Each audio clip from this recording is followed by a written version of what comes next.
in that, or he probably would if he peeks into it, so I like to see it. Update from the other stream, it's 11-4 in the first half, Inferior Forcer on Inferno against NIP, so that's a rough game for Nip. But maybe they can make it back. They're going to have a shot at it here. People like 11-4 scorelines today, apparently. Set up here. Over towards B. It's going to be a pretty slow approach, though. Large gap in that smoke, and I think Eternal Fire have realised that, so they are just going to be holding back, waiting for it to fade, and then post themselves up towards B. Here they go. The shift walk comes in. A lot of util to play with here on this T side, so... Not so much for the CTs, though. No, that's pretty dire. It's a nade from Shiro, but he's nowhere to be seen right now. Here come the flashes, but who needs util when you find the opening kill like that? Great trade back from Calyx, and Xplow should have been dead to rights there. Simply not going to be the case. Buster now from the backlines with the less than optimal weaponry in the form of the Famous. Good smoke and Molotov combo there for Emo to make sure he get the bomb plant down and nobody could really rush him. So quite interesting. The flash is immaculate though. And they're going to be catching Emo dead to right out of the edge of the building. Xcloud practically dead already. Major going to try and do some more. Jumping away from the bullets in the corner. Oh no, Nafany making himself a really hard target, and they're straight on that defuse with the kit and all. What a retake coming in from Cloud.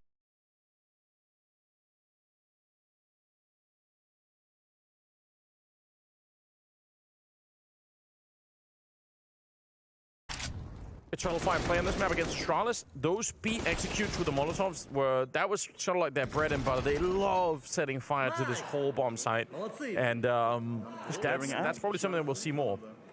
Still can't get over the jumps. Stop shooting me, please, please, stop. I mean, it worked out well, right? I mean, because he's aiming for the chest and potentially looking for that random headshot, dealt just a shed loads of damage to the feet, which is not what you want to be doing.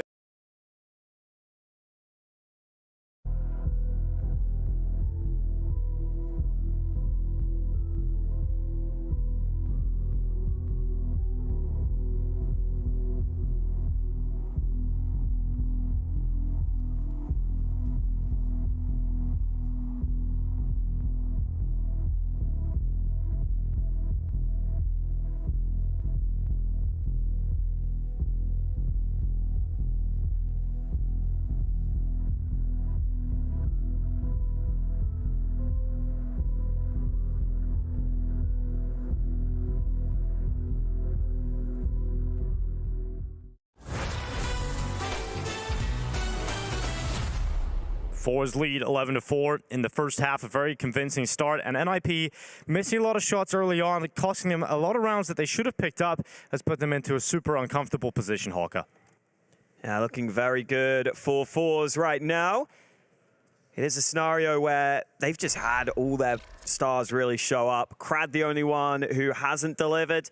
For NIP, this has been a very slow start. Alexi has had struggles, only 2 kills for him. He's been dealt with on long. A lot to do for NIP here in this second half, Neo. Yes, new voice, new person, joining for the second half. Imagine if I just called you Dinko, just tried to like completely play it off. Just play it off the entire way. I think there's a lot of question marks. I was watching the green room, seeing what's going on to NIP, and they just look a little bit discombobulated, all over the place. And right now, I mean, credit to Fours, Jerry's got a very good read, and some of the individuals really stepping up Result. There's been question marks about whether he was the right signing, and he's proven it. Yeah, he's definitely showing what he can do right now. For NIP, let's see if they can come through in this pistol. They really need it. Top mid taken. Aggression on Banana. Brolan should have this for free. Nice shot. Jerry's default. Julie's picked up 2 guns better than 1. Brolin going to try and reclaim a lot of the space. Clear around the corner as well. Might be overlooked, and he will. Shalfie will find that kill, bringing the numbers back level.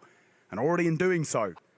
But Fours, they've got a good amount of information. Now with the lack of presence, and they're pushing down Banana too, they'll know it's an A-pop. The split onto A could still work for NIP, but they've got to get a move on here. Flank is coming. And it's not easy to clear out some of these positions. Alexi with a key kill. Now that player in pit will try to survive, but Result dealt with. They're ready for the flank, but Shalfie could still deliver here.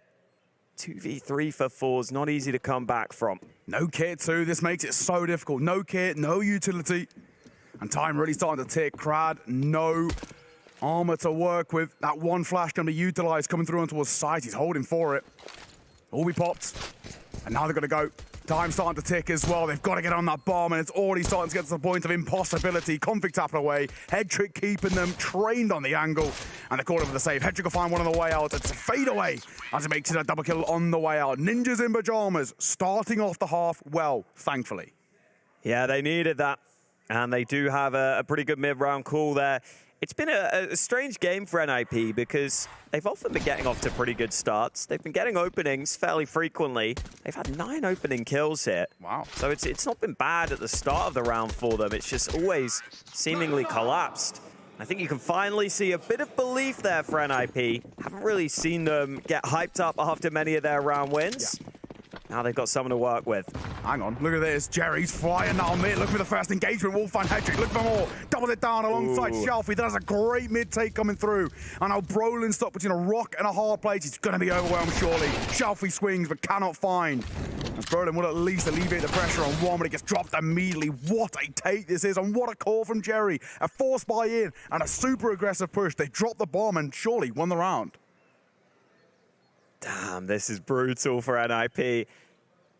The aggression from Fours unaccounted for. Jerry goes in so quickly with his teammates behind him. Is there any way back for NIP here? At least they have the rifles. Some utility to work with. Riso is jump peeking right now, but I think he's got the info he wanted. We'll call for backup towards this B side of the map. Still solid utility for NIP. You could have a B site take if you wanted, but Forza are just going to fight for Banana instead. Scout tagging, MP9 bagging. It's just a classic play. Tag and bag with the old Scout coming through. Result for a double on the way out. And just like that, Fours clap back off the back of losing the pistols. And normally when we look towards kind of how the current meta's set up, it's more on the onus of winning the force fire rounds rather than the pistols. Pistols are all well and good because it gives you money, but the force fire rounds is where you get the momentum. And now that's what we're going to see. NIP, broken economy, momentum going to continue to swing in favor of Fours. And you can see the test on the faces. I feel like we heard them celebrate for the first time, and then instantly they get reset. Yeah. They get into this position where they only have Tech 9s, and they know how brutal this is. They're 12-5 down. That round there might just be the map slipping away from them, unless they can come up with something special right now. Time is starting to dwindle for NIP to get back in towards this game. Fours, only 4 rounds away. Already, NIP sitting the smoke. They've got space and information over towards top and on with re-smoke coming through. It's actually too little too late. The Molotov is more important. That'll force them forward, and now they're crunching on towards the side. Crab for a double. Looking for more as well. Gets dinged in the making, and he will fall to the hands of Alexi B, but they haven't cleared Jerry just yet. The other IGL parked up, ready, waiting, swinging, cannot find. Alexi B makes it a double and gets up on plant. Wow, Alexi winning that fight really puts this round back in the balance. Decides to delay the bomb plant, but he is low here. Zorte should have him. Now this player at the back of the site should be in trouble. Head trick in the flames, almost doubles down, but he's been dealt with, and Config is pretty far away here. They've tapped that bomb, so he has to move in, even though they're not on it. That smoke makes things awkward. Riso able to adjust in time. Hands on the face again for NIP. They brought it close, but not enough for them. I gotta say, I like the idea by Config there, rotating through to CT, trying to get some information that way, and it works wonderfully because I'm not expecting him at all. However, he just left things a little bit too late. If he was maybe a second or two ahead when it came towards playing that post plant, he really could have made it work. You hate to see it. Also, I kind of would have liked to have seen him use the auto shotgun. If he's going for a swing in towards that of the pool, the barbecue area, at that range, the 10-9's good. In my eyes, the auto shotgun's better. Timeout to be called, 3rd out of 4 used for NIP. And you can pretty safely understand why. Fours 3 rounds away from closing this out. They're pretty damn close now. Yeah, it is getting to a very uncomfortable position for NIP. I feel like you can just see on Alexi, for example, he really, it feels like whenever I'm talking to him, I never see him happy right now. Yeah. It's been rough. I think they realize that they really need this RMR to go well for them, NIP, with how this team has been running as of late. We've already seen bigger upsets, right? VP in Group A not making it, that was a huge upset to come through. And NIP right now, they could be joining them. Lose this, they go 1-2 on the brink of elimination. It's a horrible position to be in. And unfortunately, look at the buy coming in towards this next round. It's just so brutal. It's a full investment, a triple Tech-9, double Galil. Not exactly comfortable. Yeah, they've got what they can into this one. At least they have pretty good utility and a dink onto Xiaofi. He'll decide to slink back on long. NIP happy to leave their options somewhat open by keeping that banana control. And they have used a bit of utility towards A, so Force will feel a little lost here. They don't have the information they would want right now in this round. What is the plan? Already, they've invested quite a bit of U2 in towards this round, but they haven't really made a decision. They are grouping over towards A, so a pop to come through, but there's 3 players here ready and waiting. And the standard Inferno meta, if they fall flat, it's just going to be a safe call. The 2 remaining B players are going to just leave things up. Grad, peeking, waiting, but not quite finding Rez. Config go one apiece. The low buy converting. Rez are making a double off the back of the Galil, and just like that, the round's done. You can see it. Zorta, Jerry, want nothing to do with it. They're going to call for a save. And that's the round 1 by NIP. They stay alive. I mean, that was just so quick. I did not expect that to come through in this one. Tech-9 flying out the apartments. It seemed like it was going to be at least reasonable trades for Fours, but the information lacking for them. NIP with an explosive site take.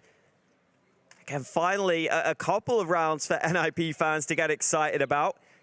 They need to keep this up, though. Yeah. And look at the money as well, man. I mean, it is just not in a comfortable space. Zorta and Jerry, of course, they're fine, and they could, if they want to, drop over. And to be honest, Jerry loves a force buy, so there's definitely a realm and a possibility in which they go for it. But money's not looking all too good. You see a couple of players chilling on about 1.4, 1.5K, which kind of means that they want to potentially even force in, right? Because a double save here is still going to leave them with a little bit of a shaky economy. Yeah, really nice from Rez there, just holding up from the apartment side of things, waiting for fights to come to him because he knew Config had flown into the mini pit. So figured the CTs would be peeking, trying to establish those crossfires, and ends up working out nicely for him. This is a 3rd timeout taken by Fours. So if NIP do start to come back, you've only got 1 timeout remaining. Definitely something worth keeping in mind. Interesting to see them as well have gone for 3 timeouts already, considering they've never really felt out of this game. They've never really felt like they've lost control. I think it's really interesting to see kind of Jerry being maybe a little bit too overcautious in a weird way, but I like it. I can respect it. We look at the scoreboard as well. Xiaofi, Zorta, both on 14 kills. Brody is topping the scoreboard with 16, but he's the only one really showing up, and you see those unicorn odds are very favorable now for Ford to see this one out. Only 3 rounds away. You can see the issue of getting a slow start, unfortunately, in that first half of the best of 1, right? You start to rack up the rounds for Fours. Even if you do eventually start to get into the game here, if you're NIP, you've already got such a buffer you have to try and break down. Jerry under pressure, smokes out that Molotov around the back of the sandbags, and now Zorte having a great game. He's searching for another kill inside a banana. No one from NIP to come around the corner just yet. Actually calling for Zorte to rotate back over towards Say.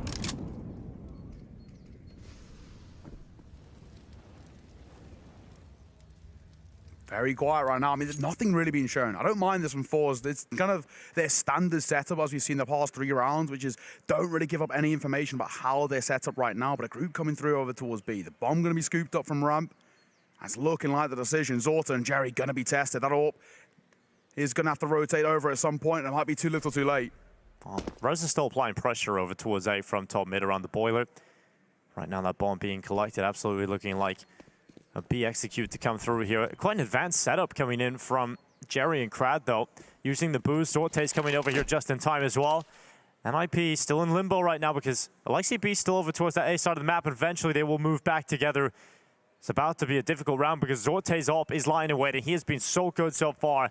If he can deliver one here onto Brolin, it's going to help out Matters, and of course, a Crad play. We've seen him do that many times. He runs around the corner, and Zorte, well, he gets the early warning system. He just Leroy Jenkins right into the play. 10 seconds left. Jerry hops up on top of the coffins. Only a few seconds left to confirm this bomb plant, and we need to get back on that because that's so important. Luckily for NIP, they get the bomb down, and a 2 versus 2 post plant established. Config sneaking through CT. Zorte not ready for it. Resalt's able to win his fight. Smoke. There's a smoke here for Config as well, so he can smoke him off. He can make it really uncomfortable, and Resalt is so far away from this. No kid on his back right now. It looks so good for NIP at the moment to close this one. Config should be able to lock this one in. He's got the pillory. Here's Resalt just desperately sprinting towards the side. There's no issue there for Config to clutch that 1v1. Let's run it back. I mean, Crad, what was that play? That is, that is something. Crad. That's one of the plays of all time coming through from Crad. No flash, just swinging top banana with a Tech 9. I feel like if Crad had stayed still, he could have really had a lot more impact. I remember a Crad round. Oh, what do you think about that one, Alton? Yeah, listen, I love Crad because he will just make those plays. He doesn't care. Oh, frustrating round there for Forwards, you have to say. And now look at the money. It's broken down. NIP still a long way back into this game, but this is the first few steps to allow it. P250 for Jerry, a couple of USPSs. A bit of a gamble stack over towards out of the A side, and actually rotating over too. They're going to fully hedge their bets on A. It's the wrong call. Hedrick leading the charge over towards B. No one showing presence. No one even dropping utility, and I think they'll know sooner rather than later if there's not a pyramid stack, this is going to get messy. Res for 2. Make that 3. And the Pistols put by the wayside pretty comfortably in a matter of moments. Nip and more or less lock themselves into an 8th round. Yeah, no issues there for Rise dealing with that. There's the pistol stack, hoping they could have caught a player aggressive in the apartments, but NIP realized what they're up against, so they don't get into these close quarter combat positions up against the pistols. They don't risk a single player's life. And that's going to be the 8th round absolutely locked in. They don't actually have to use a lot of utility either, so you build up the economy pretty well.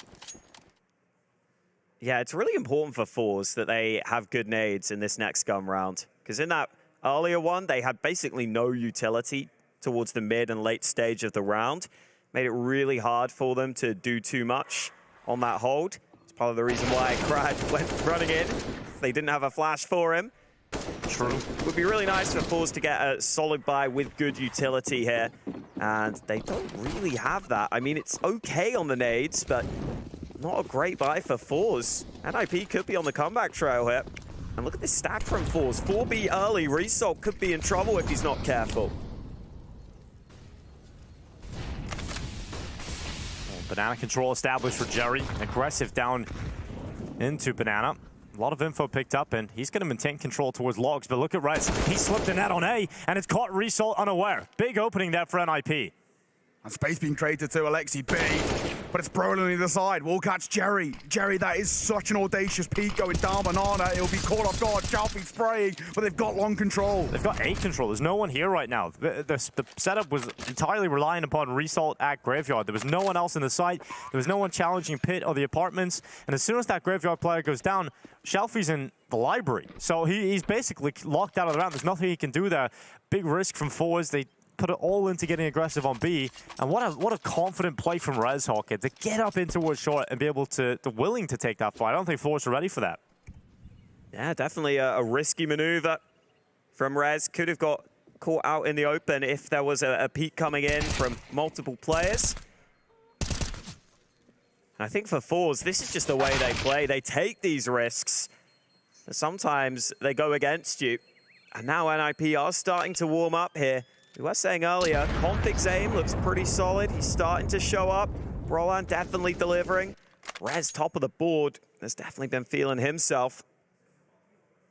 And out of nowhere, this game is getting close. 13-9 now. Yeah, this is the kind of play that's needed for NIP. When there's only Rez and Brolin really delivering to the highest extent, those are the two players on the CT side that won the majority of their important rounds too, right? So good to see them finding impact on the T side. Now you need a little bit more. You need a little bit of a head trick. If you're going to keep giving them the AWP, you've got to see something from it. Now's the time, right? Hedrick looking towards mid. Miss boost coming through here from Shelby, trying to get him elevated. I don't know if Hedrick's training on the angle. He might be caught off guard. Here over towards Mexi. As that smoke starts to fade, things could get a little bit dicey. But fall away in time. Hetrick just patiently holding the underpass. Didn't realize how close to death he was at the beginning of that round. And once again, NIP using Brolin this time to try and open up the round. In previous, it was Rez. This time, Brolin attempts the B fight. And that is going to cause the rotation of 4 players for fours over towards this B side of the map, leaving a huge weakness on A. The Force will take risks in gun rounds, so they're definitely going to take a risk in a round like this, where they only have the 2 rifles in play. It has left them in an uncomfortable spot, though. It's Crad specifically with a CZ towards the A side of the map. Poor guy. Poor guy. He's got a rough job here. Bombs grouped up, 4 players here. They're going to leave Brolin over towards B2. So if anyone rotates, he's going to catch him in transition. This should be a very, very expensive round to force. I don't think anything's going to be saved over. Nope. Doesn't look like it. Although they could save on B. I think everybody on B will have a chance to at least have a shot at saving their weapon, but Krad's definitely not getting anything done. Poor guy. Only had a CZ and had to fight off the entire NIP squad coming at him. And you see Force just calling it off. Don't have a shot at doing anything here. NIP have plenty of cash, of course, but do you really want to risk throwing an AK into their hands? Absolutely not, right? So you give a free upgrade over the likes of Jerry or Resalt here, so you don't want to be giving them any AK-47s. I think they'll give them the mercy of saving their weapons. So 4 players stay up, and that will be NIP on 10 rounds. Double figures collected, Hawker. You know, this is starting to become very exciting for NIP. Yeah, it's been a grind back in for them, but honestly, it's felt a little easier than maybe it should have. I don't think Fours have had too many of the full buys, and we know Fours can play this high-risk play style sometimes. That's exactly what we saw in this one. Another round where the stack goes awry. On the other stream too, right? It was at 1.11-4 at the half, and Cloud9 have clawed it back 13-all. So Yeah. we're getting some spicy Counter-Strike on both streams. Both sides making big comebacks. Well, some big storylines. Both teams vertiglobals over there, so even though there's a big rush of rounds coming through for Eternal Fire, it's never easy to put away Cloud9, who I would say is the best vertigo team in the world at the moment, right? So definitely looking very good for that matchup to be right down to the wire. Let's see what Fours have in store for us in this round. Is it something more standard? Jerry has that MP9 in play, but everyone else has good utility, premium weapons. NIP on fire, though. They've quickly racked up the rounds here on this T side, and they're going to take this banana control. Big nade coming through. LXP down to 50 points of HP. And right now, getting a bit of banana control is coming at quite the cost. They're still going to push forward, and no one really showing face from Forza. They're happy just to give up all of that control and leave the utility to do its job. Brolin at the front of the attack again. He is the spearhead of NIP. Ooh. And that nade is so heavy, but Brolin comes down hard on Crad. Brolin still continuing to push forward, 33 points of HP. He's still going. He's still going. Jerry. Stop it! And that's exactly why. Brolin rips open Jerry and the B site with it. That might just force the safe call. When your B site's hold doesn't get anything done, you have really such a limited chance of being able to pull off the retake. And when the money is so low, you gotta save. So that's another round for NIP. We're looking at 13-11, and we are looking at total collapse for Fours on the CT side. 2 rounds in it, but gotta say, it's starting to get a little bit nervy now. Risky, only essentially 1 full buy in between Forza and this game being tied up 13 apiece, exactly the same as the other stream. Well, Result, he has a lot of time to figure this one out. He's learning. There we go. He's got it. There we go. We all got to watch him learn in real time. Wow, yeah, for Fours, I mean, taking the fight on Banana like that, definitely a risk. Crad again, positionally, maybe caught off guard. His teammate unable to help him. Jerry recovers the rifle, but in doing so, gives away his position as he moves back to the bomb site. Brolin looking dialed in there. And it felt like a couple of the NIP individuals were showing up the entire time. And Brolin has been one of them. Just didn't really get the chance to get involved in that first half. This is just I'm glad we got a replay of this. There we go. we're showing it Hey. down. We're being nice. Oh. 6 rounds in a row, though, boys. I mean, this is now starting to get very dicey. You can see where fours, where, you know, the tilt is really starting to play a pretty extreme factor. And it's something you brought up earlier, Hawker. They've already burned 3 out of 4 timeouts, and that was when they were 13-6 up. Crashing down Banana, Crad taking initiative. Head Trick has found the opener, though. And this A side of the map could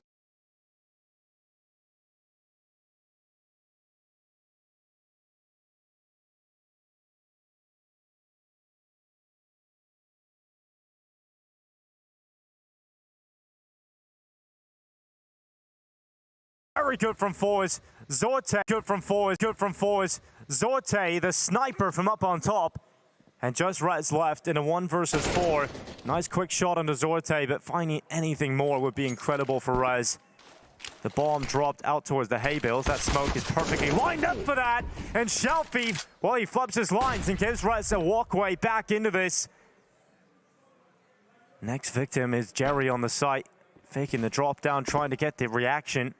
He could pull this off. Rez is very capable of using his mechanics to pull this round all the way back, but Jerry swings and executes him in the pit. So a solid enough job done from Crad to kick the round off, and then Zorte delivers from above. Yeah, and I hate to single a man out there, but Head Trick's really thrown that round. He was trained on Zorte, he had him in the scope, and he pulls away at the worst time, and it just allows Zorte to start isolating fights one after the other. Nip are going to call for their 4th and final timeout.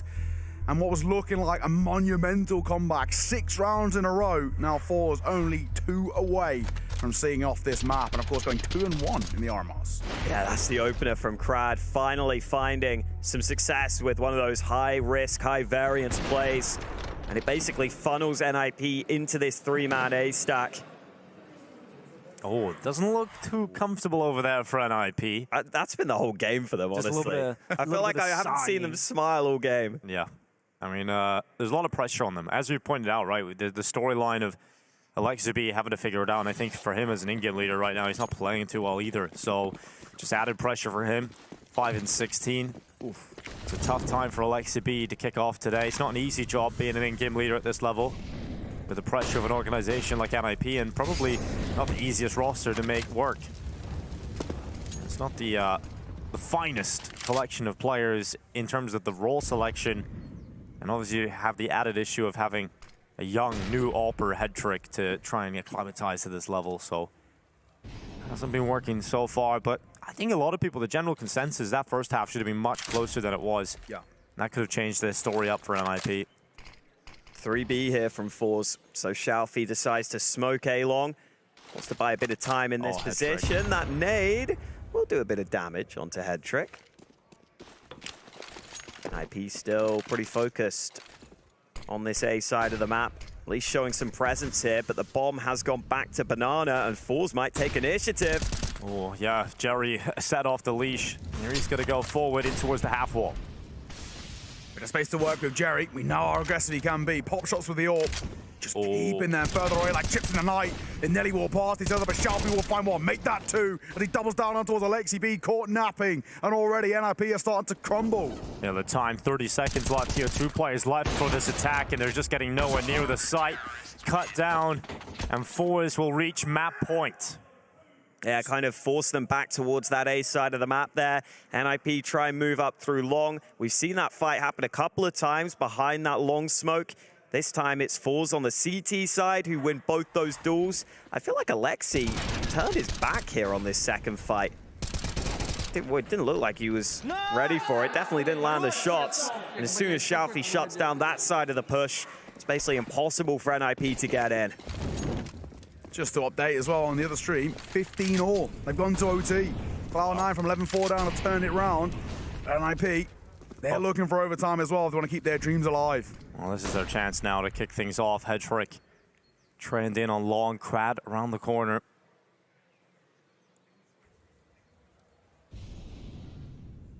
They can allow Config to slip up close to long, and here comes the swing from Crad. Shot will connect, and Config will finish him off. Now they're moving forward with some speed. Alexi B, an important kill to collect there, and now NIP are up to 2 players advantage. Result's been incredible. And he has got a really important position now. He has to step up. He has to deliver more than one. And Config, what a round to have here. 2 brilliant headshots. And NIP will stay up at least for another. Yeah, that'll be all she wrote. Safe to come through. It's a safe goal. Despite them having a lot of money left in the arrears, in the pockets, they may as well. Just retaking the A site, especially in the current method of Inferno, just isn't a possibility. It's come through. Potentially could have played aggro exits and maybe kind of left Jerry poking and prodding, but there's no real need. So, up to 12, NRP stay alive, but it still doesn't feel all too comfortable. Man, Krad's been getting caught out early in a lot of these rounds. He's got 7 opening deaths right now. Oof. Feels like a lot of his plays are high risk and not paying off for the team right now. Yeah, I think also on the T side, he's just sent in as sort of the battering ram. Even in the lower buy rounds, right, he's always at the front, just having to push the smoke. He's creating a lot of space, which means he does die a lot, but you're right, he does make quite a few high-risk plays, and obviously coming with that risk is a lot of deaths. Here's the B stream update, as Neo was saying, 15-15, we're into overtime. 2 teams very capable of playing Vertigo in this best of 1. Cloud9 desperately trying to get their second win under their belt. A strong showing yesterday in the opening game, but an upset in the second. And now, well, they might get thrown off again by Eternal Fire. You don't want to go down into elimination if you're Cloud9, obviously. So let's step up and close that one out. Funneling nades. Juggled. Krad taking early nade damage, but look at the nades back. Head trick down to 7. Oh, down to 3. Yep, he's taking a lot of damage there now. He's a lucky boy. He's lucky to stay alive. I guess, you know, it's all well and good. He's got the big green, but even still, things get a little bit dicey. 1 Molotov drop to the feet, and this game's set for him. And especially a match point for Fours. Not a position you want to be in, but utility keeping them at bay, and Brolin just disrespects it, pushes in front. Yeah, Brolin realizes that the only way NIP's T-side rounds have been working is if there's someone making that space. It was Rez and him for the majority of the time creating space for Nip. Wow. Rez is looking to do it again. He slipped around out of the apartments just as they are pushing here, and the flank around the back from Boiler delivers death to Rez. Now you're looking at realizing you have no A control. You're forced into this B play, and Krad holds strong onto Brolin. It's looking very good for Force to try and close this one out. Ooh. Jerry sits inside of the smoke. They do find him after 1, but the damage has already been dealt. This will be tough. Bomb gonna go down. Alexi B getting spammed as well. He's lucky to stay alive. Hedrick will find himself a kill on towards Shelfie, but it's all down to crumble as Riso drops Alexi in its head trick in a 1 versus 2. Yeah, so low here. Hedrick took the initial nade damage, but now has to step up with the AWP. If Hedrick can pull this off, it's going to give life to NIP, but it's an instant trade from Zorte and a victory for Fours. They head to 2-1, and NIP slink down to the 1 and 2 bracket. Fours looking good in the Eden's, as such, loses his life. Fours just beaten NIP over on that B stream. I mean, they've been looking good, right? We've known this for a while, so it's good to see that. Let's swap our attention back over to this game, though, on Vertigo. 56 seconds now. Time is ticking down, and Eternal Fire going for this push. Left Hobbit alone. They're checking middle, and they're aggressive on B, so I don't even know why he's this alone. All right, he's getting some backup now. This could be a very, very hard defense. I'm assuming that there are going to be a lot of nades to get rid of Shiro's AWP here. Don't think he can just stay in this position at all. Obviously gets spanned down through the boxes as well. Wow. Expecting Shiro on that jump up. Not going to be expecting the second in the form of Hobbit, though. Great flashback to connect on the 3. And Hobbit's looking for heads as he finds himself 2. Calyx and Xplow taken down on the sidelines in this round. Spam continues through the smoke. And Buster, while low, still going to be able to do some work. Bomb is planted. It's now the onus on the CT side of Cloud9's about to win this one. Hobbit, AWP in hand, looking for these angles, which as of right now, he simply cannot find. There's only 2 kits available. Hobbit's not committed into one here. Should be enough for Buster and Axel to be able to win it, though. There's no util on either side. The smokes are now going to begin fading. The site's going to be completely dry. Are we going to be seeing a swing here? Hobbit through the smoke. Axel as well. Hello! Comes alive towards the end to be able to find those 2. Pushing through and just finding ground where realistically should have been covered. That was some very, very good retake. I think I think they figured out pretty early on where the bomb was planted that it wasn't the default bomb plant position, and they managed to put up, look at this, almost like a wall of smoke. That's just very, very tricky for anyone on the T side. I think that's why they're peeking so aggressively, because there's so many smokes down in front. It's exciting times now. 16-16, and the last round of the first half of overtime coming right up. Major on an AWP, Santaris now on the other one. I'm guessing that's spawn-based, but double AWP. All right, they're going to be swapping it out. They had the money for it, so Major's going to get back up, and Santaris is giving... They're going to throw away both the AWPs. They just wanted the early fights here. Buster nearly caught quick switching, but he gets the kill on xCloud. I do like that little sandbag cubby position inside of mid. Abused pretty heavily by CT sides, and you can see why it works out wonders. Remember, after this round, the sides swap, and it was Cloud9 who were not able to find many rounds at all on that T side. Eternal Fire, they just need to string a few together to be able to potentially pull away with this one. If they can find this round as well, they're set up pretty good for that second half of OT1. But they're currently a man down. A lot of their util has already been used. Nathany does take quite a lot of damage, but he's still alive and kicking. And even with 1 HP, he's going to be able to do a lot of work. Shiro finds that opening kill onto Major as they begin executing out onto A. He's looking for a second as well. The defensive warping of Shiro is next to none. He's absolutely brilliant.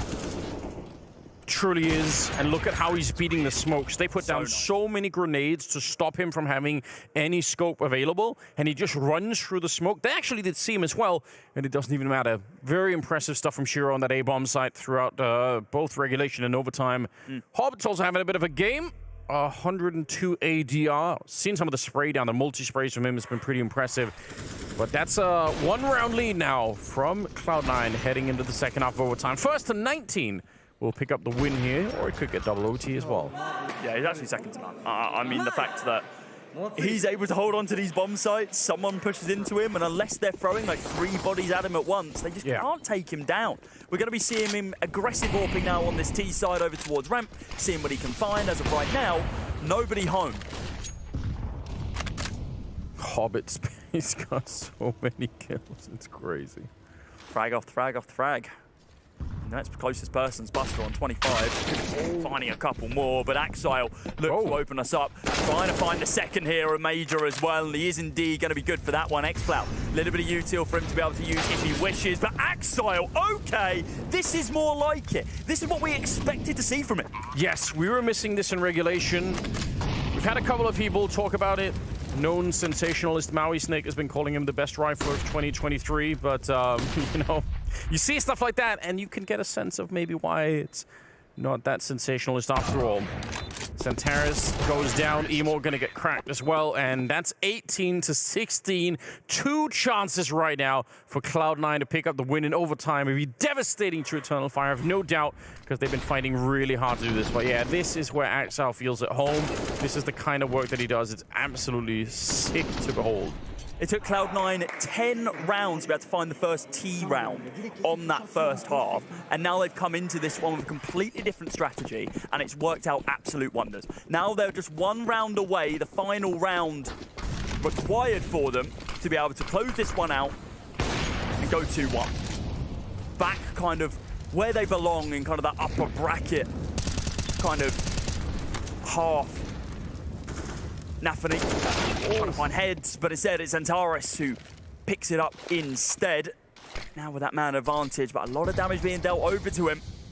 A couple of nades is all that's going to be needed to be able to close him down. They're all really spread right now, Cloud9. No real backup. Oh, this is dangerous. Shiro waiting around. If you keep going, you could be walking right in that AWP shot. Make a little bit of noise jumping down, so Hobbit's going to be aware that something is happening on the other side. And one good flash around the corner. Hobbit, yeah, he's going to use the Molotov instead. He wants to take this fight. He's feeling so confident in his mechanics right now. Instead, it's Axile to pick up the kill on Emo. So back into a 4-on-4. Still plenty of time for Cloud9 to do something, although they are all at the bomb site. A boost up, and that's interesting. Nice kill onto Axile, and a very, very fortunate jump back into safety for Santaris. And it's only safety for a second. Yeah, Hobbit's going to be able to swing onto it and punish him before you think about holding that angle. Hobbit finds one more as well. Now on this 3 versus 2, the spams continue, but Calyx just goes for the swings, about to find that kill. And now with a low HP Hobbit, Shiro on 100 HP, 30 seconds remaining, they're now going to begin positioning themselves over towards that big bomb site, but instead of the 2 versus 2, it's now going to be the 1 versus 2 as Shiro takes down his CT opponent. Using that audio as the fake. This is really weird, though. Hobbit is at the bomb side, the bomb's on the other side, and Calyx, I think you'll be able to hear the running. Maybe. Might not realize where Hobbit is. He's already got 32 kills, nearly getting the 31st there that he needed to win the round. Oh, the bomb. Is that Molotov going to stop him? Not quite, and there will be a bomb plant in the last possible second. 1 versus 2 for Calyx. Try and hold on. The AWP is right there, and he needs just a bullet on the Hobbit, and maybe he's going to have a crack at it here. Almost getting it. Hobbit out in the open. He does go down finally. He's done enough, and Shiro... Can he finish what he started here? He's hiding out in the open. I don't think Calyx is expecting it at all. And Shiro with the Tech-9 takes him down. It's Cloud9 to pick up the win in overtime. Absolutely grueling matchup here. And Eternal Fire, they're going to remember this one for a long time. Yeah, grueling, I think, is the exact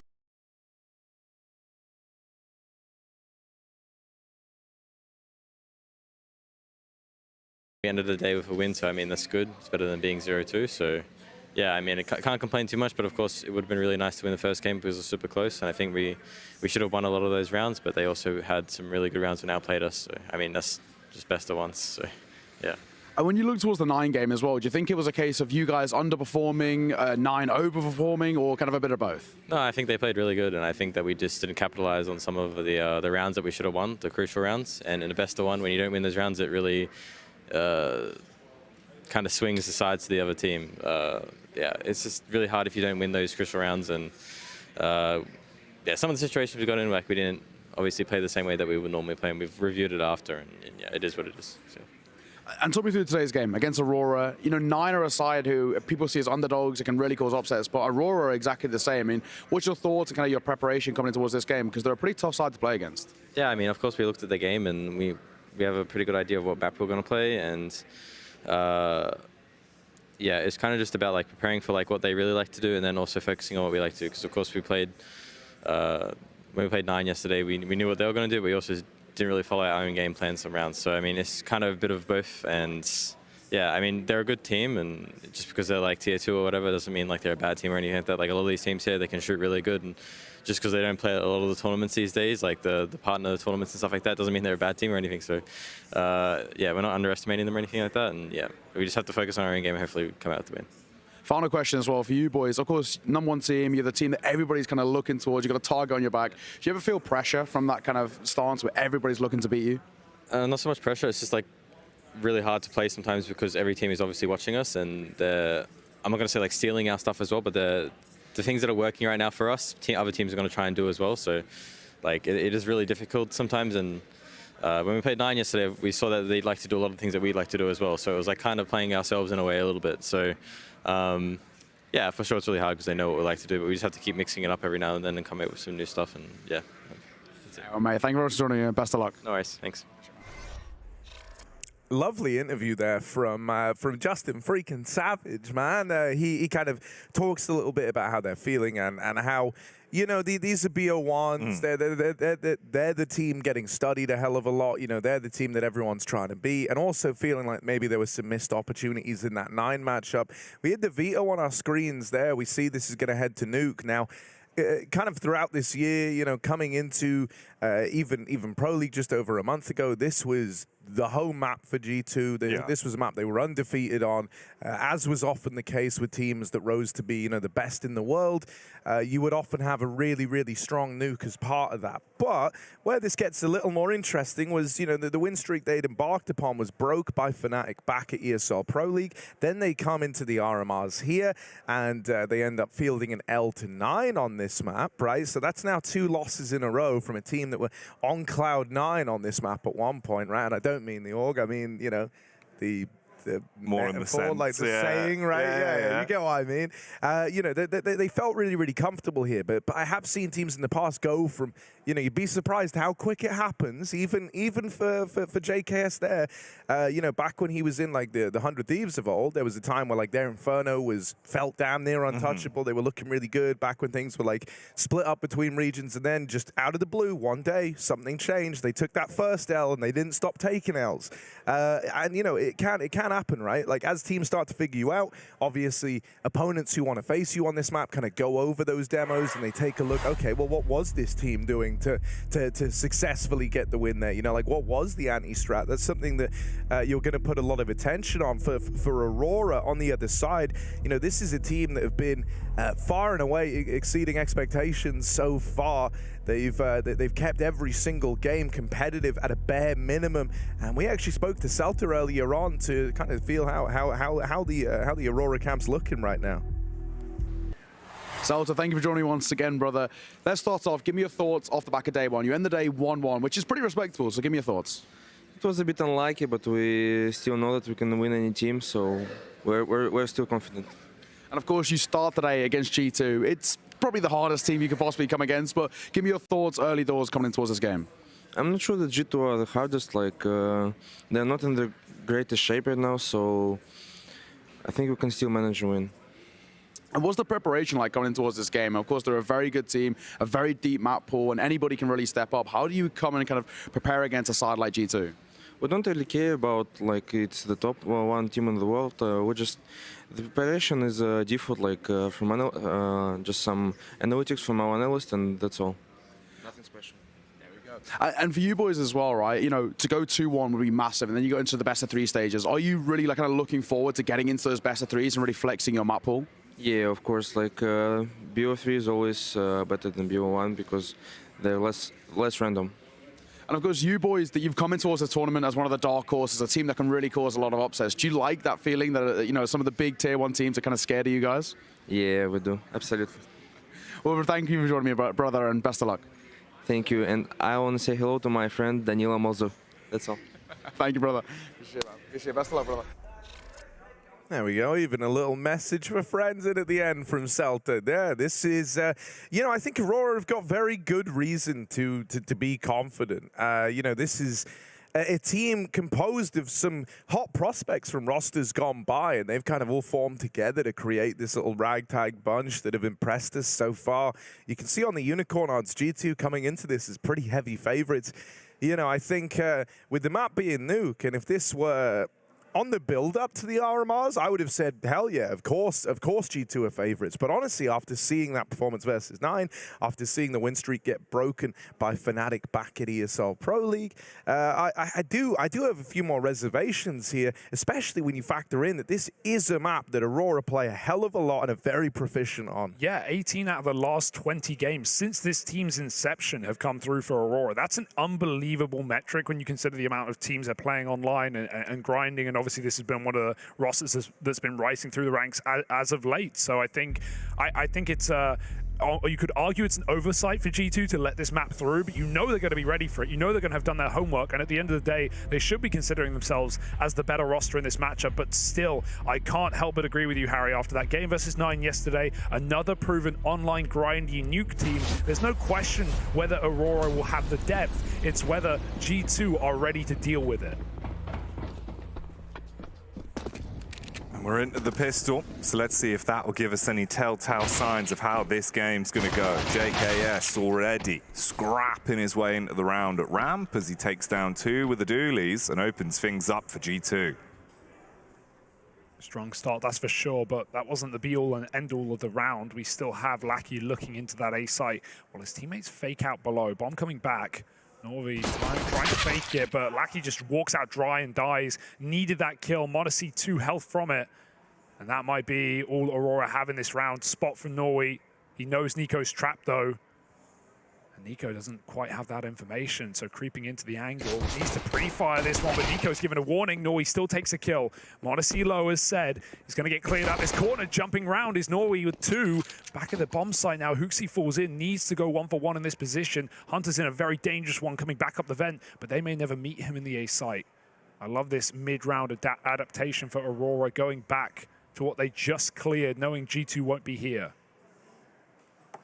Ramp open. Welcome mat laid out for Aurora.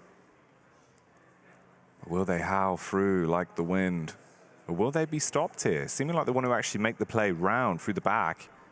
You could then go up through ladder, try and mount the hit onto the A site. Hooks is only on 20 HP. It's Hunter that could be the real problem, but actually Hooksy, with the timing, back outside, barely passing each other. It's a great reposition because he's no longer a threat to this heaven drop, but still, what can he really do? They've fallen in. He can expect a second player in the top rafters, and Norway won't give away anything. He can let Latic die and try and play for the clutch. Hunter up the vent, Hooksy, one shot from death, they'll connect it. Hunter spamming away, but it's Norway to finish, and Aurora take that pistol round. A 2-on-4 right back the other way as they clear Nico out of the lobby. And G2, already that shaky start that we saw on Nuke like yesterday. Yeah, I do like, you know, when you look at the individuals this Aurora squad is compromised of, one of the things I think is pretty sick is you have like a bunch of off-cuts from these grindy CIS squads, right? So you kind of have, you know, you've got a couple of guys from the old fours, and Kenzie and Norway. You've got Lackey from Entropic fame. You've got Latic, who was actually on VP Prodigy, the academy team of Virtus Pro. So, you know, you have like a bunch of off-cuts, essentially, from what were at one point these up-and-coming Russian squads. And, you know, it is kind of cool to have them all assembled here within this, this Aurora side of things. For G2, this one's just going to sail on by. Great deke for Nico, but Aurora, again, proven nuke team, right? And what the confident nuke teams love to do in the current meta, it's abuse this A bomb site. Sure, it wasn't some heavy execute, but they just knew that G2, if they didn't stack it, they had no chance of winning that round without the util. So Aurora just rush out with a couple of well-placed flashes, and G2 are forced to save this Galil. It's an ugly start, but Aurora playing very safe, keeping all their guns standing. 2-0 up. Nico can throw over the Deagle, and G2 can give it another go. I think as well, if the heroic game's anything to go by, with this Aurora roster, you do not want to give them space to start to let them feel like they're controlling the tempo of the game. They're the ones making the decisions, because that quickly barreled out of control. We were starting to see players from Aurora go above and beyond the level you kind of expect as soon as that confidence came in. So it could always be a factor. You start off 2-0 on the T side. If you convert this round as well and do it fairly cleanly, confidence could be booming. Here, though, it's quite a lot of damage already done to them. Lackey's on 29 HP, but the pistols will be silenced. Oof. Just Nico saving again. Can try and go for some exits. Going to have a buy in the follow-up. And honestly, I don't want to see Nico on the Galil in the gun round. Hopefully, if he saves it, someone can take it for him. Regardless, Aurora 3-0 up, and already the first problem presented. How will G2 deal with these A hits once we have guns out? For sure, Molly's going to come down. The precedent has been set. But already the early stages of conditioning in this T-half. I really am a little shocked that G2 let it through. I guess it's that championship mentality, I mean, right? You're not going to... You know you're better than Aurora, but in terms of trying to make them uncomfortable, you were never going to do that letting Nuke through. Yeah, and you know, I do just think, you know, we were talking about it a bit in the pre-show, this idea that for G2, you know, this used to be the map that they had that big old streak on. They were feeling really good on. We so often said that when teams rise up and become the best in the world, it's with a really, really strong nuke in their back pocket. But sometimes it's not uncommon to see those streaks get broken and then actually embark on like a little loss streak where you're trying to figure out exactly how these teams are beating you, right? Because the moment someone does it once, the moment someone breaks that streak, you suddenly have, you know, work to go and do with your other teams. You have demos to go and study to try and learn where it all went wrong. I like that they tried it, right? Even though it doesn't work, Lackey still keeps up that pressure on A, but it was all a bit of a ruse. Get that util out! What a despicable shot! Latic through the smoke, you can't account for that. And Aurora will, running down into the B-bomb site now. They've got control, and G2 have not a single rotation Not a single player in position. Hunter making a very risky move down the vent. He has good timing though. Mollied out. Bomb getting planted as well. Of course, Aurora's still a man down, so they will have to work for this. G2 coming in, trying to play that trade game. They're flashing themselves through. Latic with the backstab does get the trade on Hunter, and that could have been a little bit more, but m0NESY trades him out. No, he's going to have to do this. They're right there. They're practically begging for him to finish them off on that wrap round. Both just stood still, and that makes it nice and easy in the 1v2. It's not every day you get given a round like that. Oh, this is a scary team, man. This is a scary team. Newcon not. There are some ferocious young players here that want to prove themselves, and nothing would prove more than taking down one of the top dogs in the world right now. G2 need to put out this candle, because right now it might burn their house down. Get the fire extinguishers out. Ooh, and see if you can snuff out the flames. Lackey nearly playing the blame game as he peeks in through Con, dinked down to 26. And for Aurora as well, outside of the server, I think that's the loudest scream we've had since Into the Breach are in the building. So the energy's there, they're feeling themselves, but JKS at ramp can always be a bit of a thorn in your side. Celta though, instantly hits the head and gives them even more to work with. You can create space away from the pistols, don't play into the close angles, go down to B, and then it's just Hunter that you've got to bypass. Oh, that's again a smoke spam. Did he see him or just a read? That was the bomb as well. Late to the party, but it will still make it there in time. Hunter, that window break might give him a way in, but still a smoke push, man. I love how Aurora are keeping these rounds super basic, but they are just playing together, making sure they're grouped. You know, G2 got to be hard-pressed to have a heroic moment, a multi-kill with these trades presented. So Aurora, okay, a 1v1 here offered up. Hunter can't win it. Better gun for Kenzie. 5-on-2 now, and G2 just trying to keep their armor, save their face. Aurora have only done ramp hits or A hits. Have not even seen them look outside. Haven't even seen the depth of what utility they may have to show.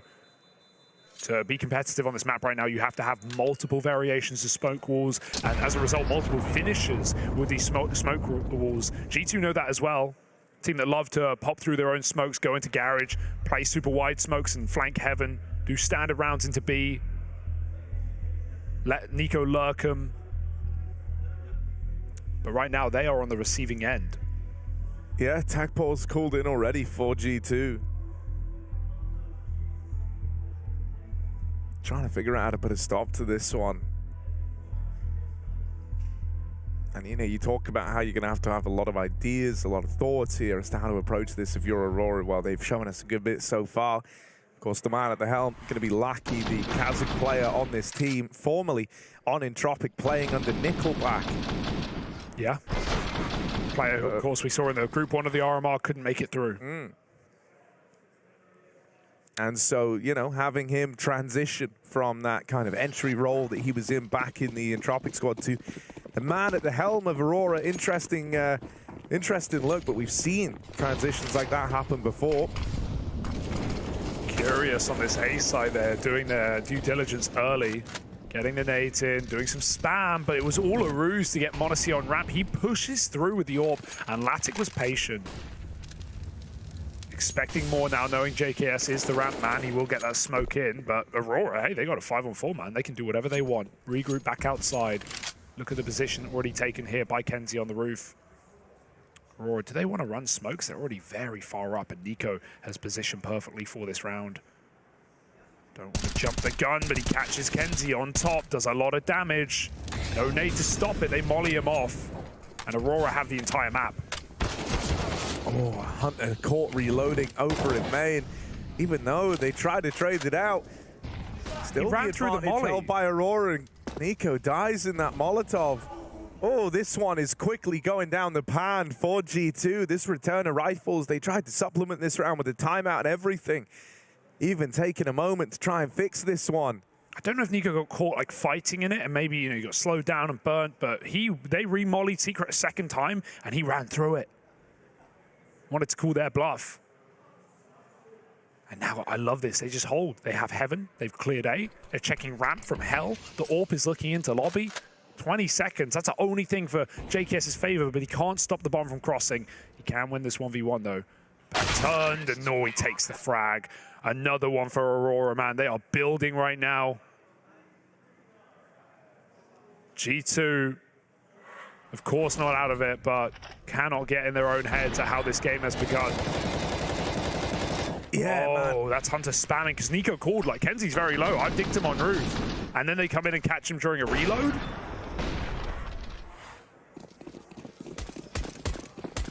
I don't know, I'm starting to get concerned. We were kind of vocalizing our worries in the pre-match. Hang on a moment, we'll revisit this. Oh, yeah. Last A pop on the cards. Hello. Nico and Hooksy. Couple of kills apiece. This would be one way to find a round. It's Hooksy trying to deliver it. Goes on to the AK, multi-kills, leaving it all on Latic. They're right here, and that looked dead on, but Nico's going to pick it up, and so finally G2 are on the board. Yeah, Hooksy star of the show, man. It's a close shot, has a lovely transfer off that AK-47. I've actually seen Hooksy look really comfortable on the CT side on this map. He's actually a player that obviously we don't know him for his individual fragging, definitely improved from his debut inside of this team, but has shown more and more proficiency anchoring the A site on this map. They think they won already. They think they won already. They I like won already. He's talking some smack. Yeah, I mean, I think Hooksy as well is keenly aware of the mental aspect of trying to balance his team, right? And I think that's something he's brought to this G2 squad. He's not afraid to kind of force players to take accountability, and he knows what to say at the right time to try and get his players activated. Something like that might bring the best out of G2, and there's JKS and Monacy with a couple of kills between them. Yeah, and that's the difference between like the champions and the upcoming teams. I think we even saw that in the Cloud9 versus Eternal Fire game, right? Like when you're up 11-4, when you're in control of a matchup, you may be feeling like it's already done. We're basically there. Let's let our foot off the gas. Whereas a team like G2 will never surrender, will never stop fighting for every single round. And so already that mentality switched off of a single round for G2, and they look to take flawless. Especially with that added layer of the fact it's a 1-1 game. If you lose this, you're facing those rough best of threes that will come ahead of you. The fact that you could be eliminated from the event, especially for G2, for the history of the org, for the team as well. And already, kind of similar to what we had last group, some very terrifying teams down in that bracket. Eternal Fire already 1 and 2, but have looked ferocious in this event, taking Cloud9 all the way and even just destroying Astralis. And as well as NIP, okay, yeah, sure, caveat on that team has been in pretty bad shape as of late, but still with players that can perform on the right day, on the right map, in the right game. You don't want to be there. You don't want to find out what they're feeling. We want to go straight through to Paris. But G2, they're making these BO1s hard. That's for sure. Yeah, it's still early days, right? But it's a nice sign that they turn it around and they pick up a flawless one there after the kind of words from Hooksy. These are big rounds in both of these as well. Currently sat alongside JKS up top of the board for G2. And I think, when your captain's looking down the line, Hooksy's someone who's been memed upon in many a time gone by for his individual performances when he's the guy putting up big numbers and he's trying to bring you into the game. That might switch G2 on. But Aurora still have more to show us here. Nico opens this round up through a smoke. Norway on the receiving end of it, and already we have this 5v4. Aurora are going to look to try and reclaim this over towards ramp. Yeah, good luck. You have no grenades in this round. A Molotov is all that's left. Whatever their plan was, I think they wanted to fast split A with that silo drop, but Norway gets killed by Nico, as you said, and now they have nothing. I hope we get to see Nico's kill on the replay. I think there was a smoke on main roof, unless I'm misunderstanding, and we will see that at the end. That's really sucked the life out of Aurora in this round. They're going to drive, hit ramp. And Molly goes out and they fake it. They're going to let Kenzie work outside. But if he dies as well, this round is screwed. Kenzie. Oh, this man be the sensei. come in with the karate chop to open up the round, give him a bit of breathing room. Lackey's already walking in through the door, and Nico's attention caught between two places here. He swung on, Kenzie in, gets the opener. Hunter up top, wants to see the northern lights as he lights up Aurora with 3 and leaves it all down on Celta. Just a Galil peek from the top. Sure, you find the first flick, there's so much more to be done, and Hooksy handles it. Fantastic round for G2. Nico may fall in main, but they were all ready, and Hunter puts up a fantastic round of Counter-Strike there. Oh, okay. Nico was behind the smokes. A little wall done by Aurora, but Nico, a player that will not respect your outside utility, often going to get flashed through. See Hooksy do that as well. And even throws his front red smoke to cross and play it. So that A split sucked out twice by G2, and they're building back in. That's a reassuring recovery from G2, given how this game began.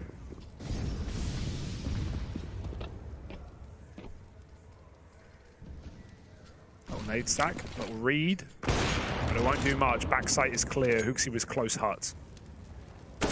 Oh, that's a nice fight for Nico to have won outside. G2 kicking things up a gear. m0NESY holding the cross, and Latic on the receiving end of that AWP. Even spotting the feet, and I mean, it doesn't matter if m0NESY hits these or not. He's got so many teammates helping him outside. The AWP is maybe the loudest thing in the room, but not the thing you got to worry about most. So G2 streaking together a couple of rounds of their own, 4 in a row now. I can't say I wasn't worried at 6-0. I'd be lying to you, but I think somewhat of that is diminishing now. I think G2 are looking more comfortable. You know, I just got to say, I really like what Hooksy said in that one moment that we tuned in. Just because it makes, you know, if you're G2 at that point in time, it almost makes you think that, like, number one, he's envisioning the world, but like you turn it all around now. Number two, it's like, almost makes it feel purposeful in a way that you've like got 0-6 down. It's like, yeah, we got them right where we want them, man. They think that they're going to win this game, and now we're going to steal it away. And stuff like that, just to kind of like break through the rather sour atmosphere that exists at a 6-0 is good. And they've played a lot looser ever since that, right? Yeah. Like, I think there's something to be said for how Aurora have kind of started to play more individual. We've seen a lot more lurking. They haven't been doing these just very... The rounds I called 6-0, I said it was basic, right? They were basic. They were doing ramp hits. They had a couple of A-pops without much util. And yeah, they've employed a couple of ideas here. Smoke wall, nade stack on A. But sure, this eco is an exception because they've just got pistols. They can do what they want. But we haven't seen that ramp hit again for Aurora. Obviously, can't do it forever. But G2, double ramp now, ready to receive. And with ease. So I think next round is hyper important for Aurora. If they wanted to, you know, you can take 6-9, that's fine. But I think Nuke provides you so many more opportunities. And for a grindy Nuke team, Aurora want more. Let's see if G2 allow it here in a hyper important buy round. Importative indeed. Yes, importative, yes. Indubitably, rather importative. Yes, of course. Yeah, time out now to try and problem solve. And yeah, the pressure is now more on Aurora, right? Because even though they start off strong, that 6-0 is kind of a distant memory, and G2 are about to repeat a 6-0 of their own with the option to take it even further. This is where, you know, it's a true test of... Don't know how He's behind the wall, bro. He's behind the wall. Ludicrous. That's a land shot. All right. He's been watching Wanted. You know, this is the big test of someone like Lackey, right? Trying to cook up solutions here. Relatively fresh to the IGL role, but spent years of his career across multiple rosters playing under Nickelback. So, you know, normally whenever you kind of have a transition like this take place of someone picking it up, it's because in previous teams, maybe they've assisted in the mid-round, they've offered up a bit of help. It's something that they feel like they can adapt to. A execute. Nade primed. Hunter. Can he hit the strike if the push comes through? Bomb pass back. Norway. Looking for the spam. Bit of a tag onto Hooksy. Loses 22 HP. And the CTs will reshuffle. Hunter now up on top of the hut. He's been primed from this angle, but they would have heard it. And they've still got tons of utility. A lot of time as well. 1 minute and 20 seconds on the clock for Aurora. No need to commit off the back of the early positioning they had taken towards hut. Yeah, they looked like they were ready to go, but they changed their mind. They pull back. Kenzie starts moving outside. And they line up some smokes for the yard. Again, let's see how this is dealt with, because Nico's already down secret, so he can confirm or deny the information unless Kenzie mollies him off. Big Molotov. Nico has learned his lesson. He has to respect it this time. He wants to play behind, though. As soon as that fades, Nico's lifeline is activated. Kenzie needs to remain very aware here. Aurora still want this A split. This is a fake, but again, Nico does what he does best and confirms and denies the fake out. Looking for taps. Kenzie's behind main. Nico's got to be cautious. Oh, he walked in. He didn't see. Kenzie hunting this kill. Oh, it's awful. It's awkward. And Nico is ready. Oh, and that's going to cost you, right? Taking a moment too long against a man like Nico. And look what it's done to them. Out to round now. JKS, only the one and done. But m0NESY was here to lend a helping hand with the AWP. Second shot might sail on past, but... in the 4v2, m0NESY looking the wrong way. He flicked back down and get that. What? We didn't get it from his POV, but my goodness, we saw it just before. He was looking completely the wrong way, didn't spot him jump down. So that must have been gnarly. Yeah, I fully moment. expected to see Latic up in the kill feed, just not on the side of the kill feed he was on. I thought he was going to nail that one. Let's see it. Of course, m0NESY. You need that instant kill versus this kid. And poor Kenzie, who finds the... I mean, that was perfect, right? Nico got baited wide outside, and Kenzie had a chance. He just didn't take the shot on the smoke fade. And then Nico heard him running for it. Now we hit this point where it's 6 in a row for both teams at one point in this game. Yeah, but G2 are the ones with the chance to take that even further, right? And that would feel like a really nice recovery. All those rounds ago, HooXi called it. And now G2 stand about to take the lead. Smokes go down for the outside cross, and they're flashing for Nico to take this fight. Feels safe in doing so, gets out with the double. Does arm Latic with an AK. Oh, Hunter in the vent's been spotted. They know about him, and so he's going to give away another gun. Now we're into the even odds bout, and with this late lurk out of Selter, if he can find this. He's aware. How? Checks for it, and inside of the site, JKS sits awaiting. Lots of damage on to Kenzie.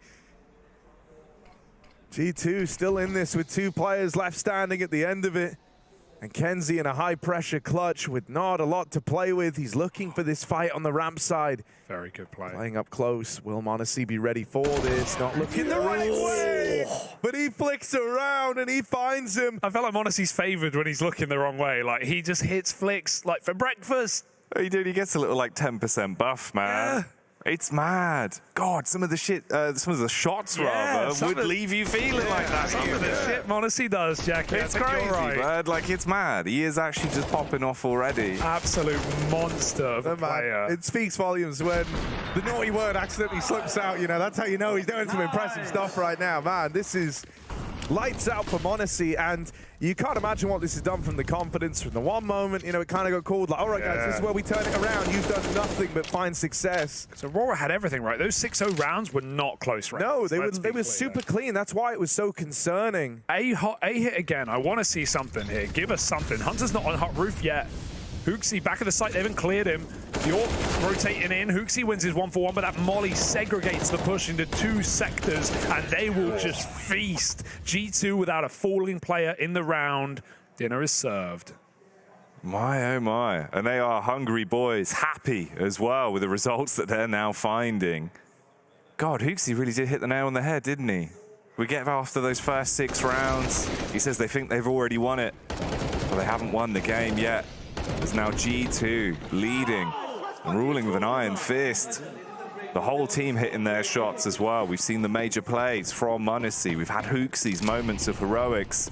Nico, JKS, and Hunter all so closely grouped on the scoreboard. And for Aurora, they haven't found that form that they previously had. It looks like the confidence has just been sucked out of them, Hugo. Yeah, this is well, what happens when you play G2. You can never take your eyes off the prize. Back outside, we've not seen grouped outside hits. It's been more so just Kenzie on lurks. Yeah, you know what? One of the closest rounds they've had as of late was the Tech9 push down towards lower, and that even started 5v3 for G2, and it ends up coming down to a 1v2. This round, the grouped outside play nets them 2 quick kills. Smoke spam on a Hunter's big. And so Aurora, if there ever was a time to break this 8-round streak that G2 have embarked upon, it's now.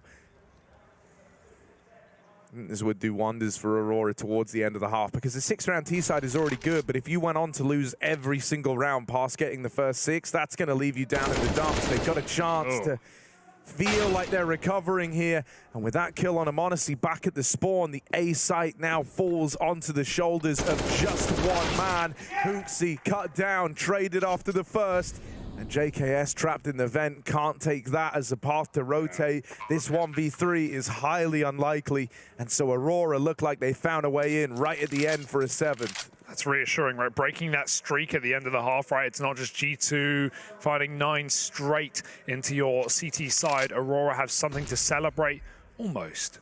Because JKS back into a 1v3 with the clock against him. They're ready to swing off of his contact, and Kenty will close. So Aurora looking solid just at the end of the half, but you can't deny G2 have woken up from what was a 6-0 start the other way. Let's see if G2 can close this BO1 or if Aurora have more to show.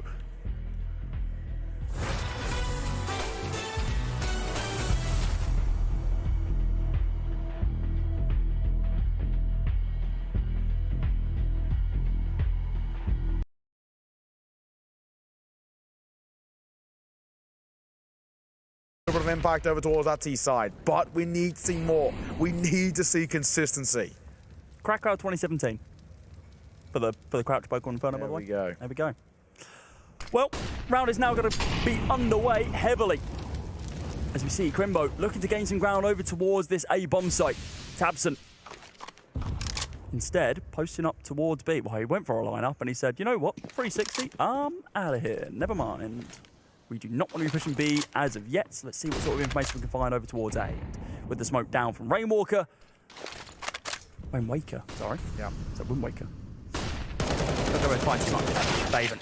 Oh, nice opener there, but a lot of damage onto Patrick. He is going to be able to trade that one straight back, but puts these 2 Galils remaining on tabseN and Crimbo. Quite an influential spot. Nikki, oh, inside of mid. Oh, 4x3. He hasn't seen him. He hasn't seen him. That's a 4x3 moment. Oh, you hate to see it. Oh, my God. He's been kicking himself. tabseN, here he got away with something that could have been messy. Denislaw on the flick will find Keto too, so we get the revenge on the previous round. Leaving Heights all alone, and the youngster can't convert. That round nearly went by the wayside by a 4x3 moment. Thankfully, Nikki, it wasn't all that costly. tabseN could not find success, and right now he is 1-9.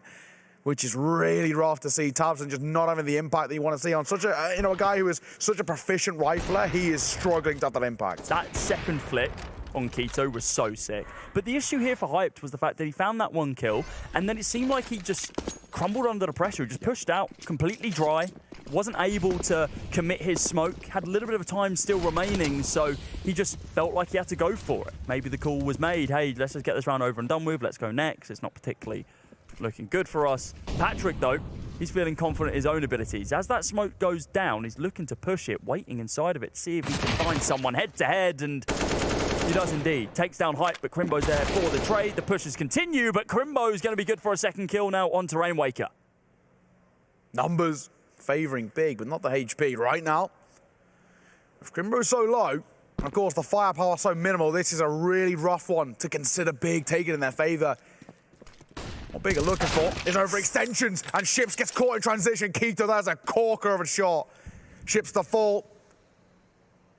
And now Big are starting to make something of this in a round which looked unwinnable.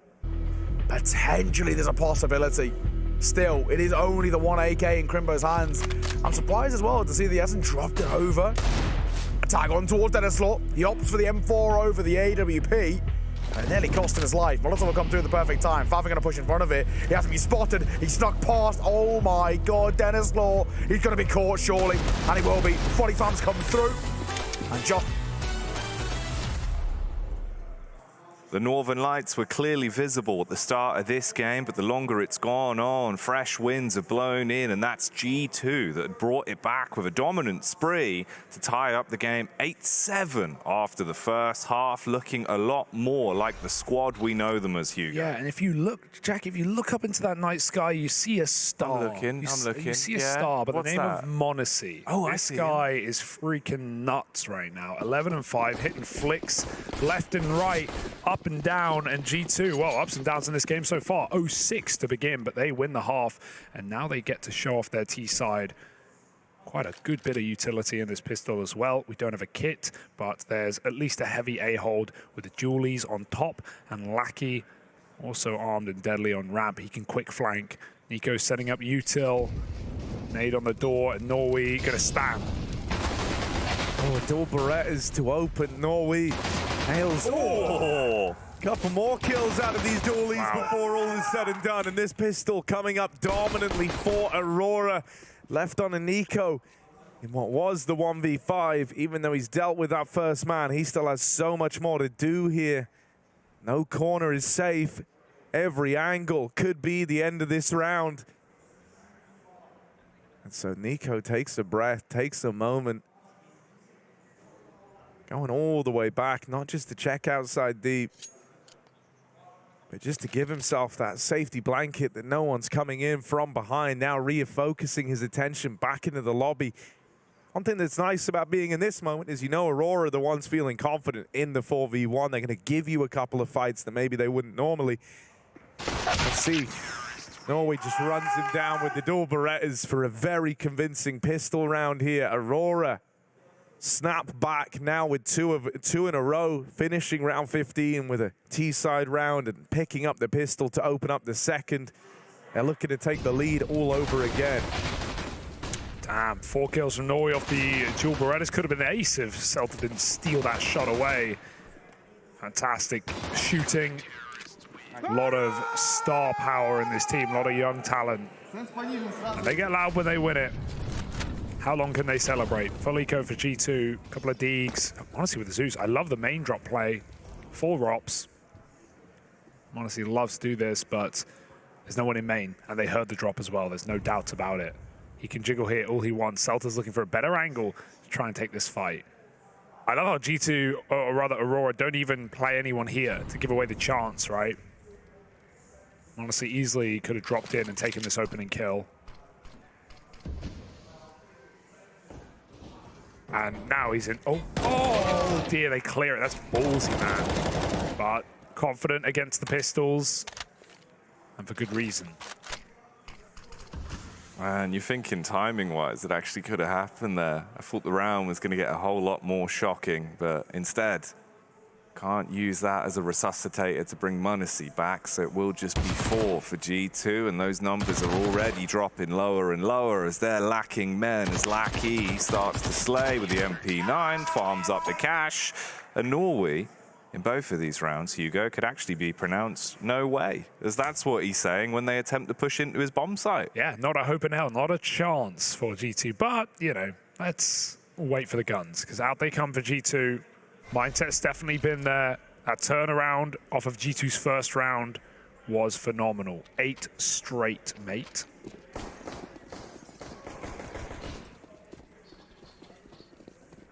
Yeah, if Aurora can pick this up, though, this CT side is onto something, right? And this game is going to start to spiral all over again. Oh, did they molly the roof there? I think I heard it blue. Yeah, they've mollied that. That's a great read. You know Aurora have done their homework if they're pulling out things like that in the first gun round.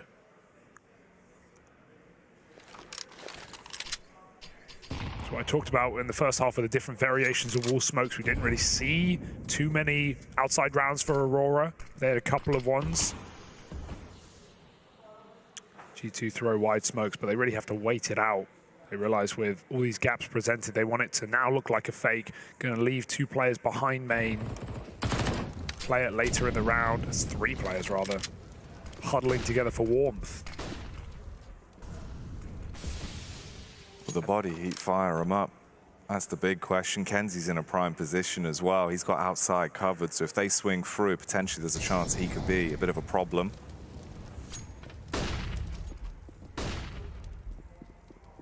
It's all a fake.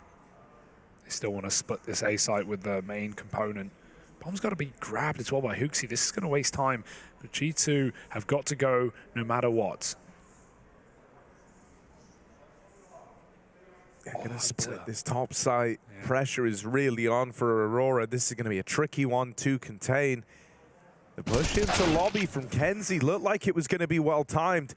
That was the bomb spotted on Hooksy, and if that had been dropped with so little time left, something could have happened here. Instead, Norway with the turn back up into the heavens, and the bomb dropped in the open. 5. They've just got time to get it planted, but they're vulnerable. Out from heaven, Latic dead.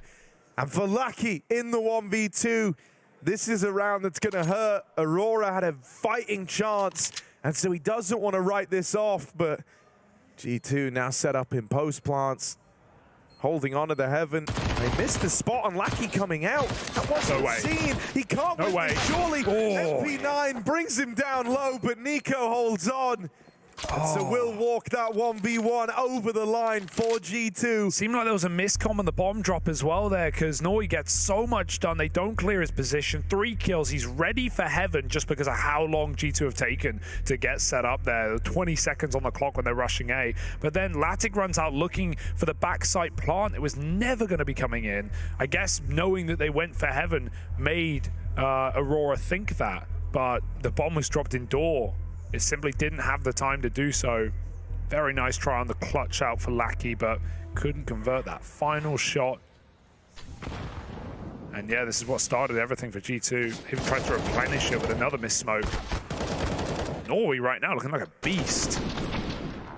He's been super impressive, man. Individually just popping off. Good positioning as well into a lot of these rounds. Doesn't seem like he's overcommitting. And it's nice to see. In this game, surprisingly, is all tied up 9-9 apiece.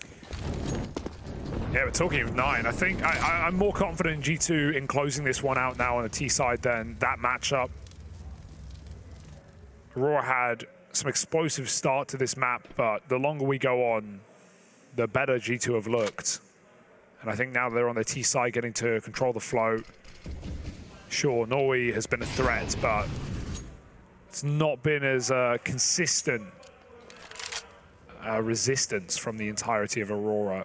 And it's no longer the Aurora Borealis, it's the Aurora Boreal Forest, because, man, they're broke.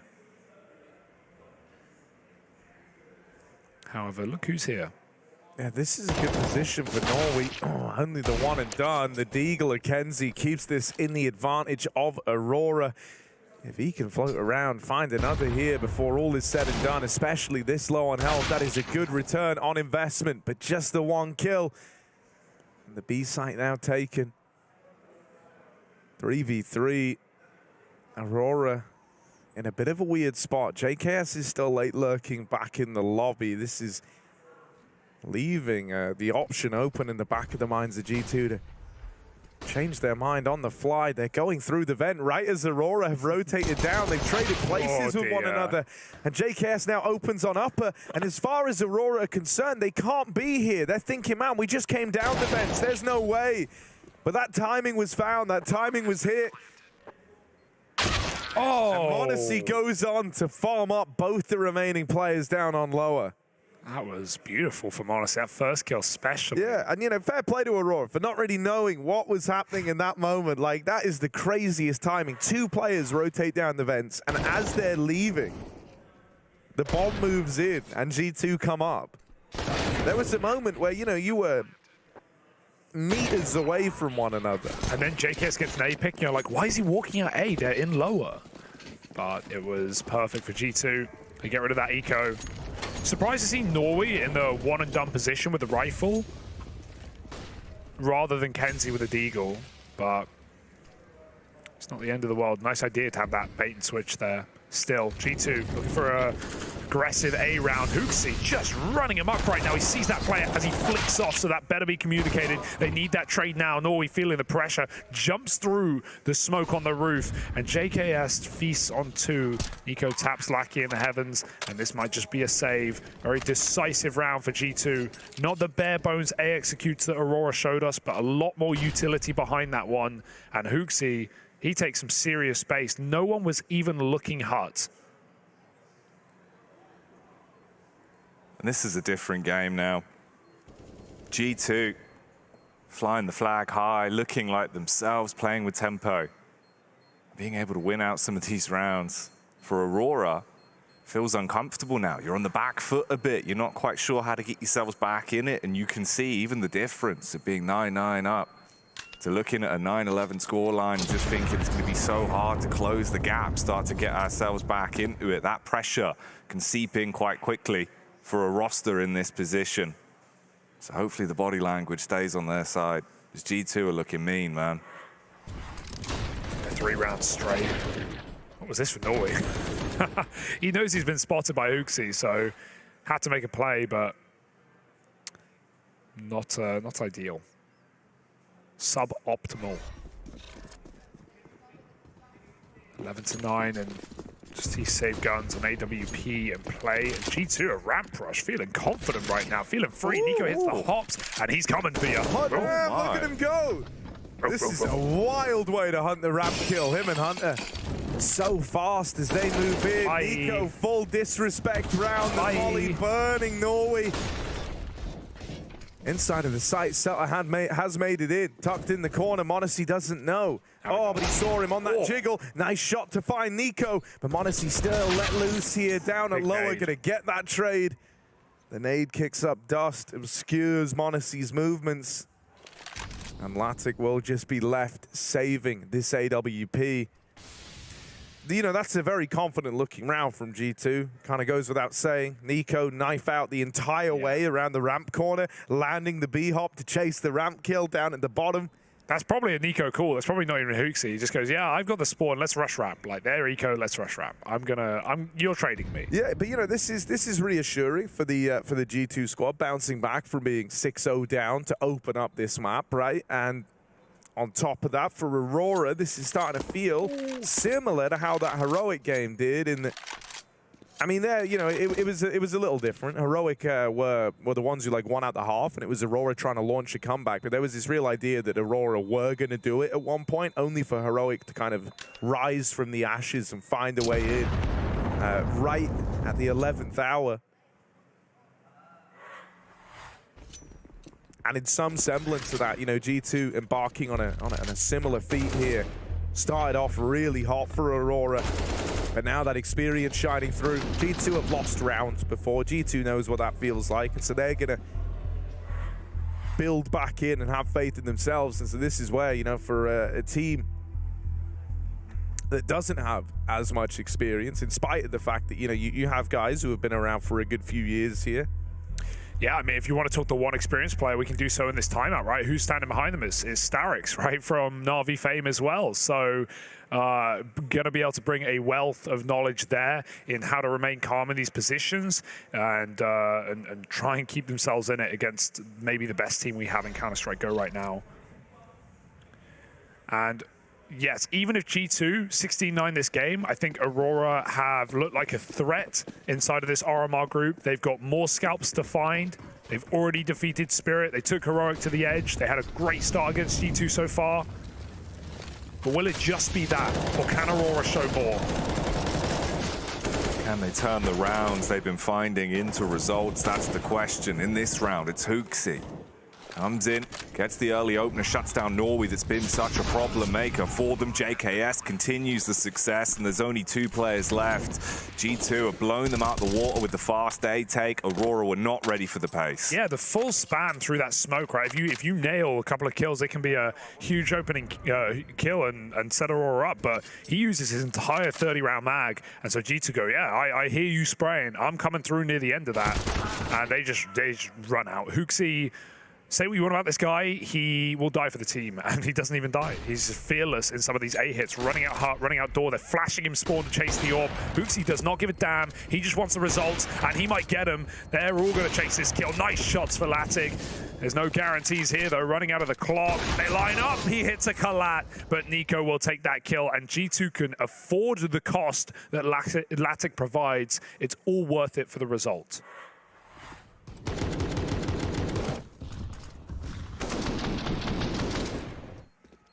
And, you know, I do think It's important to remember as well, even though he's slipped down the board a little, Hooksy was kind of the guy who helped kickstart this, even with individual performance, right? Like in that first half, he put up a couple of multi-kill rounds to hold down the A site successfully, removed the big thing from Aurora's playbook, which was these fast A plays. He made it down vent. JKS Patient. hanging out here, waiting, seeing if he's given a fight down at lower. Meanwhile, Nico and Monacy have both opened up outside. This pistol in main is sweating right now in the vent. JKS adds another to the tally. And so just getting run down in this round are Aurora. G2, impressive build back into this map. And they're looking for a very, very clean 14th. Not falling prey to the low buy round that Aurora are running. Sometimes these are the ones that actually do a little more damage than you're expecting. Right, just because Aurora can play a little looser. They play like they have nothing to lose when they're only bringing Pistol's armor into the fray. But not in this game, not in this round. It's looking like an aim map for G2 at the moment. You know, and I do like this. I like the... I think Hooksy's brought a good bit of resilience to the team because he's not afraid as well to just kind of let the guys off the leash and kind of remind them how good they are, right? How loose they can be. Nico go kill? Yeah, and you know, I don't think there's anything wrong with that. I think one of the problems for G2 in the past was sometimes that they would overcook things, considering how many talented players there are in this roster, right? And I think at a certain level, you have to, when you have superstars, you have to trust in their own decision-making ability. No one gets to this level unless they know what they're doing. So it's not just, oh, they have great aim. It's so much more than that. So I think Hooksy recognizes that. Hooky. That's yeah, man, every word I get wrong. No, it's a cute nickname, actually. He's going to try and kill them with a bomb. It won't work. Bomb radius on Nuke. Not that strong. He might die, though. I think he will. Nice. Really isn't that strong. -6. 14-9, G2. I mean, they go on an incredible streak after losing Pistol. Pull out guns. 6 rounds in a row. And absolutely no signs of stopping. Reassuring to G2 fans everywhere, I'd say. Oh yeah, definitely like a sigh of relief across the fandom, especially for the people that enjoy watching Hugo's Hooky Pooky on the server looking damn good. How could you not? Well, here we go then. Round 24, 14-9. Anything for Aurora, or is this where they're going to get silenced? Norway, the man that's been the problem maker again, opens it up with the backup to Celta as he's selling him down the river, and it's all on Monacy. Minute on the clock, backs off. Can he hit some 6 shots? Monacy 1v4, when nothing can go wrong in this T side for G2. And dude, yeah, I mean, I think if you're G2 here, you're kind of egging him on to give it a look in, to give it a go. At least, you know, if he makes it expensive, that's good in the long run for G2. And you want him to try and feel confident here. They said sign Monacy, we say shine Monacy. Take the wheels off. This hut roof position, very hard to clear, and they're double facing. They know who's on the other side. They are giving nothing away. No, and you know, I think that's what you have to do here, right? If you're careless in how you approach Monacy in a moment like this, and you end up feeding the beast, then you're asking for a highlight clip against you. They're just keeping it really regimented here. One shot in the gun. One bullet in the AWP, gonna fire that off. And in the heart. That was gonna take the peak that finishes him off. Nothing wrong with that. Yeah, G2, they go back to a flex round on A. Norway back at CT event, doing what he does best, multi-killing. And there was a Heaven player as well that laid down a lot of pain. When the first kill comes after after you already lose a man on the A hit, it's so hard to recover. I feel like you need that entry if it's a standard start on A with 3 players. Because you have to stop to fight, right? And in doing so, you don't want to block your teammates in the hut. So Hooksy has to commit out the doorway to give his team space. The Hunter was already dead. It's not ideal. 10 rounds.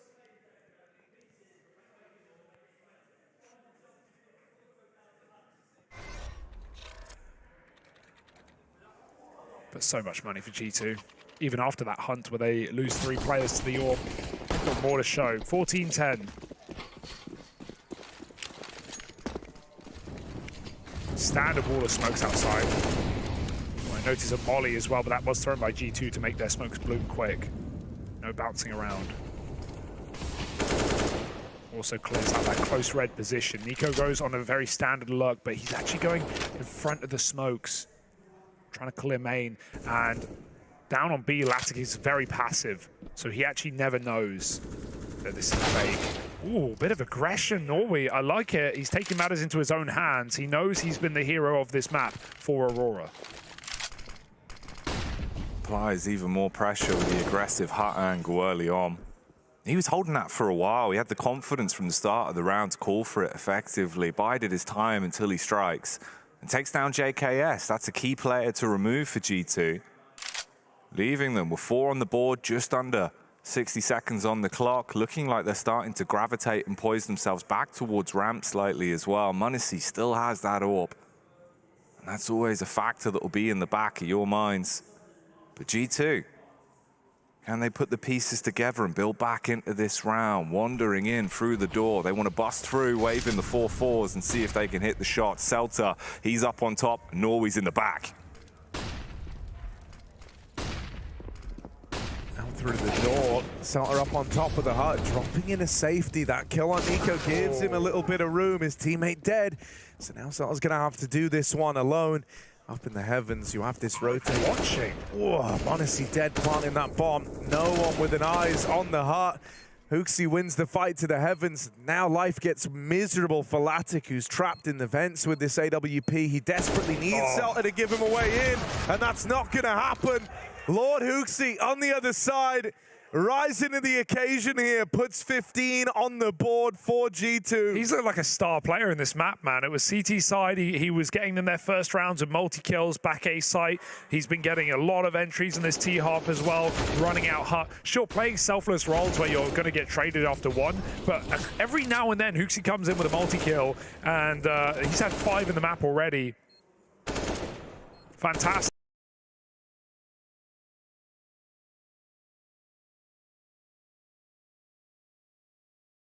15-10. They could lay up some smokes if they wanted to, but maybe it's just the dry fight. Kenzie waits for a vent dive from JKS. Nothing of the sort. If you have an opportunity tonight,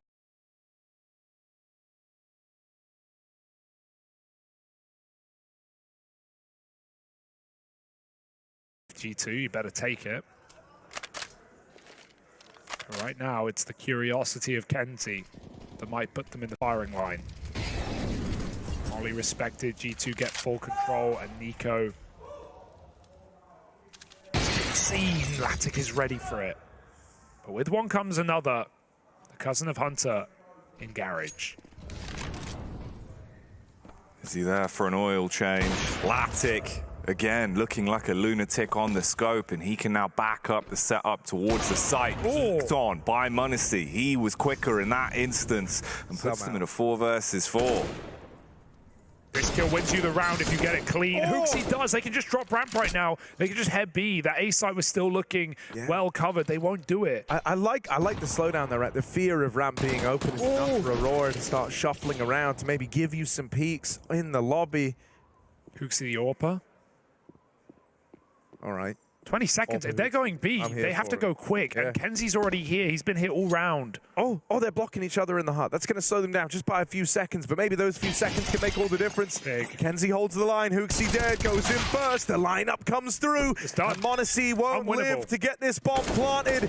They peek him together. They deny that bomb plant, and they even look to find him after time.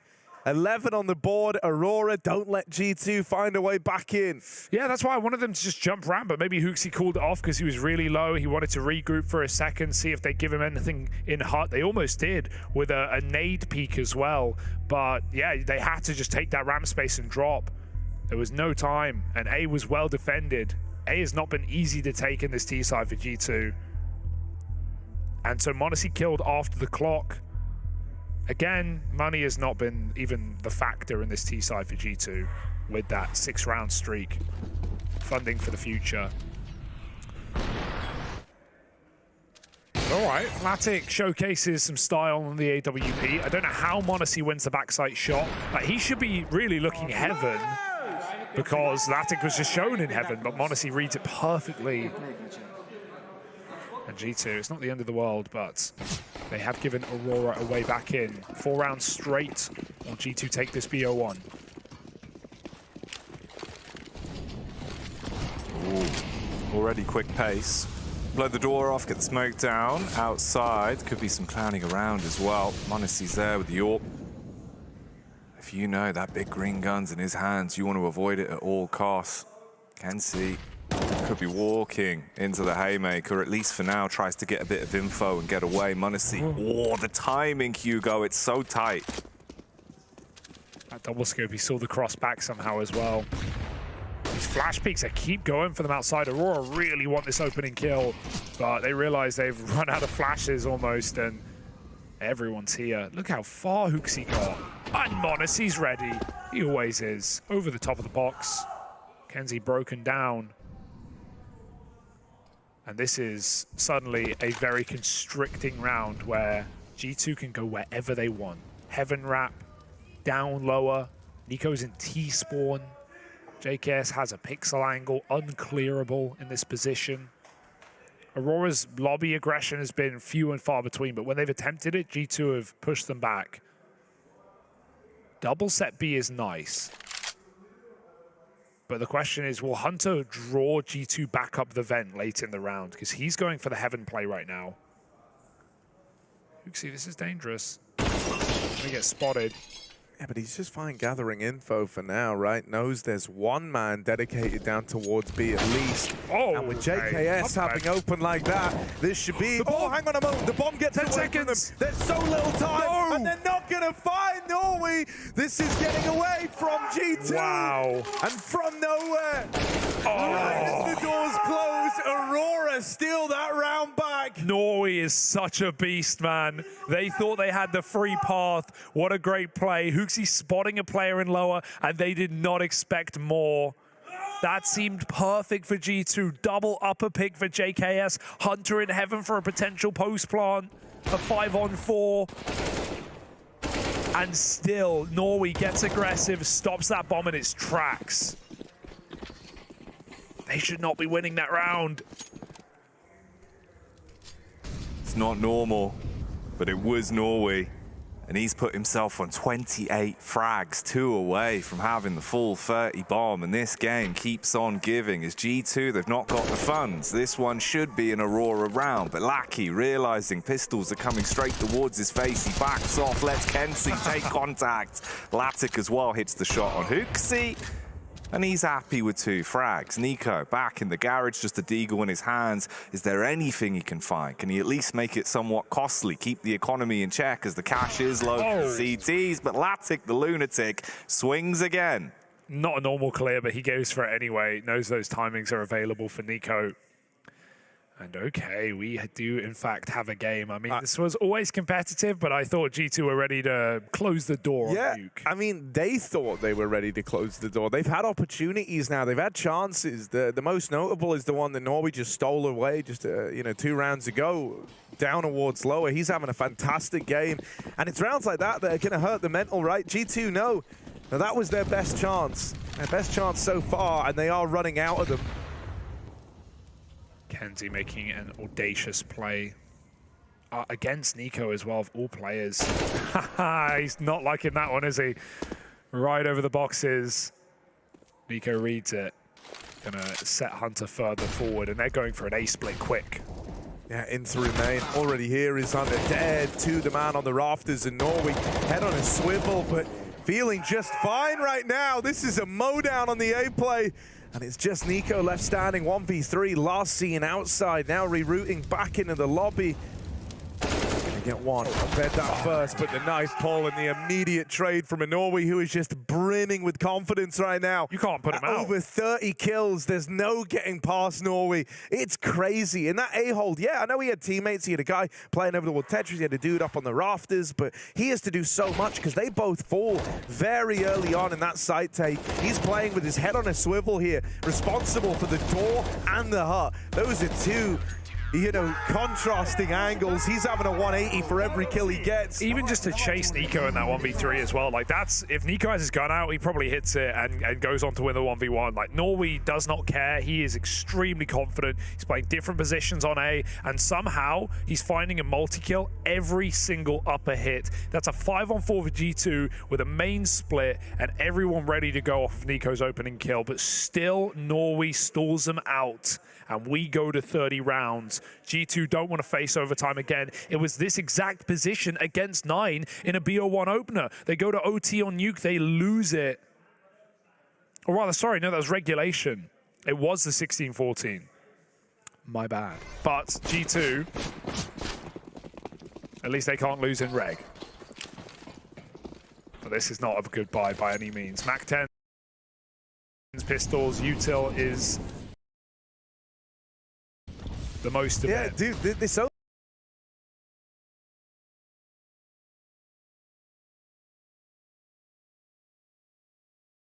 makes this performance from Aurora that much more legit. Like, G2 have had chances to close this game out. They've had ample opportunity, in fact, right? Now 4 in a row. It had to be 5 in a row to force OT from Aurora, and they're 1 away from it. First kill goes the way of Seltzer. Hunter with the equalizer, with that trade, brings us back into the 4v4. Bomb now getting planted. This ends in a retake over on upper. G2 might not have the weapons. Big smoke. And got this bomb down, and with this smoke in heaven, Aurora are going to be pressed for time. Norway, top performer, stuck in the vents. He can't really rotate unless his teammates draw the attention away. And so right now, we're relying on Norway getting set up. That flash not only blinds him, but JKS takes the kill. They lose their point man, they lose their main man, and JKS keeps putting bodies in bags. This one's looking to come through. 4G2 after all, 16-14, the full 30 rounds needed. But they pick it up eventually. It's that killing blow on a Norway as he tries to come up the vents that really drives it home on a low buy. G2, they battle their demons and they overcome them for the 16-14 win. Yeah, hyper impressive to do it on the A site, the one place that's been a fantastic position for Aurora and for Norway, but he's not there, is he? He's already down the vent, and that one hurts to lose like that for Aurora. But they put up a fantastic fight in this map. You cannot deny it. That 6-0 streak to start, a stellar game out of Norway, some ferocious shots from Latic on the AWP, and G2 no doubt had to work for a win. No, they did. You know, tooth and nail action on the server from every member of the G2 roster. They were all performing. Everyone stepped up. And for Aurora, Hugo, the storyline that I think really hurts the most is not only do you now lose this matchup, but that's 2 16-14 losses, one against Heroic and one here versus G2, that if it's in the back of your mind, that's something that could be hard to get over. That's a great point, right? People have been talking about how some of the favorites have had really hard draws, for example, FaZe in that previous group, but hey, look at Aurora, man. They come in and they have to battle Heroic and G2. Sure, it's off the back of winning their opening game in an impressive manner against Spirit, but they have not had easy matchups, but despite that, they have shown fantastic face. 2 30-round games, but still 2 losses. They find themselves 1-2 into BO3s now. Yeah, dude, the thing that's wild, you know, I think for a team that is relatively inexperienced, you know, Aurora having problems closing out games isn't the wildest thought, but it's the fact that it's full 30 rounds versus G2 and Heroic, like you said. I think if you put them in versus, you know, like other tier 1 squads like the Ents guys, I think right now they probably bash them. So yeah, kind of an unfortunate spot to be in, especially with such a good game out of Norway. I think we caught up with Monacy though, so let's see what he had to say after that win. Well, I'm here with Monacy. Solid performance from yourself individually, close towards the end, but are you guys relieved to finally be through the best of ones? Of course we do, yeah. The last game we have to play, and I think we'll qualify to the major. But don't say it before, you know, like. So yeah, we had broke momentum like in the game when they were leading like 6-0 or 5-0, I don't remember. We just took the timeout, and we just kind of changed our CD side a bit. We were like playing more safe, you know, kind of. Yeah. Towards the end of the game, you guys definitely took control. You were a big part of that, but also it felt like you guys maybe tried to chase the game a little bit. They started to pull it back, risk of overtime. Was it just you guys trying to close it out as quickly as possible?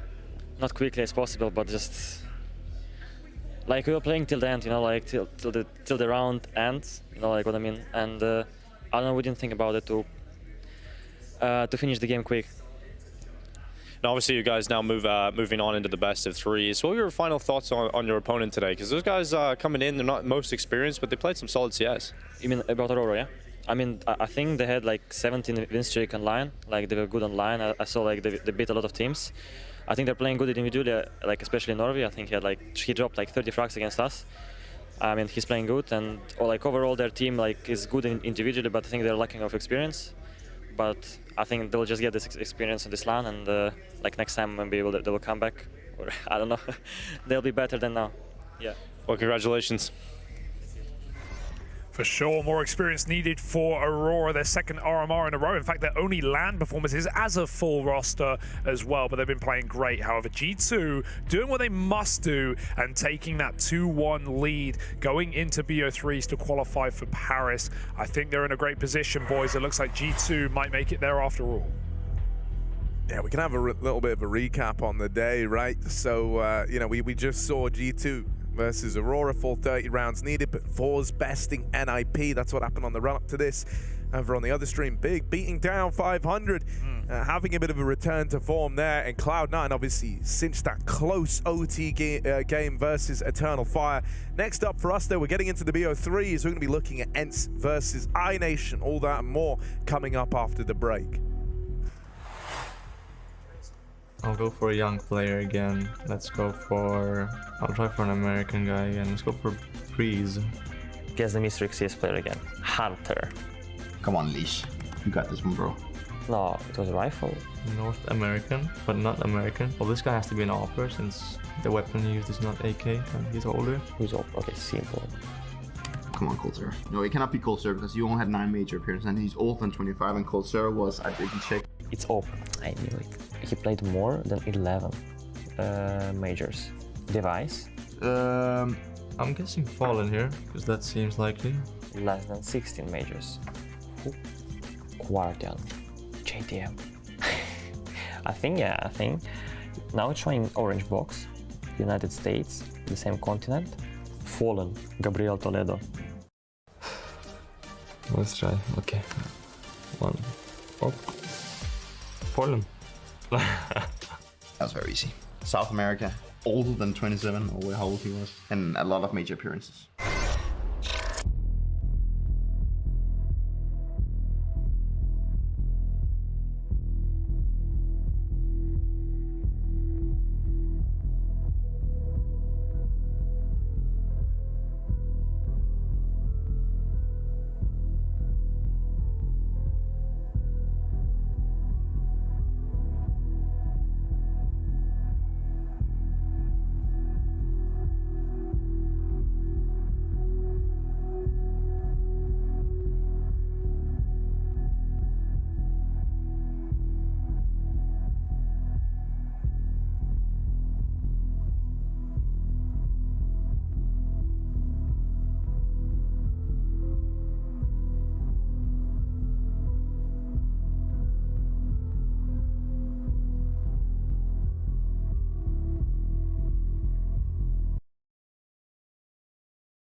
But again, it was very close, and I think we'll have Cloud9 feeling a little bit hot under the collar, but Big, a little bit more comfortable over 500. And we've got a few games coming up, Hawker, that look very exciting. Yeah, into the best of threes now, which I think a lot of people, or certainly the players, will be happy about. And Astralis versus Spirit up early. That's going to be an interesting one. You can see those 0-2 matchups on your screen. Don't think anyone would have expected Astralis versus Spirit as one of these matchups, but at the same time, both teams haven't been in great form as of late, so they really need to turn it around here. Yeah, it's a scary position to be in, right? Two teams that come in, you know, as, I wouldn't say potential favorites for maybe like the legend spot, but definitely two teams that we're looking to go through, right? Just given what we expect from both these rosters. Astralis, I feel like they have a lot on their shoulders, right? Device coming back into the mix. They've been doing a lot of online events, getting into good form. You've got the new addition of Buzz, who's been very exciting, but we can take a look at their games so far, Hawker. What do you make of these? Yeah, hasn't been the best for them. I think that game against Vitality, even in that one, they got off to a pretty damn slow start. They had to try and come back, wasn't able to do it. And then the Eternal Fire loss, they just never seemed to get going in that one. And it seems like they need to make sure they have their heads in the game here. I mean, the ratings aren't going to be great when you've lost your 2 opening maps, but Buzz has been delivering. It's actually been some of the veterans on the team that maybe haven't been performing to the level we would expect. Yeah, I think the one that stands out to me a bit there is BlameF, right? You know, he's not really having those big carry performances he often does. Even when they lose, he normally has a good rating, but not so far. We have Buzz's ratings on the screen, which is the highest rated player for the team at the moment. Not the highest levels here, but I'm sure we'll be seeing more from him in this matchup. We actually have an interview with Zipnix on the sidelines. Zipex, not the ideal start for you guys yesterday. How do you recover from a day like that? Well, I think we started out the day well. 16-14 against Vitality isn't a bad result, but I think we ended the day poorly against Eternal Fire, and we just have to, you know, keep the energy up. I think we lost some energy during the day, so you'll see an Astralis with a lot more energy today. Good to hear it. And you're heading into the best of 3s now. I'm sure that feels a lot more comfortable for you guys. Yeah, I mean, we love best of 3s. We just played a lot of best of 3s online. We have to transform that into the LAN play, but I'm confident we'll do that. You've played against Spirit quite a few times recently. Does that affect anything with this matchup at all? I mean, there is some mind games, at least in the veto, and also like when you play the actual map, you know their tendencies, they know our tendencies, so you have to switch it up, but it's going to be a fun game. Finally, we saw a little Zipex top frag yesterday. Can we expect to see that again today? Hopefully. I'll not promise anything. Are you expecting to see the Zipex top frag today here, Hawker? Oh, I don't know. Listen, I asked the question because I was maybe a bit surprised by him top fragging. But yeah, he did have a good showing against Vitality, and then I think against Eternal Fire, maybe not able to step up in the same way.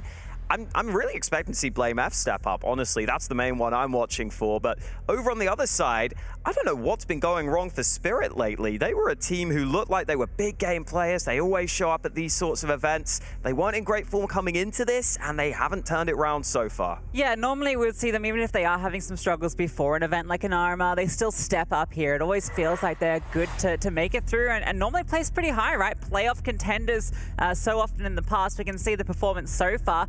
I will say it was really good to see Patsy in particular put on some great performances, right? It felt like he was a player that, you know, there's been a lot of conversations around, particularly at the start of this year, and it's good to see him finding some form here. Yeah, it definitely feels like he's starting to come into form. Really important player for the team. Brings the aggression, brings the firepower to the squad, and we had a chance to talk with him ahead of this matchup. Well, Patsy, thanks for joining me ahead of your matchup versus Astralis. Rough start for you guys yesterday. It looked good in that opening game, though. You guys got a big lead, and then it all started to fall away. And then we see you guys struggle against 500 as well. In your words, what was going wrong yesterday? I think it's best of 1, and it's like another level of enemies. So maybe not our day as well. So now it's best of 3, and now we are ready to fight. And I hope we will show our level of Counter-Strike. Now you're going up against Astralis in the best of 3, not an easy team to play in the best of 3s. You guys have played them quite a lot recently online as well in the qualifiers. Does that play into sort of the veto or the mind games a little bit coming into the game? Yeah, sure. Like every game versus them, we have like different veto all time. So of course we have it, and now it's a good veto for us. So yeah. So you're feeling pretty good about it. Now, obviously, you guys into the best of 3s. We see you guys do well in the major circuits. Magix was saying yesterday that you had a strategy of trying to sort of lower the expectations and try and take the stress off. Well, unfortunately, now it's like 1 best of 3 and you're out. Is the stress levels back up? No, of course it's not, because now, like, it's the last tournament for CSGO. I mean, major, and we didn't have nothing to lose, so that's it. We're ready for a fight, and doesn't matter what will happen. Nothing to lose and ready for a fight, Hawko. We've got the veto out here in front of us. Is there anything that surprises you here? I think for me it's maybe the lack of nuke this time around. Yeah, that's Yeah, that's definitely interesting. I think coming into this, they've played each other a lot recently, right? We heard that. So I think that does play into things a bit. The Mirage pick honestly feels to me like a map neither of these teams massively love, but I feel like Spirit have just gone for that to try and throw that curveball in there. But yeah, that lack of nuke, I guess coming into this one, we are seeing some kind of switch-ups coming in on the Veto side of things. And I wonder if that just comes through when you have played against a team so much lately. I feel like Astralis probably could have picked the nuke here. I feel like it still would have been a good choice, but go for the Ancient instead. Yeah, I think they're just feeling confident on Ancient, right? You look at these two teams and how they've been faring on Ancient lately. It definitely does look a lot better for Astralis, so you can't blame them picking into that. And yeah, Mirage is interesting, right? I wonder if perhaps, there's a part of the conversation with Astralis how they used to permaban this map, during their iconic era, right? It wasn't something that came into the fold until the last couple of years. Device now back in the mix playing that map as well. Maybe they just feel that's an area that they can exploit.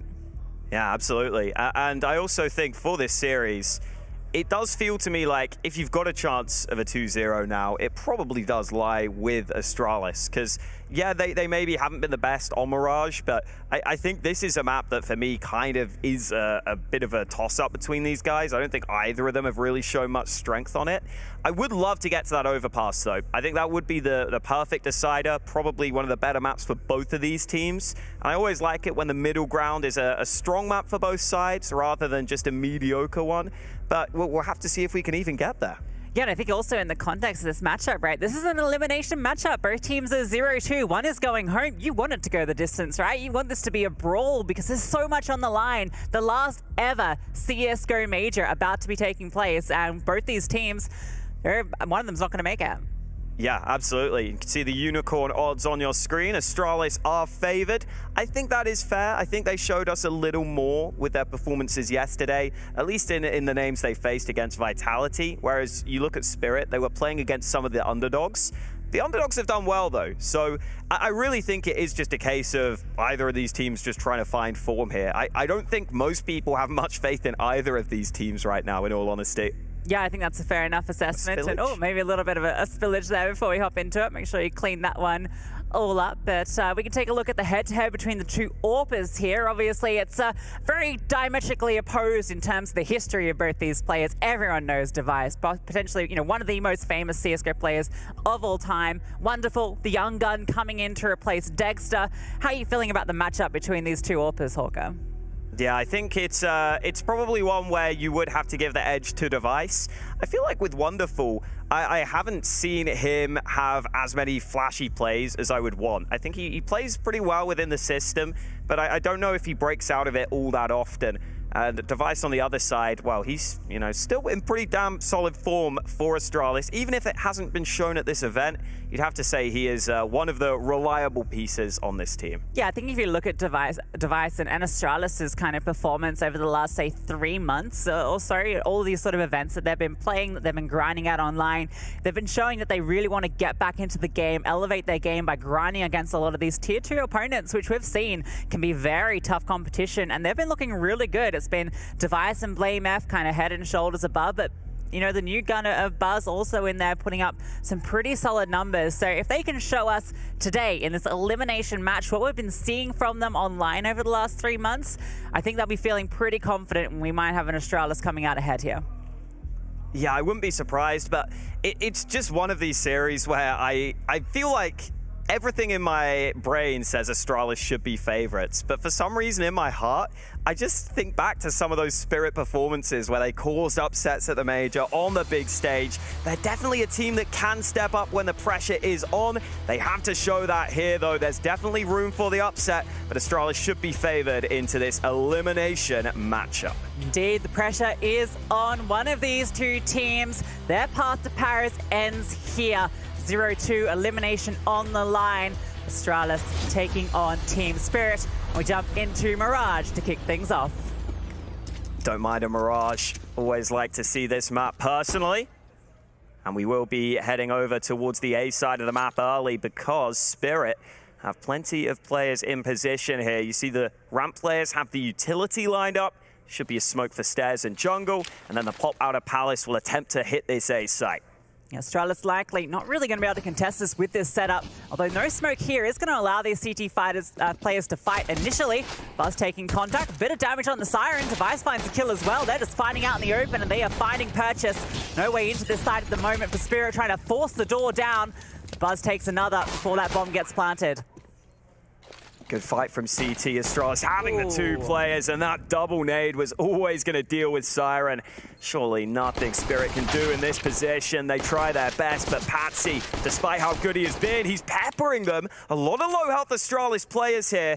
They're going to get on that bomb with the smoke. Hit at the ready. Nothing Patsy can do about it. Yeah, it's so unfortunate the bomb was planted in front of default rather than in front of triple, so that it's not planted for Patsy there. But honestly, you got to give massive kudos to the way that Astralis played that. They had 3 players very deep on B in that pistol round, but the 2 on site were able to get so much done, and no one went down. They just stood strong at Ticket and found so much Purchase. What a shot from Device to get things kicked off as well.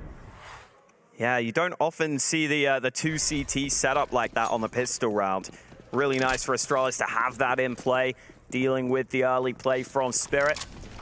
And with the bomb plant, Spirit more than happy to invest themselves. They've got Galils, they've got some utility. Wonderful the man with the dig, but BlameF taking initiative early. Someone that we said in the pregame we want to see more from. Well, he gets involved in this round.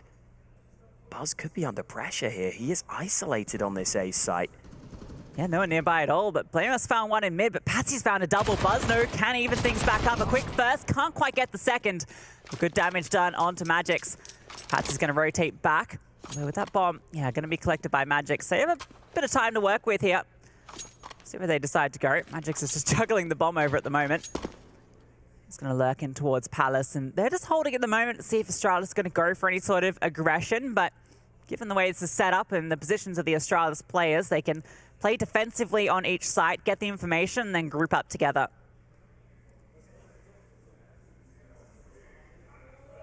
Happy to delay. And as you were saying, this should favor Spirit right now. I like that Astralis are playing it pretty passive here, though. I mean, Zipex even considering the prospect of a flank. But he can just wait this out completely, wait for that bomb to start getting planted on the site. There's nowhere safe to plant on A because of the position of Glaive over towards short. He can deny if they go for the con plant. Any other plant, and Zip has got this, and time is going to be an issue. They have to commit to this plant immediately. Obviously, Magix is the one that has to do it with the low HP, and, well, the pick out from Zip actually gets taken down from Patsy. If he just swung, maybe he can deny the plant, but now there's a chance for Spirit. Glaive, the IGL, now in a 1v2, and they have split up. No kit on his back and no head on his shoulders. Magix there to deliver. I think that was the tiny gap in the box where you can spot through the little hole. This was the initial fights on mid. These were important. They got Astralis into a pretty decent position, but then Patsy suddenly brings it back. That shot was brilliant, and you can see Astralis a little frustrated with how they let that one slip.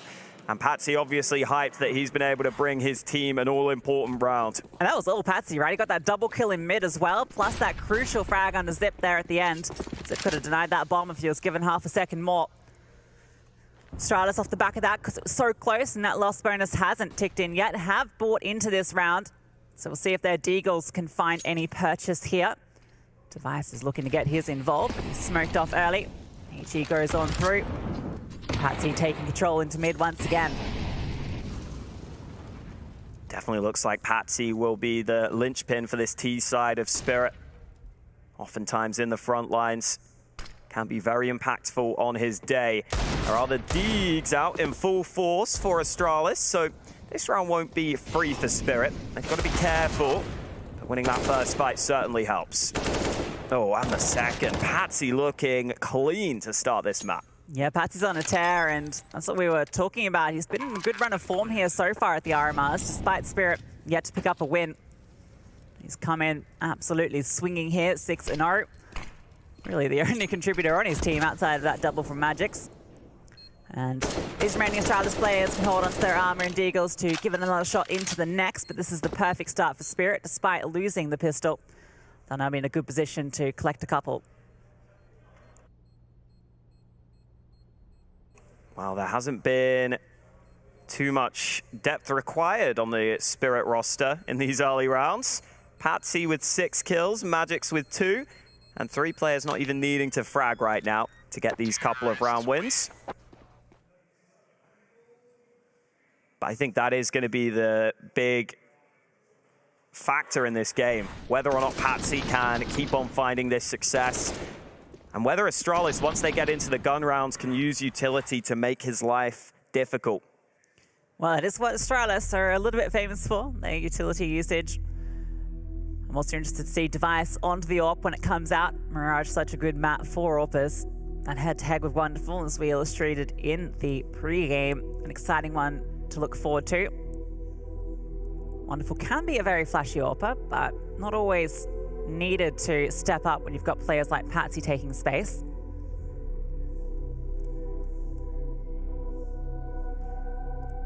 Yeah, I also think there's the factor of seeing what Buzz can deliver for Astralis here.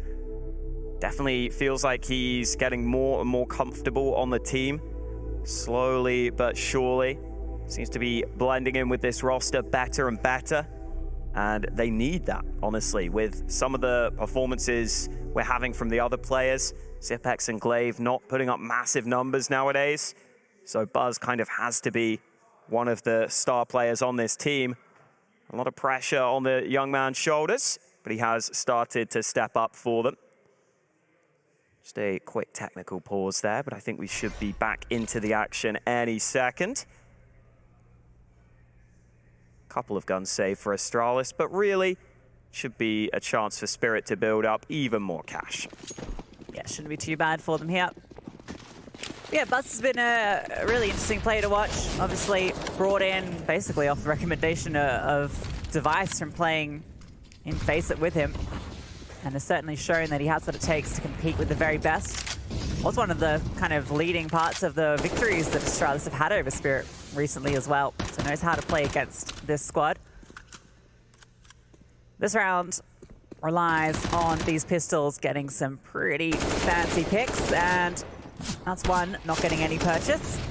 Patsy's under pressure, but had to be alleviated by his teammates pretty quickly. Magic's doing wonders. Yeah, this one goes about as expected. Easy cleanup for Spirit, who head off to a 3-1 lead. Now we'll get to see what Astralis have got for us in the gun round. Definitely will be interested to see how they approach mid, because I think we're seeing the standard for CTs is to kind of give it up, but you do see some teams be very willing to fight for it. Oftentimes you have to put a lot of players in that position to get back control. So let's see what Astralis decide to go for. They have got that AWP out for Device. Glaive is going to jump up into ladder room early. Yeah, he can support in towards Cat and mid. But look at this stack up from Spirit. 4 players outside of A. As soon as the guns come out, they want to do a straight up execute, but Device is here with the AWP, and he is holding the angle. Patsy's going to swing on through, but a missed shot from Device brought down low. Buzz gets aggressive, finds Siren. Now Patsy's trying to take some space onto the site, but Device is still here, holding a fine angle onto that headshot box. Falls off back, doesn't want to give up the fight with such little health, goes all the way back to CT. In fact, Buzz is going to be such an issue as this round goes on. Bomb planted.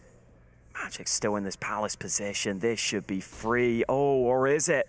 Buzz moves at the right time. Magic still hasn't spotted him, but finally hits the headshot.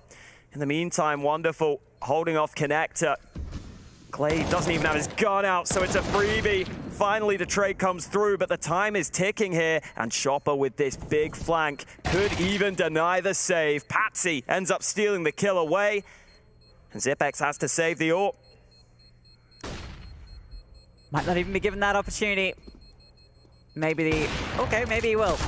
No, he won't. Chopper denies that. And well, Blast.tv poll, they looked pretty split on whether Astralis is going to go through here.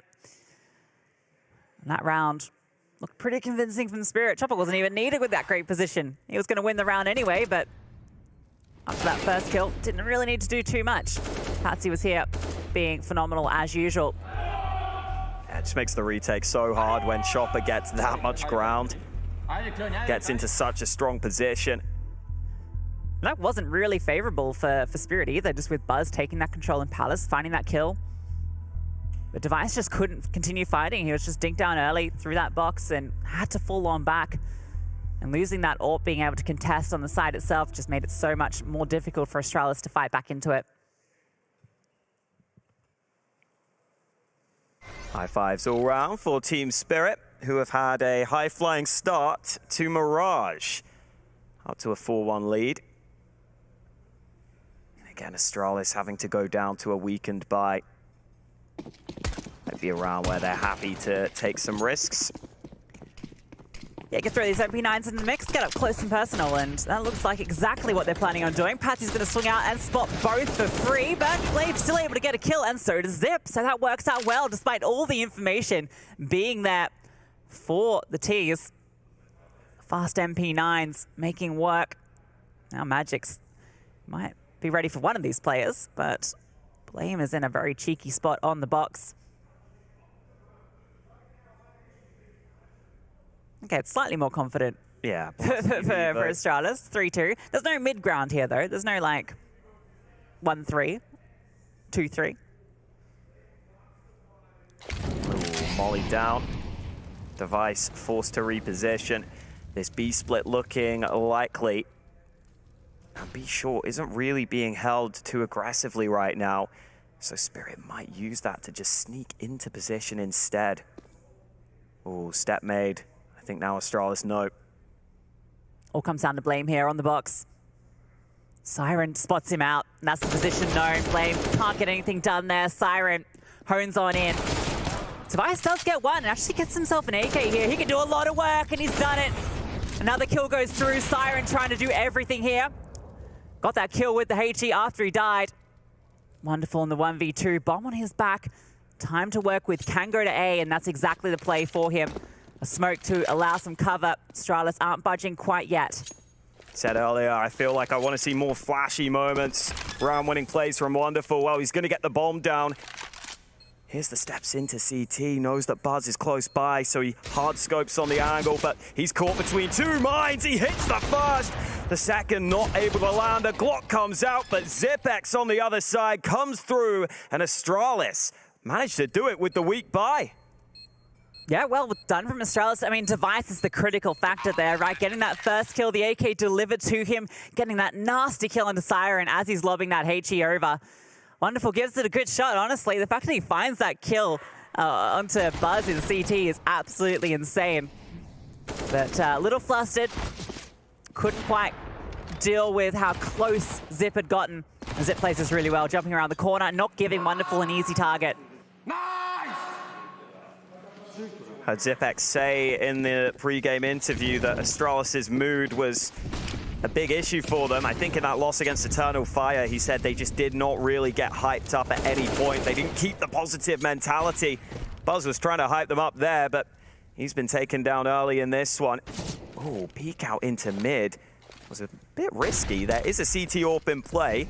Glaive is still staying sticky in this position. Smoke goes down, spray through. Wonderful, almost taken out through the smoke. I really like that from Glaive, right? You spot an AWP and you know that he's crawling up Cat. You know that you can take that fight if you flash yourself in. The AWP's going to be in a really unfavorable position. Still two players here towards B. Zip in the middle of the side. Device comes over with the AWP. They have the perfect setup here to deal with this hit. AWP coming in close. Glaive able to find one as well. No purchase now for Spirit trying to fight their way into this. Two players so low as well. They can't find their way out. Magic's tucked in towards the van. Everyone from Astralis has arrived in the server to stop this one. Zip drops the bomb out in the open, flies out the window as well, making it even more deadly. Zip collecting kills left, right, and center. Chopper, he is nowhere near the action. Yeah, he was hoping he could luck. But what a rotation from Astralis. It is a risk to stack that B site, but they were clearly very confident that it was going to be that B-sided play. I think they spotted the players towards short, maybe started to figure out a B split was being attempted. Spirit instead just go back to the apartments, try and full commit in. Nice to see Zipex also getting a lovely triple there, just taking initiative as that B anchor. It just took so much damage early, right? I think it was Siren peeking in towards a main, got legged, and then Glaive obviously doing all that damage onto the second player on towards Cat. I think it was wonderful. Just made it so hard for them to actually commit to getting out of the apartments. It relied on Magic's getting something, and he was kind of stuck in towards Van. Couldn't find any purchase. As soon as Patsy goes down there, it all just kind of gets a little tight for them, and Zip's able just to clean up. Very important that Zipex gets off to a good start here as that B anchor. You don't want to have that be a weakness on the map and affect the way that you're thinking about having your CT setups run. We've got the double AWP setup out here on the Astralis side. Glaive will get one in the mix. In the meantime, Device posted up on Palace. Oh, he'll wait, and he'll land the shot. Tight angle against Siren, but he hits the wall bang. And I don't think Spirit are getting much back from this. They'll get mid control. It's a good start for Astralis. Yeah, patience from Device rewarded with the kill. That second AWP can now just stick there. You can just hold in towards the apartments, and B is completely locked down. A boost coming through. Blame is holding for this, looking at that light. If Patsy walks across, the light will flicker. And that will give him that cue that someone has crossed.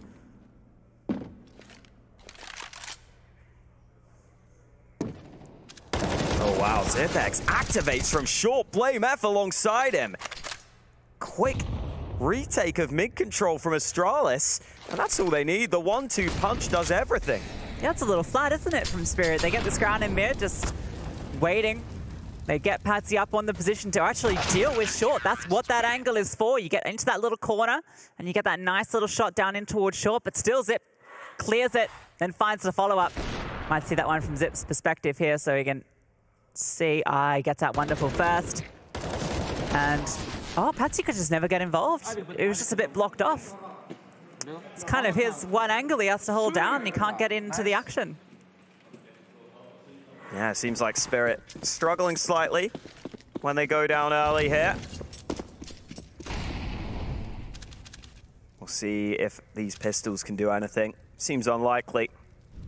They don't have the utility to set up these pistol players. But some nice initiative from Astralis. Hello, Siren. Don't know where that came from, but Blame F offers him the fight. He takes it. That makes things a little more uncomfortable for the Danes. Yeah, Siren's been doing pretty well finding these openers. Obviously went down to Device last round, but got the opener over to Ramp the prior. He's been doing well just poking and prodding over here at A. Now, Spirit with the advantage. Know that Astralis want to get some info back. Oh, Buzz doesn't spot Patsy. Tucked in up on the lounge seat in the corner. Bit hard to see. Zip wants the info. Nothing being found here. Rumbu's being assembled, and they're going to jump across. Magix makes his way over, but he's just got a Glock, so not too much that he's working with. Glaive just to get a little scary, misses the shot, but he's able to get away. 40 seconds for Spirit. They stay spread across the map, maybe hoping that they can draw the attention towards this B site. I don't know if Chopper's done enough there, though. Device and Buzz will stick towards A. Remember, no nades for Spirit. Smoke down from Buzz.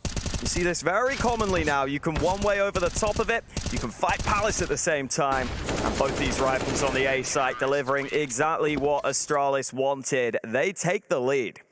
Yeah, it's one way is just so strong against pistols in particular, right? Because all you're looking for with the pistol is the one tap, and you can barely see a thing over the one way. As is the intent, we get to see that lovely shot from Siren to kick things off, which did make it a little nerve-wracking for Astralis for a moment, but they showed no issues holding down the site, no further casualties.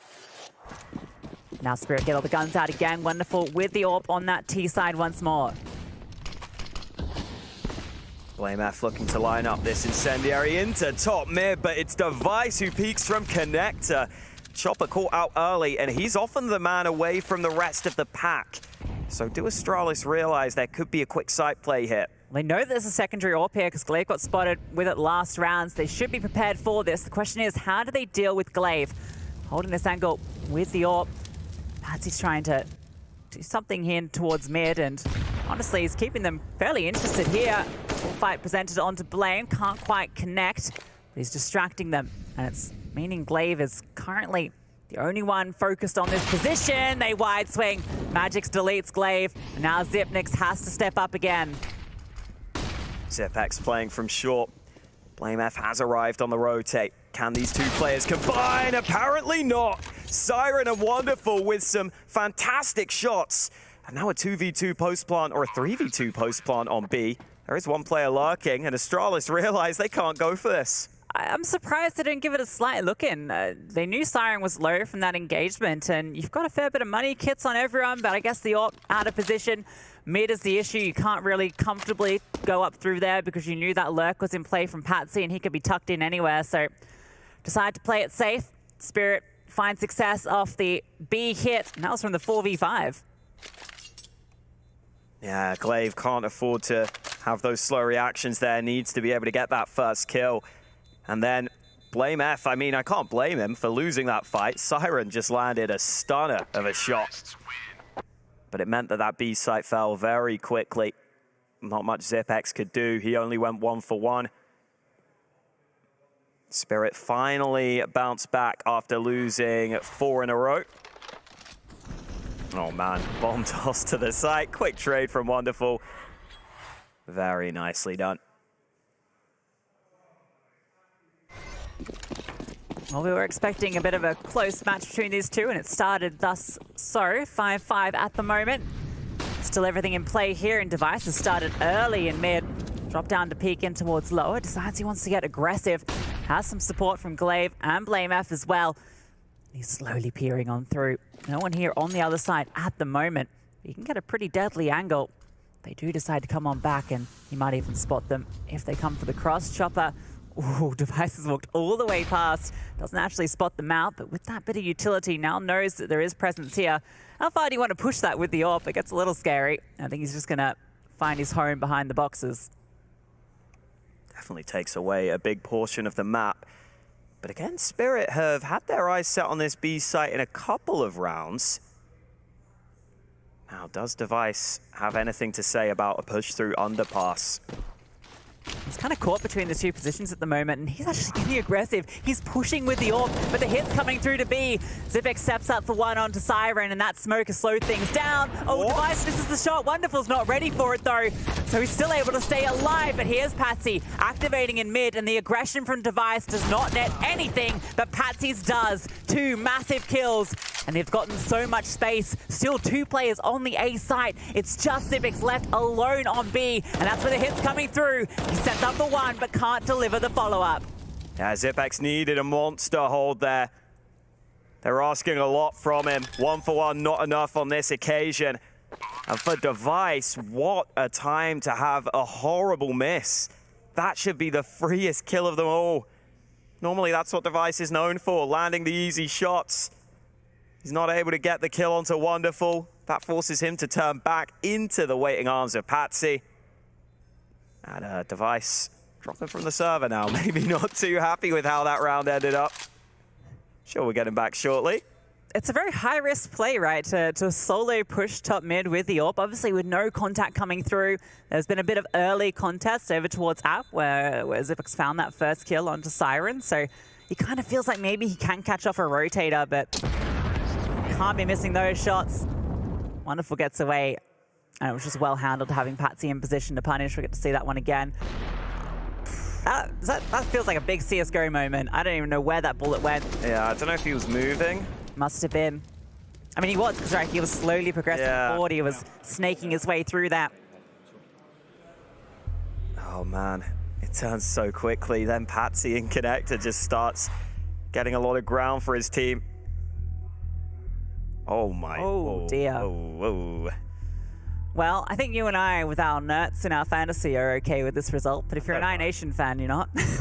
Is there anything that we can go above than being on fire? Like, if you win 10 in a row, 15 in a row. The flames. Yeah. Oh, no. I'm weirdly invested in seeing if iNation gets 16-0'd. You never want to get 16-0'd. In an elimination series as well. That is the stakes at play on both of these streams at the moment. But not so dire an affair here between these two teams. Just one round in it. Astralis still have what they need to keep fighting. Gotta say, Zipex has been having a real solid game for himself. And normally, when that happens, as long as the other stars show up for Astralis, they're in good shape. That hasn't happened here. Device getting aggressive alongside BlameF. Initiative taken on mid, and Spirit have to respond on A, and that shot opens the door for them. Yeah, they have to go fast here, having lost all that control in mid, having lost so many players. Device in a powerful position, though. That gap in the smoke, he's behind it, but Siren takes him down. Siren on a tear here. Astralis is the victim. He's found another. Siren, there's just no one that can stop him at the moment, running through the site, causing a rampage, and suddenly that two-man lead, it's so far behind them. How are Astralis letting these rounds slip? It feels like they have everything they need. They're sticking around here. Oh, and that fight given by Wonderful now makes this retake so much more doable. Spam through, damage done, another kill for BlameF. Finally, Magix trades him. And this is a pretty decent position to spot the cross to the site, but he doesn't realize Glaive is still in CT. He's on the wrong angle, finally figures it out, but Glaive could get towards that bomb. It's a good headshot, exactly what Magix needed. What a shot from Magix to save that round. It looked like BlameF was going to do it all there. That kill, the peek from Wonderful, and then he gets the information through that spam on the wall. Gets a little bit scary there, but goes both ways with how this one started for Astralis. That aggression in mid, rewarding 2 kills for free. But Siren, I mean, what a triple kill into the A site. I think we're going to get a game here where even if it feels like a team should have a big advantage, it can turn at any moment. We're seeing the, form, I would say, the recent form from both of these teams, and the fact that they're not playing the cleanest Counter-Strike, they're allowing opportunities for their opponents to get back into it. And it's a shame for Astralis. They've had quite a few rounds now where I feel like they've had a pretty good read or a pretty good idea to start the round. They get into a good position, and then suddenly the Spirit players just start popping off. Siren obviously deserves a hell of a lot of credit for that round. But Magic's the man that ends up closing it. And Spirit grinding out rounds, up to 7 now on their T side. I think that's the thing about Spirit. Even if they lose that advantage early, they're so fast to respond. They don't just let you simmer in it. Device in mid again with that AWP. Bit of movement. He's sort of looking between 2 angles at the moment, and perhaps he might get a taste of that AWP in a second, but not with that smoke going down. Device doesn't want to stick around. Top mid still so exposed, and he's the only one that's kind of in charge of such a pivotal position on the map. Got this 2-1-2 setup, a lot on Device's shoulders if they do decide to come to him. Device still looks very confident in mid, though. The way he peeked underpass in that round at the start here. It's got no armor as well, so it's you got to have confidence, I suppose. Now knows that the utility means there will be players coming his way. Good flash, tag landed. Device decides it's time to get off that angle. So mid control taken by Spirit. See if they can effectively use that to move towards one of these bomb sites. Yeah, look at this move from Astralis. Device rotates over to B, and immediately the extremities of A are pushed. One player looks towards Palace, the other gets into ramp. So they've got a good setup here to deal with where Spirit's aggressions comes from. And well, Glaive gets presented a kill, but Chopper chops down 2. And that's going to encourage them to walk straight into Device. Players coming from every direction. He has to choose his fights carefully here. Magix is just playing with him, and Device misses the shot. Siren creeped up close, and BlameF might find a kill over on A. But he's nowhere near the action. Buzz is on a flank all the way through the apartment, so Astralis are definitely interested in giving this a quick look in. Yeah, Buzz is hoping this position isn't being accounted for. Maybe he can get here quickly, catch a player trying to come back to the apartments, but that is not the case. Sending the MP9 in. Seeing if he can make anything happen, but with the time ticking, I'm not sure that's going to be likely. Maybe it is just a scenario where they play for exit kills instead. And really, I think BlameF just needs to hold on to the M4. Looks like Spirit will exit the other way. So Astralis unable to hold, and they had 3 players on B, but Glaive and Zipex can't get anything between them. And I love the patience from Magix there in the apartments. He realizes he's the one player that just needs to keep Device's attention. Never gave Device the fight until too late, until his teammates were swarming. And these entries from Chopper, oh, the turnaround is lovely. It's unfortunate for Device there, right? Because he knows that there's so much pressure about to come through short, but he kind of has to commit to one of these fights because as soon as he lets off the angle, you just know Magix is going to be peeking on that. So caught between two very tough positions. Spirit handle him well. And yeah, the spacing out towards short just wasn't great for Astralis, kind of swinging with a bit of a gap between each other. And okay, looks like we might be getting that 16-0 unless we get something heroic here from the dual Berettas. What do you reckon, Hawker? Oh no, it's not happening, is it? The time's so low. No kid either. Hey, okay, well. Done for. Alrighty, Ents looking good in their bounce back game. Over in the other 0-2 matchup. That's going to be tough for iNation to come back from. Yeah, it feels like for Ents, the 16-0 is going to be actually a massive confidence booster for them, right? I feel like they really suffered in that second loss in particular, right? It looked like that really was a difficult one to wear. I also, you know, have to say that was iNation's pick. So, yeah, we'll see if they can do anything in the rest of the series. Siren's picked up. Chopper's trying to do some damage in mid. Does a little. Already working with the man disadvantage here. And aggression in the apartments. Magic's almost caught out, but the MP9 does not quite connect. Now that area of the map is cut off to Spirit, so they're kind of forced to go back elsewhere. And look at this aggression. Buzz is just walking on through all the way in towards ramp, and BlameF's not that far behind him. This position could end the round immediately. Wonderful's going to walk in with the AWP, and there is no way Wonderful wins this fight. Buzz gets this every day. What is that from Wonderful? Ready for it, clears it with the AWP and hits the headshot. I was kind of setting that one up to happen, I'm not going to lie, Hawker, but it's still impressive to see it come into fruition. Oh, and now this gets a bit weird, a bit uncomfortable for Astralis. I think BlameF might need to just get back to the bomb site because that aggression gave the opportunity to Spirit. Impressive that Wonderful was able to take it. But it is now back to a 4-on-4. Zipex playing back from CT, so we can't even help BlameF here. Has to be the rifle delivering. He should spot the shadow, but it doesn't get him the kill. And Wonderful with another fantastic shot. And now Zipex can't do anything really in CT. It's going to be really hard for him to get involved. Trying to work behind that smoke. Spirit making their move, and maybe Zipex is going to make me bite my words here. Finally traded, but the rotate is arriving. There's only 7 seconds right now. Time's just going to run out. They have to get this bomb down, and they are trying to plant it. The deny almost from Device, but taken down before he can stop that C4 going on the ground. So it is 9 for Spirit. And what a round to fight back into after losing the opener, getting forced out of B. But Wonderful, 2 massive kills. We get to see this one back on Buzz.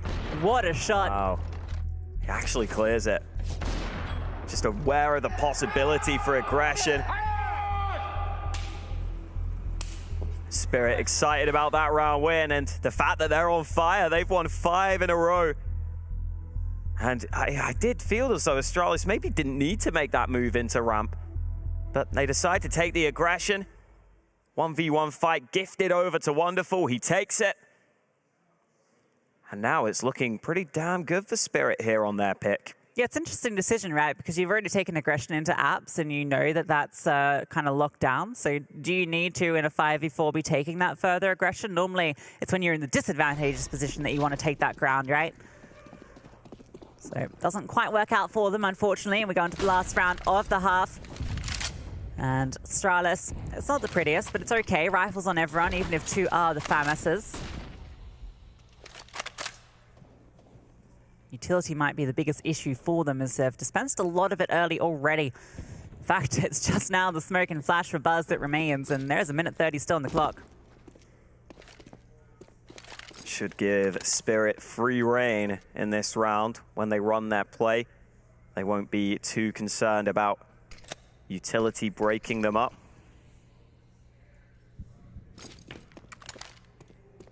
Chopper is just juggling Utility over. Should have a couple of smokes lined up from the same spot. Meanwhile, Astralis realize they do need to take some mid-round aggression in this round. They've cleared out mid, but now they need to respond over on A. It's not a real hit coming through, though. There are a couple of players here from Spirit that are going to be selling this with the utility coming out and maybe a bit of presence, but the initial barrage is a bit of a fake out to try and test Astralis, see what their response is, and at the moment the response is not really too much. Buzz is going to get on forward, Device getting into the site as well, so they haven't been faked out by this. Blame effing connector, so it's a good setup, and time is ticking down for Spirit here. Saw that almost cost him in the round prior, but now the real execute comes on through. Smokes over the top, Buzz that MP9 under in a good position. Finds the first kill, throws the FAMAS, and then Device only gets one. Wonderful, and Siren both chime in for a kill apiece. A 3v3 now ensuing, and Glaive up on top of the stairs, has a bit of an angle to work with. Trying to see if he can find something. Time's ticking on down, but they can't deny the bomb. Oh, Zip goes for it, but too late. He gets the kill onto Wonderful. Magic's great headshot from the site. No trade from CT. They know that ZipX is there. Siren still in a pretty powerful position if they don't clear him out from this angle. BlameF is taking his time to move into position. Finally, he fires off some shots. They're taking their time, but Siren wins the first and the follow-up. 10 rounds at the half for Spirit. Join us after the break to see if Astralis can come back.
Elimination on the line, not in this map, but in this series. And it's a good start for Team Spirit against Astralis. They've got a 10-5 lead. And it felt like Astralis were close to winning quite a few of those rounds, but Spirit always seemed to find a way. Yeah, 6 in a row to close out the half. Spirit taking the lead, looking pretty good with it, but that's not a great start for Wonderful. Pushed down early. He has to fall on back, and now they're just going to speed on up, crunching into the connector. Pats are trying to take some contact out through short, but denied the space to do so. Device takes him down. Blame F comes from behind. Magic's falls. Look at Spirit's positions. They are nowhere near this A site. Stuck over towards B. And that bomb is going to be going to A. On ZipNex's back. You can plant that one for free. They're just being very thorough with their clears. Yeah, they didn't have anyone in ramp early in this round, so just waiting for Buzz to go and make sure that is 100% clear. And now Team Spirit will start to respond over to this A bomb site. Device is already hunting them, though. I think Astralis know they've basically got this round in the bag. Yeah, you can't really lose this if you're Astralis. There is a kid on Chopper, and there is a smoke, so maybe I won't quite make such bold claims yet, but a good position here, swinging on out, and Chopper is stuck in the corner. Removed by Glaive. Blame F almost takes down Siren, but Siren ends up winning that fight, but this is all Glaive at the moment. Wonderful finds one on the way out, but I'm not sure if he survives here with such little HP. Okay, just about, but not for long. Yeah, Glaive comes hunting him down. Instead of dying to the bomb, he dies to Glaive, gives Glaive a bit of extra cash in the end. But good work from Astralis there. It looked like they wanted to just move into jungle very quickly in this round. I don't think they realized quite how open the A site would be. But once they got those 2 kills, put them in a great position. And it's another one of these games where Astralis, yeah, they may be losing a lot of rounds here, but in opening duels, they're doing very well. Device in particular, 5-0 in opening duels right now. Let's see if Astralis can start to bounce back here on Spirit's pick. This is the full stack from Spirit as well. The Scout's surrounded by pistols. The Scout actually on Magic's, not on Wonderful, would you believe? So we'll see what magic he can make happen. Patsy getting on close, gets up onto the armchair, and with Siren jump peeking here, he might be able to sneak away a kill. 2 would be a lot. Ooh, baited in a little bit. Glaive's found one as well. The Scout did tag him, but that's it. I mean, Patsy doesn't even need to peek. He's heard them run up. He's heard them drop back. He can just call, okay, right now B is clear. Maybe we just take a gamble on the A site instead. Well, it won't be the right call. Lack of information. Actually, maybe it will be the right call. They are going to be going through unders, so the stack could actually pay off for them. Wonderful peeks on through, but falls back just as they start to walk into connector. Not the best timing, but they do make their presence known with the flames coming on out. Patsy goes for this fight in the apartments, but does not win it out. Now they can start to make their way onto the A site. Device spamming on through. Tags are coming in, and Siren makes his deagle work again, but the issue is B is now completely compromised with Patsy falling. AK stolen away by Spirit. But Astralis end up just bringing that bomb back to mid, splitting it into B. Once you get that kill onto Patsy, it's pretty much over. So Astralis getting themselves off to a good start here on this T side. They'll look to keep the ball rolling. At least the recovered AK that Chopper's picked up is going to give them something decent in the next round, because both Chopper and Wonderful have a deagle, so they can pass those over, and everyone will actually have something reasonable into the next round. It's obviously not ideal, but it'll be something to compete with, so still not an easy path for Astralis back into it, but at least they break the silence of the last half and get those first 2 rounds on the board. Spirit will still try and continue to do some damage here. Again, nice seeing the ZipX top frag. I asked him whether we'd see it. Yeah. We're seeing it right now. He was a little coy as to whether he would, but maybe didn't want to give away that he was going to be coming out and fragging. But it's good to see. It's been a little quiet for them at times, but not here at the RMR where really it matters most. A bit of aggression in towards ramp. Device is spotting this out. How far do they push with the rifle? You know, Chopper wants to get that involved early just because it is the only rifle here, really. And he's just going to be playing anti-flash. This is actually a good setup if they do commit players here. Should be good for one at the very least. Zip's spotted out one.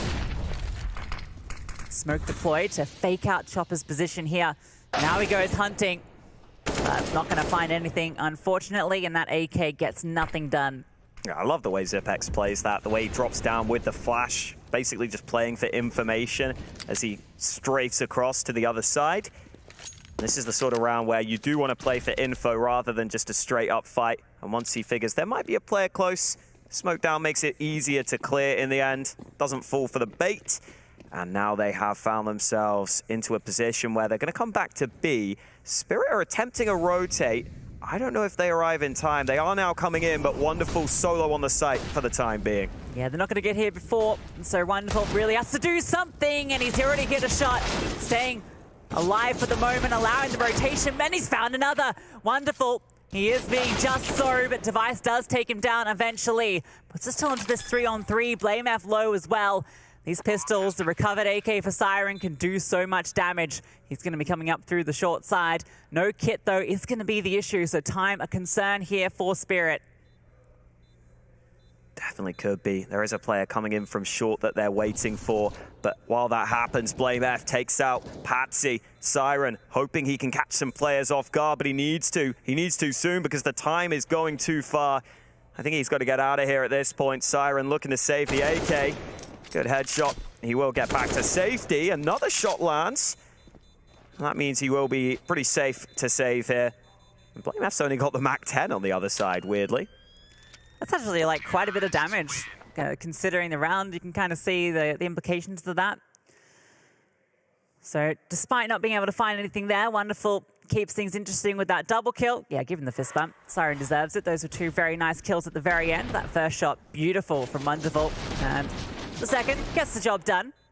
Staying alive there for so long was crucial, but unfortunately they just didn't feel like they could still fight out. They kind of got to market while he was still fighting bench, but couldn't really find the space to actually push out and support. Wanted to play it a bit safer.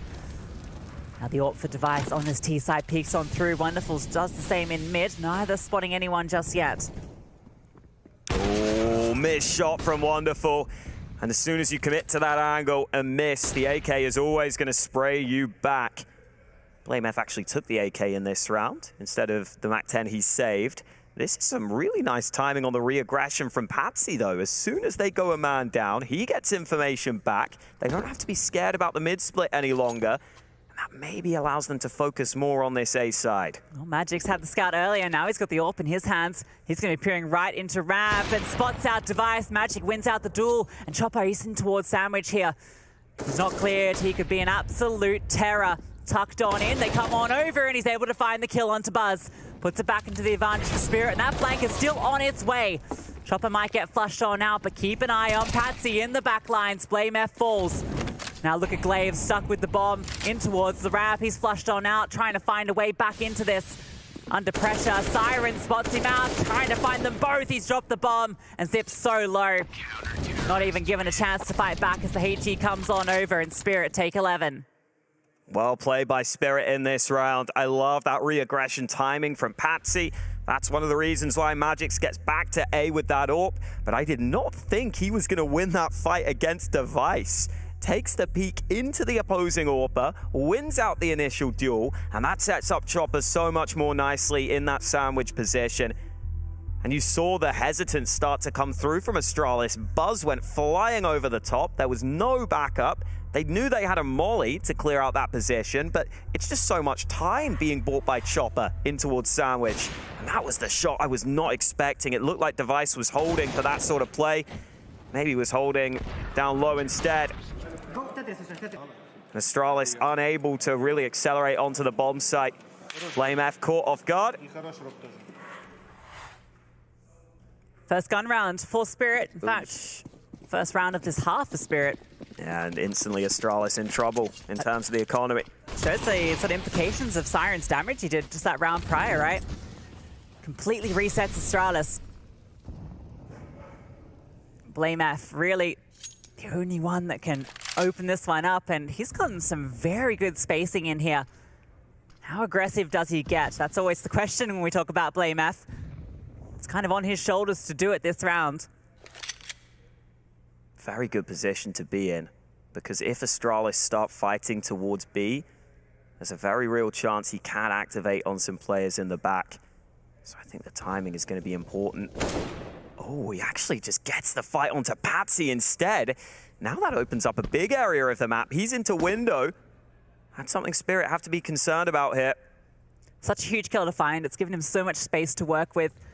He can just make his way around, keep them interested, and Wonderful's going to spot one, jumping across. Buzz is just throwing his body at the problem. Such low HP that he may as well. That's keeping 2 players over here for Spirit.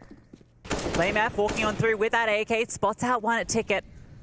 Magix is still here though, tucked on in a good position, drops the bomb. Now he can hold that one on down. BlameF still finding kills though. Magix is under pressure, but he's still finding kills. BlameF needs to try and hunt him down, knows the pressure is on his shoulders. Blaze picked up an AK as well. The USP comes out for Magix and he finds the kill. Huge from Magix. BlameF did everything and Buzz tries to do something, but Wonderful is there. Wow, that was an overperformance from Magix. I thought his position could be costly because he's so committed in that close ramp angle. But Astralis, it seems like when they're actually moving towards the bomb site, the spacing is sometimes slightly off. That first fight for Magix is very comfortable for him. Wonderful starts to arrive on the rotate. And Patsy keeping the mood up while Astralis not having that same luxury. They're down 12-8 right now. At least they have the buy back in this one. You know, every team can have a Patsy on it, can they? He's just one of those players that just always brings the energy. Saw Buzz trying it earlier. But it's a difficult thing to emulate. Sometimes you just have to force it. You know, we saw that with FaZe, right? And the kind of conversations they were having. We saw them when they were so down bad that they were really just trying to put on that bravado. And, well, maybe that's a bit of what Astralis needs right here. Patsy getting aggressive. That was even a bit of a dink through the wall there onto Zip, but Buzz has found one back. Magic's removed. Saw how much work he did before, and look at this push through ladder. So much pressure about to be put onto Patsy, and he's flushed on out. Actually, he's going to get away. Glaive's a little bit slow on getting up here. But might still have the peak. Yeah, the timing works out. Patsy caught there, back-to-back rounds. Siren has to plug the gap. That could leave the A site vulnerable, but Wonderful's got the AWP. Doesn't seem to spot those players sneaking into connector though, so it is really up to Chopper and, well, Siren's gonna come back to the site. Oh, they almost line up, but both CTs full. And I think for Wonderful, unless he gets something quick here, this is over, this round at least. That one looked great from Astralis, the way they handled that. Even walking into the site there and able to find both. It looked almost like the double kill was gonna come through from under the palace, but not going to happen. And that was a bit unfortunate for Patsy, that kind of timing in towards window. You can see he was kind of playing with fire there, both literally and metaphorically. And he's the one that burned. And speaking of burning, money burning for Spirit, just pistols. Yeah, having to take the save in this round. Definitely better signs from Astralis in terms of trying to stay closer together on those entries to the bomb sites. Even if they nearly line up in that round, I prefer that to coming way too late to help your teammate.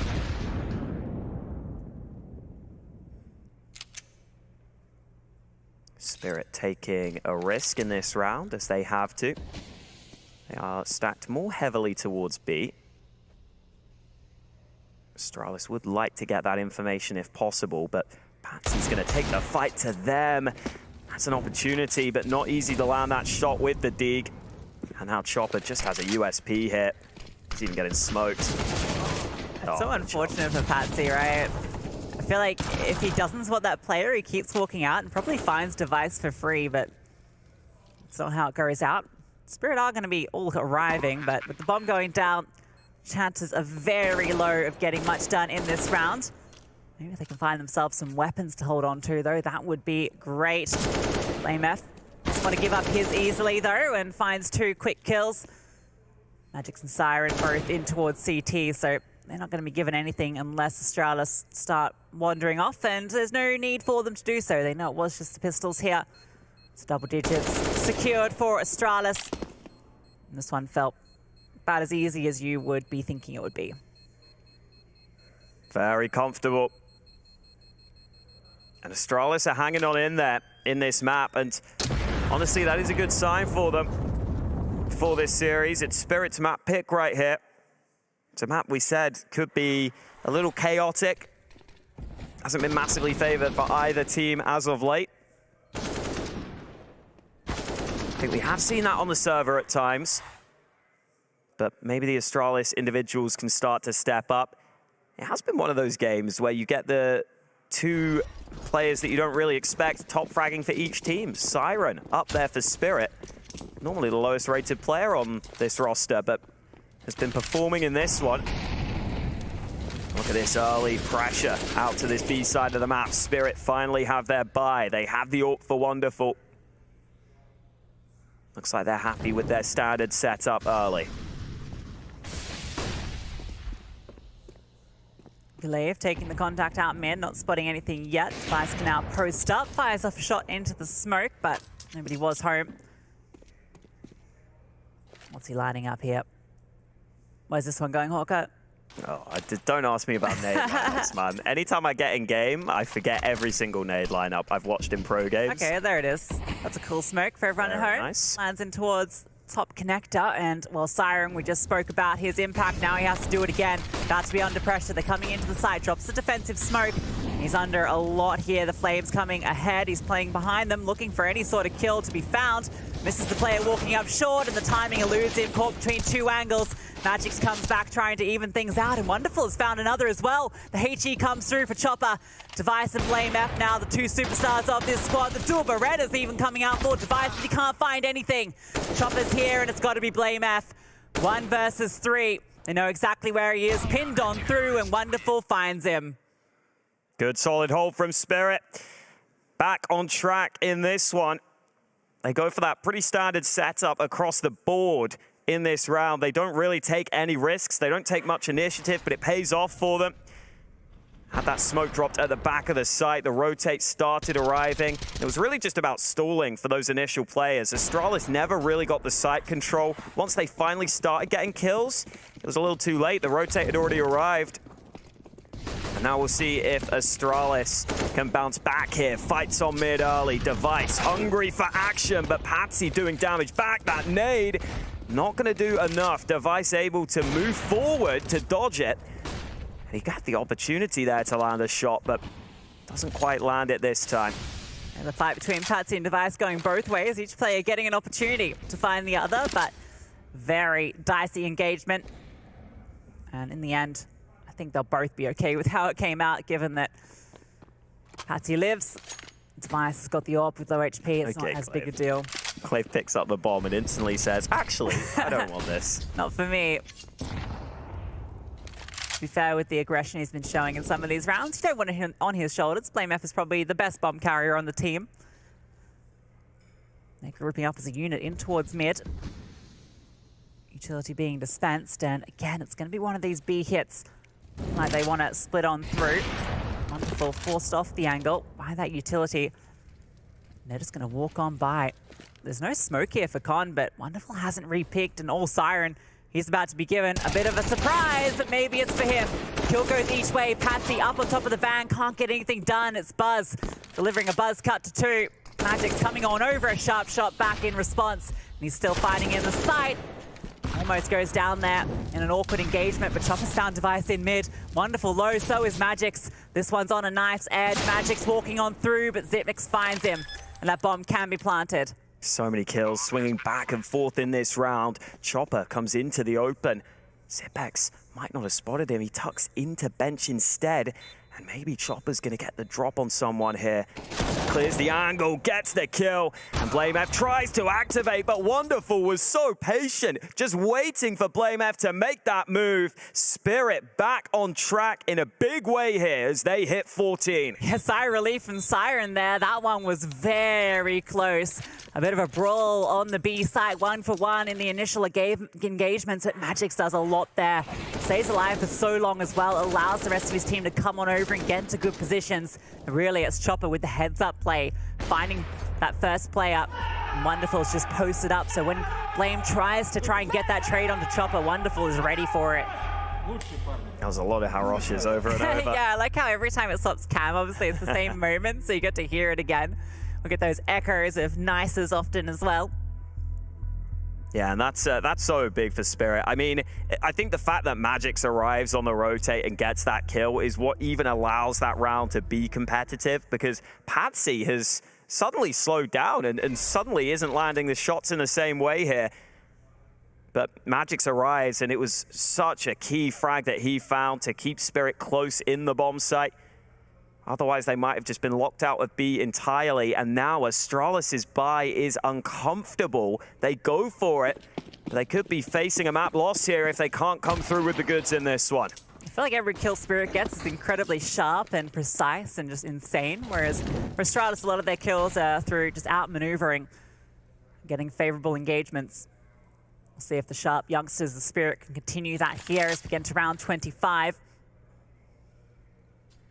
Some utility being ready to be dispensed over onto the A site, but I think the two players here from Astralis, so it's going to be faking out this execute initially. Wonderful. He's going to be pretty aware that that's the case. Nothing follows up through, and what's being spotted as well from deep in CT. Chopper's not getting a taste of anything.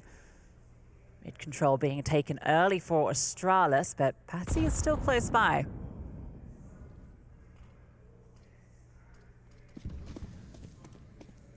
Yeah, there are Spirit players hanging around mid, but it doesn't look like they want to take initiative yet. And here comes some nades from Astralis. A-split looking likely. Chopper playing in CT. Magix on the site. There is this smoke down. Chopper doing a bit of damage through it. And Wonderful has also arrived with the AWP now. So 3 CTs around this A-bomb site. No smoke for CT spawn.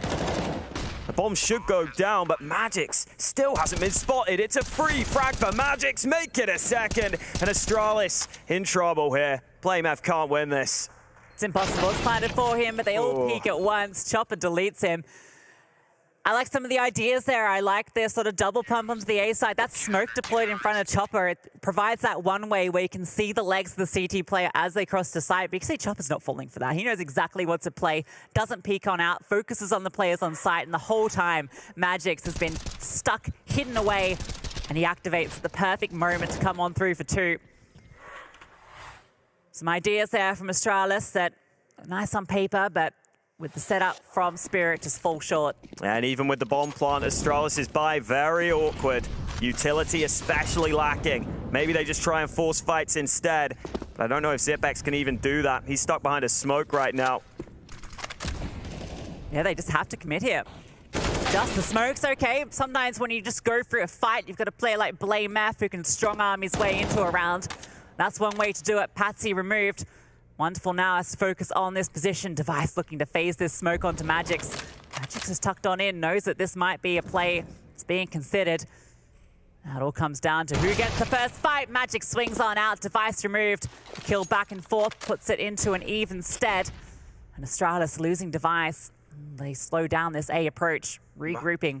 Yeah, Magix has really stepped it up here in recent rounds. I feel like he's such a big game player. When it comes down to crunch time, he always seems to deliver. But they need more out of him because this A-split is looking likely. Rotation from Wonderful. Right place at the right time. Only one smoke left and it's on Blame. He doesn't want to reveal his position yet either. That means Wonderful, he's going to get all the opportunities to find kills, but spotted on that jiggle. It's well timed.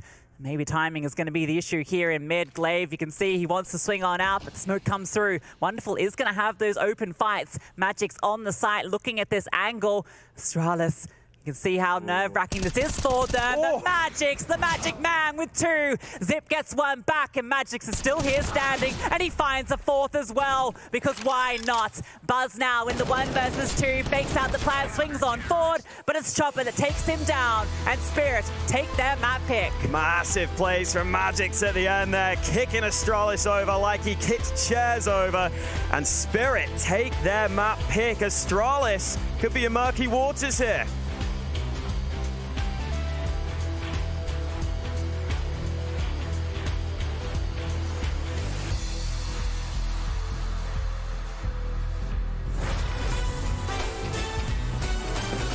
I remember more Monesi clutches. Right, yeah. You know, it was weird. It happened in Abu Dhabi.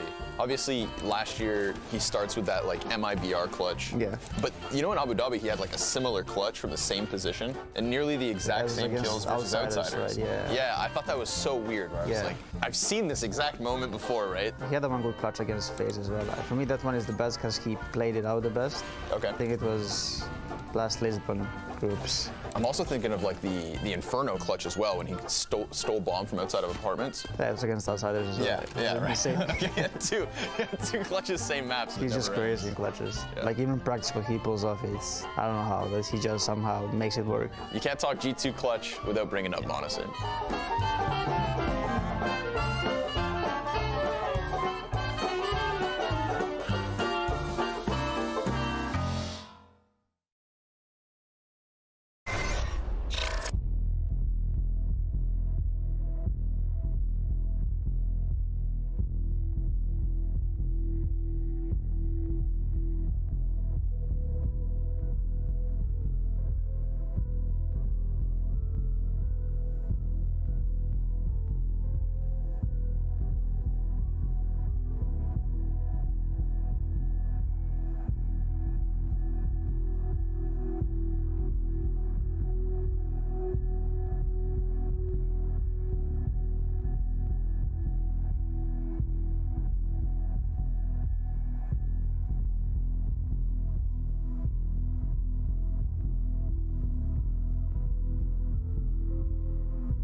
But he didn't see the second player.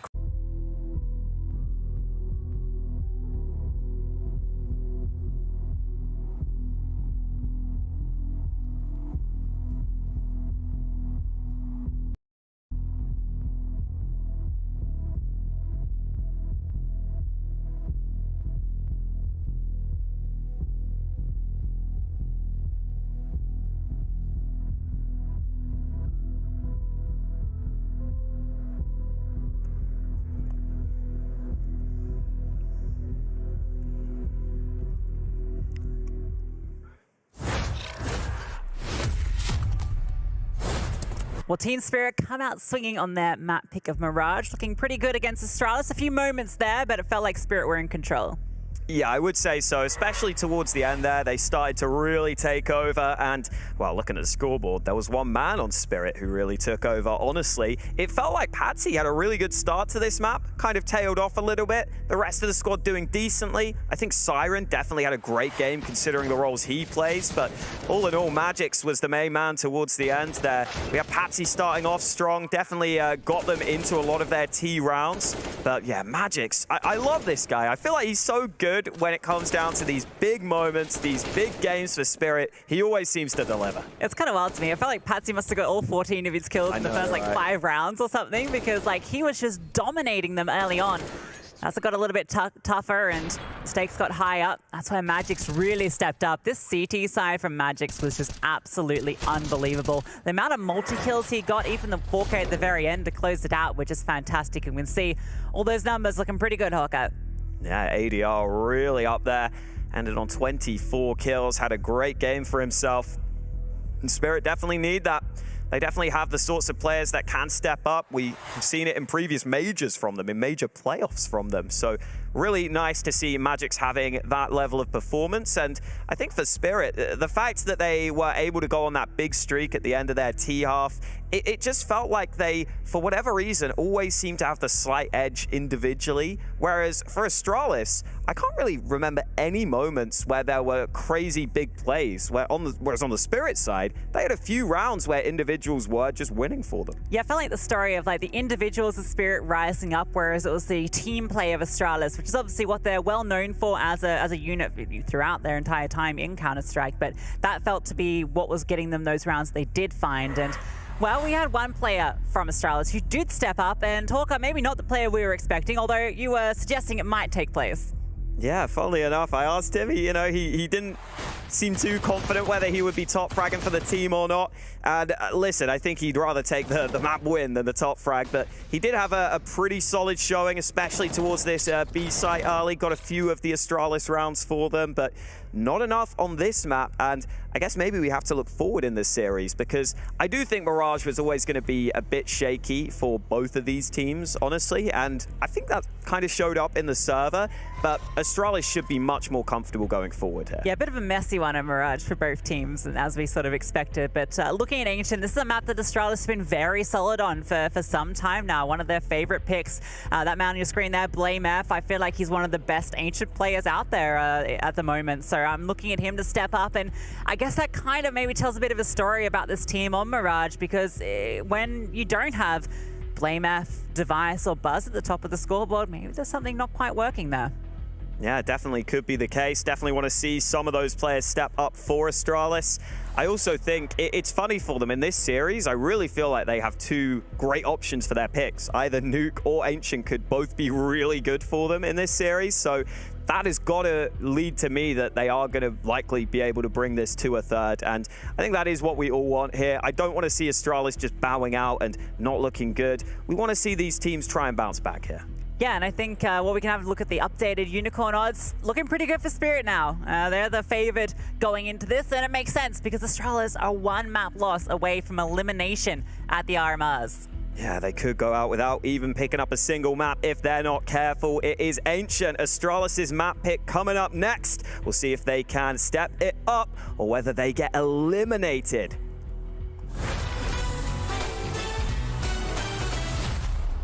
And round 5, what do we get now? Okay, so we got Elise, we're going Elise again. I'll just try Carrigan, because I think Carrigan is going to give me a lot of hints.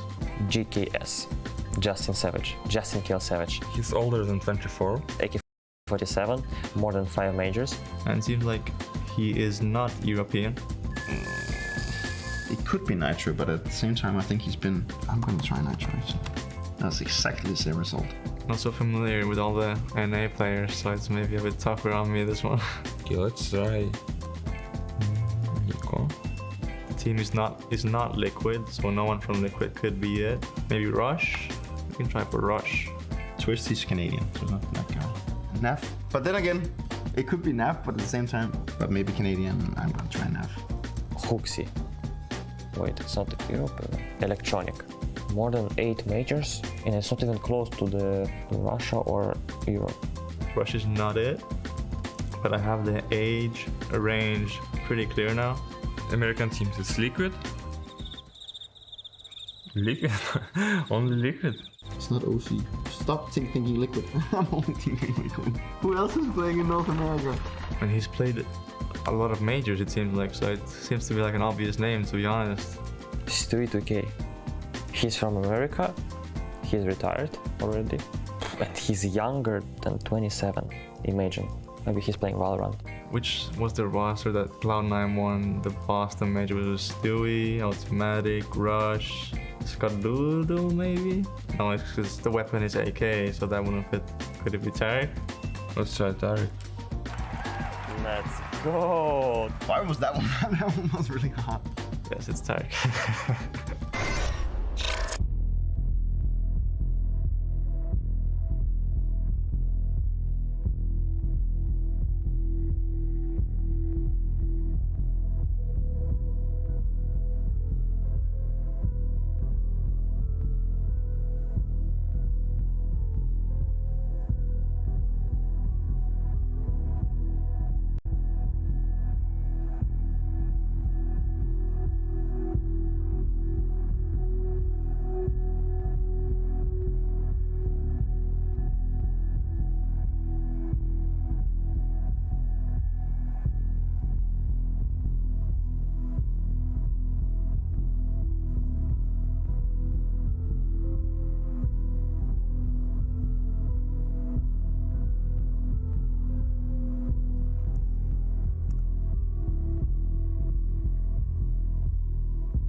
In a moment, we could have ourselves Astralis not making the Paris Major. One map could decide that. We're heading on to Ancient. It's time to recover. They've had a small break between their first map loss and time to recover on their map pick, Lucy. They're up against the wall now. Yep, elimination on the line, just one map away from it. 2 chances now for Spirit to close it out and eliminate Astralis.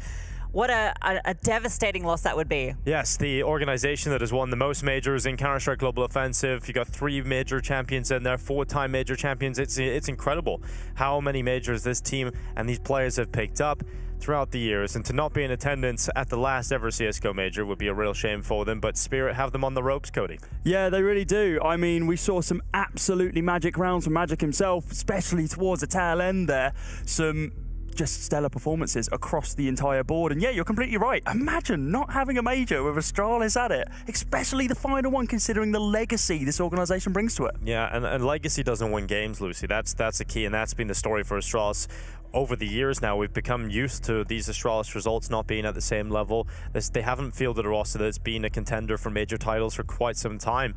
They bring Device back, and you know, he's been out of the game for a long time. So, you know, you don't see that same level of Astralis. Obviously, at this point, it's a completely different team, a completely different story. And we're seeing them possibly lose to a Spirit today. Yeah, and you also just got so much extra pressure put on them, right? Because of that legacy and because of the players that they are and the expectations that you have for this Astralis team. But, I mean, Spirit, they're a team that I guess comes in with expectations themselves, having made playoffs at majors so recently and always seem to be the team that sticks on through. And, well, I wouldn't be surprised if we do have Spirit actually making to the major from the 0-2 position, just because they're just so gritty and resilient when it comes down to it. Yeah, the best of 3 should help Spirit get back into this. Obviously, the best of 1 starts. They look pretty good on Ancient. They had a really good start opening this tournament up, Cody. They lost that map somehow on the comeback trail. I think their T-side. But the thing is, the T-side didn't look too bad. They had a lot of decent A plays, but it just fell apart sort of towards the end of the round, or some ridiculous kills came through the smoke from the Aurora guys. I don't think they played a bad T-side per se on the Ancient. I feel like they just got a little bit unlucky at times, which does happen in the BO1. It does indeed. And, well, an interesting stat for you is that in the last 3 months, only 1 team Spirit have been able to beat on this map. Would you take a guess who that is, Dinko? I'm going to go with Astralis, Cody. You'd be damn right. It's a 16-4 victory in Pro League. Of course, it was then instantly swapped back. They played it against 4s, and they had the script flipped on them as a 4-16 loss. But that doesn't really bear too well, considering the only victory they've had is against the guys they're playing up against. And on paper, Astralis should be able to win this one. On paper, yes, but, you know, the pressure is building for Astralis. So much here on the line, and Spirit, well, they've shown that their individuals are really stepping up here. We saw Patsy in that first half looking phenomenal. Magix and Siren both chiming in. I will say the AWPers were a little quiet in that first map. It really felt like, considering it was Mirage, that we didn't really see a lot from either Wonderful or Device. Yeah, the thing is for that last matchup, as all that Cody was touching on, that was a huge CT step up from Spirit again. A huge amount of rounds, 13 picked up on their CT affair the last time they played on LAN and Ancient. Well, against Astralis, well, they had that start at the opening portion of this tournament yesterday and couldn't close it on the T, so we'll have to see if that is a little different today for Team Spirit. Astralis versus Spirit. Elimination on the line for both of these teams. Astralis, it could be done in just this map. For Spirit, they want to try and stay alive in the competition by taking this series 2-0. And they've got a decent opportunity of doing that as we head into Ancient. Let's see what Astralis have to show as they start on the T side. Going to be moving as a unit over to that B bomb side. And, well, early on, it's just the sole player there. It's aggression from Spirit into mid. The old Ancient helicopter sounds as Siren peeks in towards mid. Glad I'm not going crazy. Yeah, don't worry, Cody. It's all good. It's not so good for Patsy, though. He has lost his life. BlameF catches him up towards B lane early. Patsy cleaved off the top of the ledge. There's a couple more players there, and BlameF is calling that. He's just trying to hold him there, though, because he wants the rest of his teammates to move up into B. Yeah, site would have been pushed on, and now Astralis looking to be able to just gain full control here with the bomb going down and only a single kit onto Chopper. They don't have too much util to play around here, but it is going to be Chopper on Wonderful with 5 frags of their own to be able to bring it into a one-man advantage situation. Yeah, BlameF has been here the whole time, though, and, well, doesn't get to get anything for his troubles. Device and Buzz on the side have to do it all. 4 players coming coming towards them. There is a kit on Chopper as well. Smoke comes over the top. Device wants to deal with this flank, and it does work out for him. Buzz swings on out, needs to get a multi-kill, and he's done. Well done it. 3 for Buzz, and the pistol for Astralis. Buzz is just incredible on the pistols. There's something about him that's just unbelievable with the sidearms. He kicked off his Astralis career with an ace. In the blast group, it was incredible there, and every single time we see him, you always have to give him a shot at getting a multi-kill. What a pistol round from the young man. That cubby angle is amazing. We love seeing shots come out from here as well. We saw it from Mezzi on Fnatic, about to close out their game to qualify themselves over towards Legends. Look at the vibes off their server as well. This is what we need to be seeing from Astralis. Sure, it's only 1 round, but if they can continue this momentum, maybe, just maybe, they can bring themselves back into the series. So important for them to get off to a strong start after how that one ended. Well, this isn't a good start to the follow-up round. Siren and Patsy have both found one, and it's getting uncomfortable here. The smoke goes through, and AK recovered. So much pressure, Zip trying to alleviate. In fact, it's Buzz that finds that frag. Patsy is just tucked on in here, has the support as well. Wonderful comes over, good flashbang, good utility, gives Astralis back into the 3-on-3. Yeah, not the start Astralis would have hoped for the round, but good recovery indeed. Still can't get out of hand. Given the position of Chopper, and Zipek, you don't want to get involved in that fight. Dinked up now, down low to 15 health. Full minute left, letting BlameF start to activate. He can come around the backside of Chopper here, and that should be that kill removed and that threat neutralized, but Chopper starts to turn back. BlameF hears the steps in the water, that gives him the warning sign, and BlameF collects that kill, puts Astralis back into the player advantage position. Yeah, it opens up a lot of opportunities, right? Look where they're going, though. They're going back to B, and there's 2 CTs currently waiting for them. Spirit have made the right call. Double back there. They've gone back now. Pump the brakes, guys. Head back over towards A. The rotate. 30 seconds. I think it's the time. It's so limited here, so 30 seconds might actually make them play in towards A, which will certainly help Astralis here. There's no one waiting for them on that side of the map. Underwater. Under the sea. They are in Copenhagen, after all. A site, it is clear. So, this round, it got a little scary at the start. It still has the potential to get a little fearsome, but I don't think Spirit are really even going to budge here. Might go on a bit of an operation to see if they can get some sort of weaponry, but they're actually so far from those initial engagements that that's very unlikely. Yeah, good early kills coming in for Spirit. Definitely could have got out of hand if Chopper is able to take out Zipex in that fight. Dinks him down low, just unfortunate not to get away with that kill. Good recovery, though, from Astralis, taking a deep breath, not getting overrun by the pistols. BlameF just controls the situation, goes back, kills Chopper, and they're able to find the path to the A site. You can't outlurk BlameF, can you? He's always in the right position for those lurks, and he kind of had 2 choices there. You know, with Chopper spotted, he could have gone to hunt Chopper, which obviously he did and was successful in that. He could have also just wrapped onto the B side just because his position's kind of unknown there, right? Because Chopper is pushed all the way through, so he could have gotten to the back lines that way, but I think in those situations, knowing you're up against the pistols, better to secure the kill, keep the advantage. But you started to believe when those first 2 kills came through. Yeah, it definitely looks a little bit dicey. I mean, it was trades back and forth to bring us down to this 3 versus 3. And yeah, Blame just finding that kill just forced the rotations over towards the other side. So yeah, their mental reset a little bit here. Were a little bit dicey to begin with, and they were able to convert it to another round for Astralis. But this is still an interesting buy for Spirit. We like this scout buy. At least I like this scout buy. Of course, safe in the previous round. You've got the upgraded pistol surrounding it as well. You can't really expect it to convert into a full round, but at least make it expensive for the T side. That's what they're going to be looking to do here. They did it last round, didn't they, with those pistols? So why not a second attempt at the same? Buzz going to be very careful in this approach, but it's Donut that's being wrapped here. Wonderful with the Deagle. Spots out one, and he is just getting hounded on down. Device finds Patsy. Wonderful has no chance there. Siren did win out that fight onto Buzz, though, so he's going to get himself an AK, and it's still damage that can be done here, but Chopper spammed on through the smoke. Most of this crisis is averted, and Siren might just want to hold on to the AK. It's a valuable thing to have on the CT side, and he's just going to slink on away. Yeah, for sure. I mean, if you're looking at the CT side economy right now, they're going to have a pretty decent buy going on through into round number 4. And with Siren not having to buy a rifle as well, that helps their future rounds. Yeah, this is just a nice save for him and Magic's as well. who hasn't had any real impact so far. I'd be surprised if he's even had a single shot on target. Hasn't had the opportunity to do it, which is a little bit different to what we saw earlier. But now moving into the first full buy round of round number 4, we're expecting him and the rest of the squad to really come alive and seeing what this kind of set default will do for the CT side of Spirit. Astralis are up to 3 though, Dinko. Yeah, good start from Astralis. I think that's exactly what they need coming out of that mental reset after losing the first map. Getting a good start here on Ancient is essential, especially because we know how strong Spirit CT side was the last time these two teams played, but we're waiting for those gun rounds to come out here. So you've got that 3-round buffer. Now we'll get into the real rounds of this game, Lucy. Yeah, I wonder if Wonderful will get an AWP out here or use that scout. It's kind of tempting just to keep the economy. No, they just get rid of the scout, yeah. You want to play with all the toys. You want to just try and take this win, yeah. right? You want to try and just get through this game 2-0, eliminate Astralis, and keep your own safety here with the RMRs. But look at this, the play forward from Glaive up the ramp into the B side. Siren is waiting for him to cross on over. He strikes on one and knocks out Zipex. Just unfortunate to lose a player in the site. And with Buzz's push through Elpo, the odds are actually even. It's okay to bait your teammate when you get 2 kills. I think that they'll take that. And unfortunate the kill in mid doesn't go their way. Buzz is left limping off the back of it. It does mean that they have to spread this defense thin. Astralis going to be waiting for further aggression at the moment, but for Spirit, no reason to really give up anything in a 3-on-3.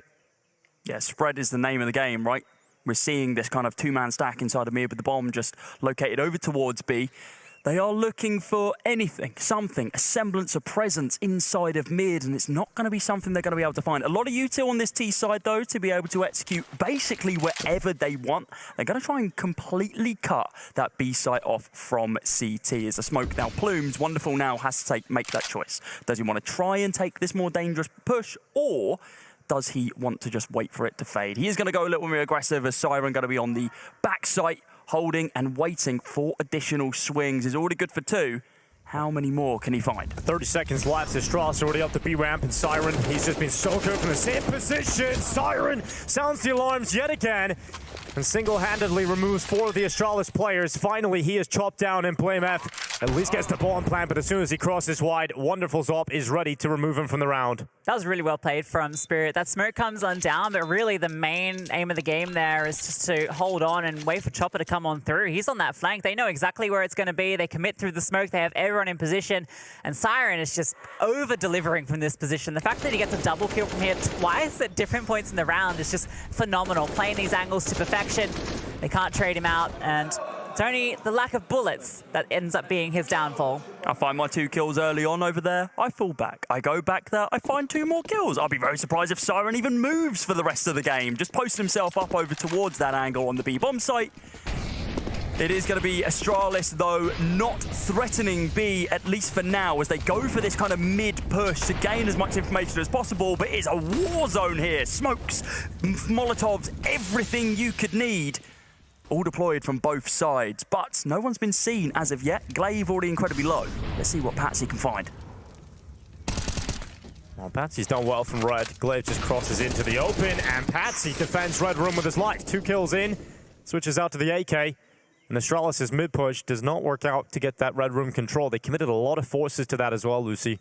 Yeah, that was quite a commitment just to take that. Even Blame F pushing through the smoke just to force that trade. But Patsy looking very good there. We saw him early on in that first map really firing off, and that's a good way to get things started. Chopper's getting aggressive here. Oh, he's been spotted. Yeah, but he's got them pinned inside of main. He knows exactly where they are. And Chopper just swings out with a FAMAS. Buzz does nothing about it. Device and Zipex now in a 2 versus 4 recovery. Flames down at the feet, though, and everyone is rotated on over. They have all of the information. Mid is completely under control of the Spirit.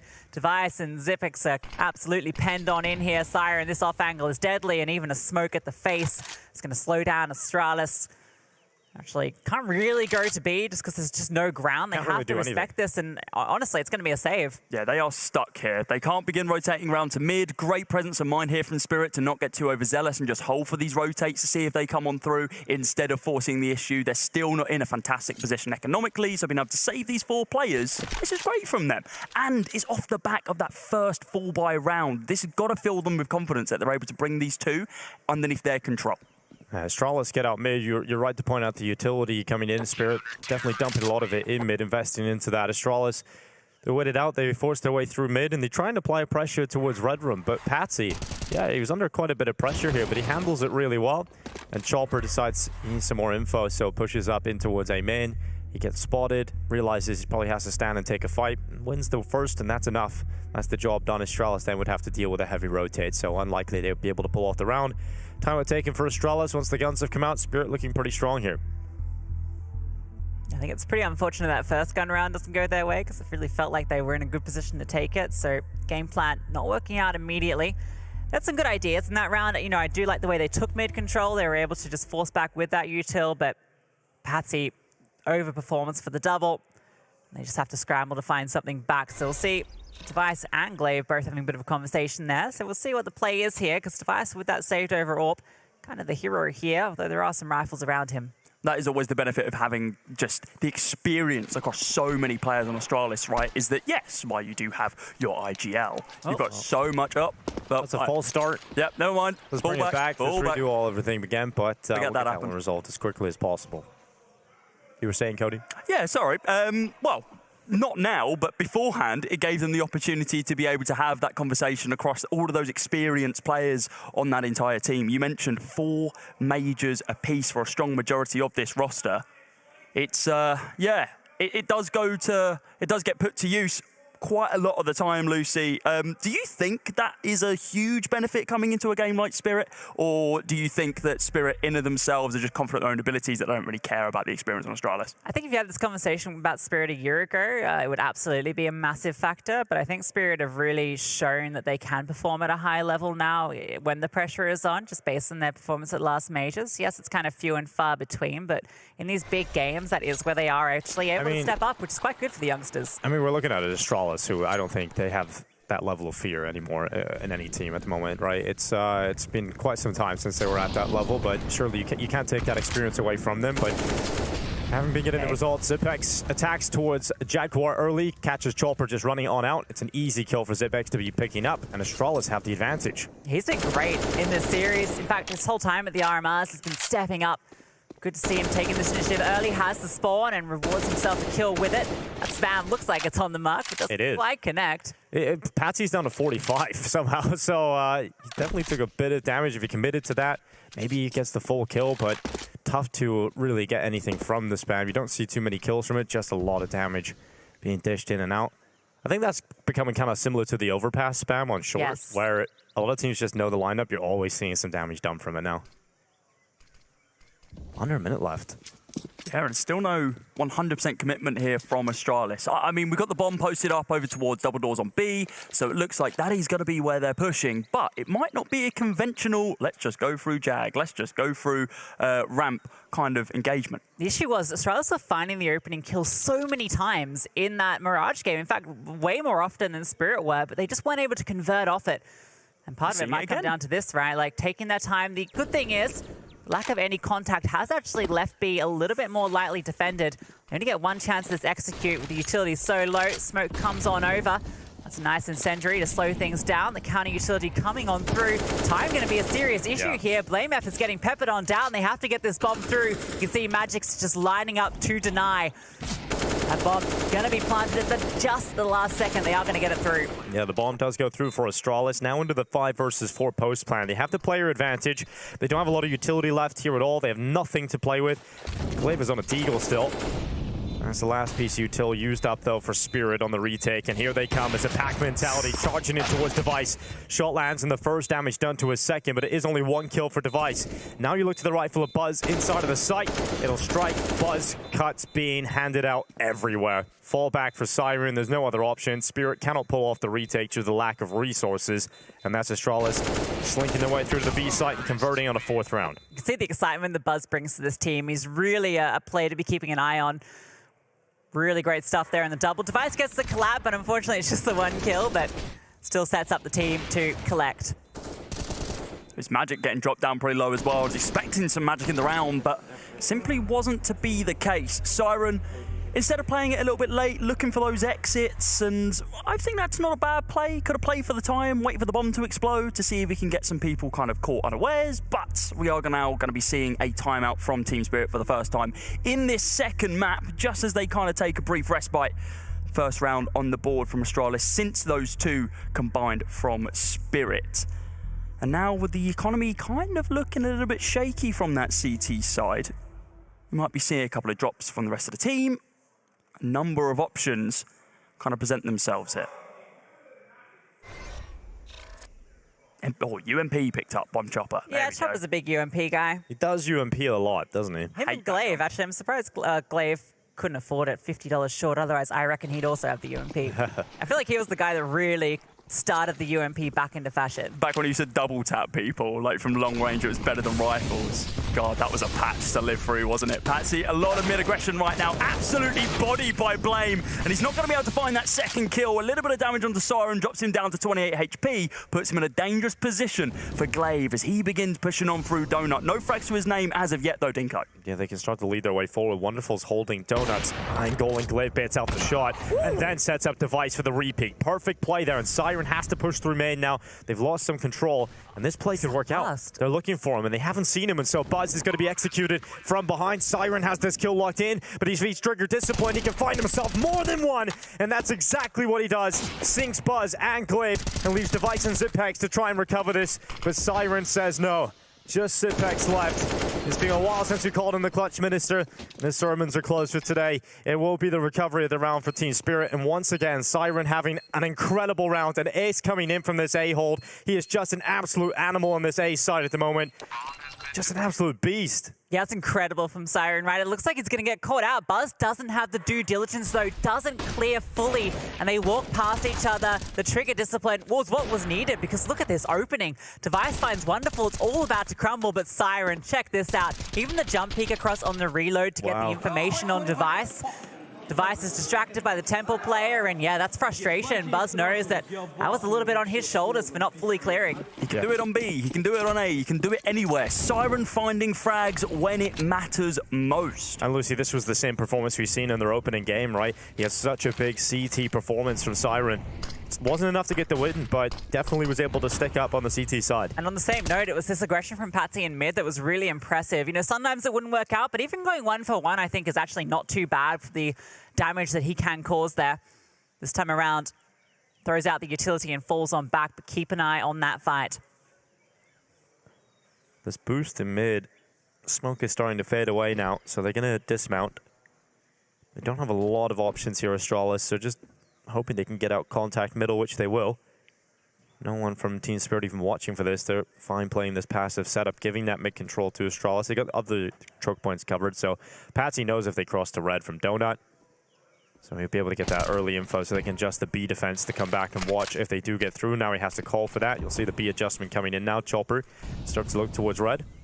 This isn't intentional at all. I doubt it is. This is not lined up, but I do like it. Gives him something that he can work with. Chopper's come on over. Okay, Chopper's going to go on away because you do not want to get P250'd here. If Chopper draws them into the peak, though, the rifle is waiting for them in Siren, but Glaives intelligently crosses quickly. He knows it's a tight angle, so you can get across if you run. Astralis looking for a bomb plant on this B side. They may actually get away with it. Siren's come back with the AK just in time and should actually do the most that he can, but it is just a single kill. And with Blame F and Device chiming together, Astralis have found their way through to the site for a bomb plant, and the rest of the Spirit players are all gathered in red. Glaive is doing so much work here. He's just running away. He's keeping them focused. They have to chase him down. There's only a kit on Wonderful. Chopper's got the AWP. It's been swapped over because he's so low. And look at Blame Map. Look at this angle. It is delightful. Collects two. Chopper might get one back, but there's Glaive with a P250. What a round from Glaive. He just does so much from just getting into a powerful position. Is able to draw attention away, creates so much time wasted for Spirit just focusing on him, and then sets up a chance. Sure, there's an underperformance from the two Spirit players in the A site, but you've got to say, Blame F and Device hit some bangers to open up that chance.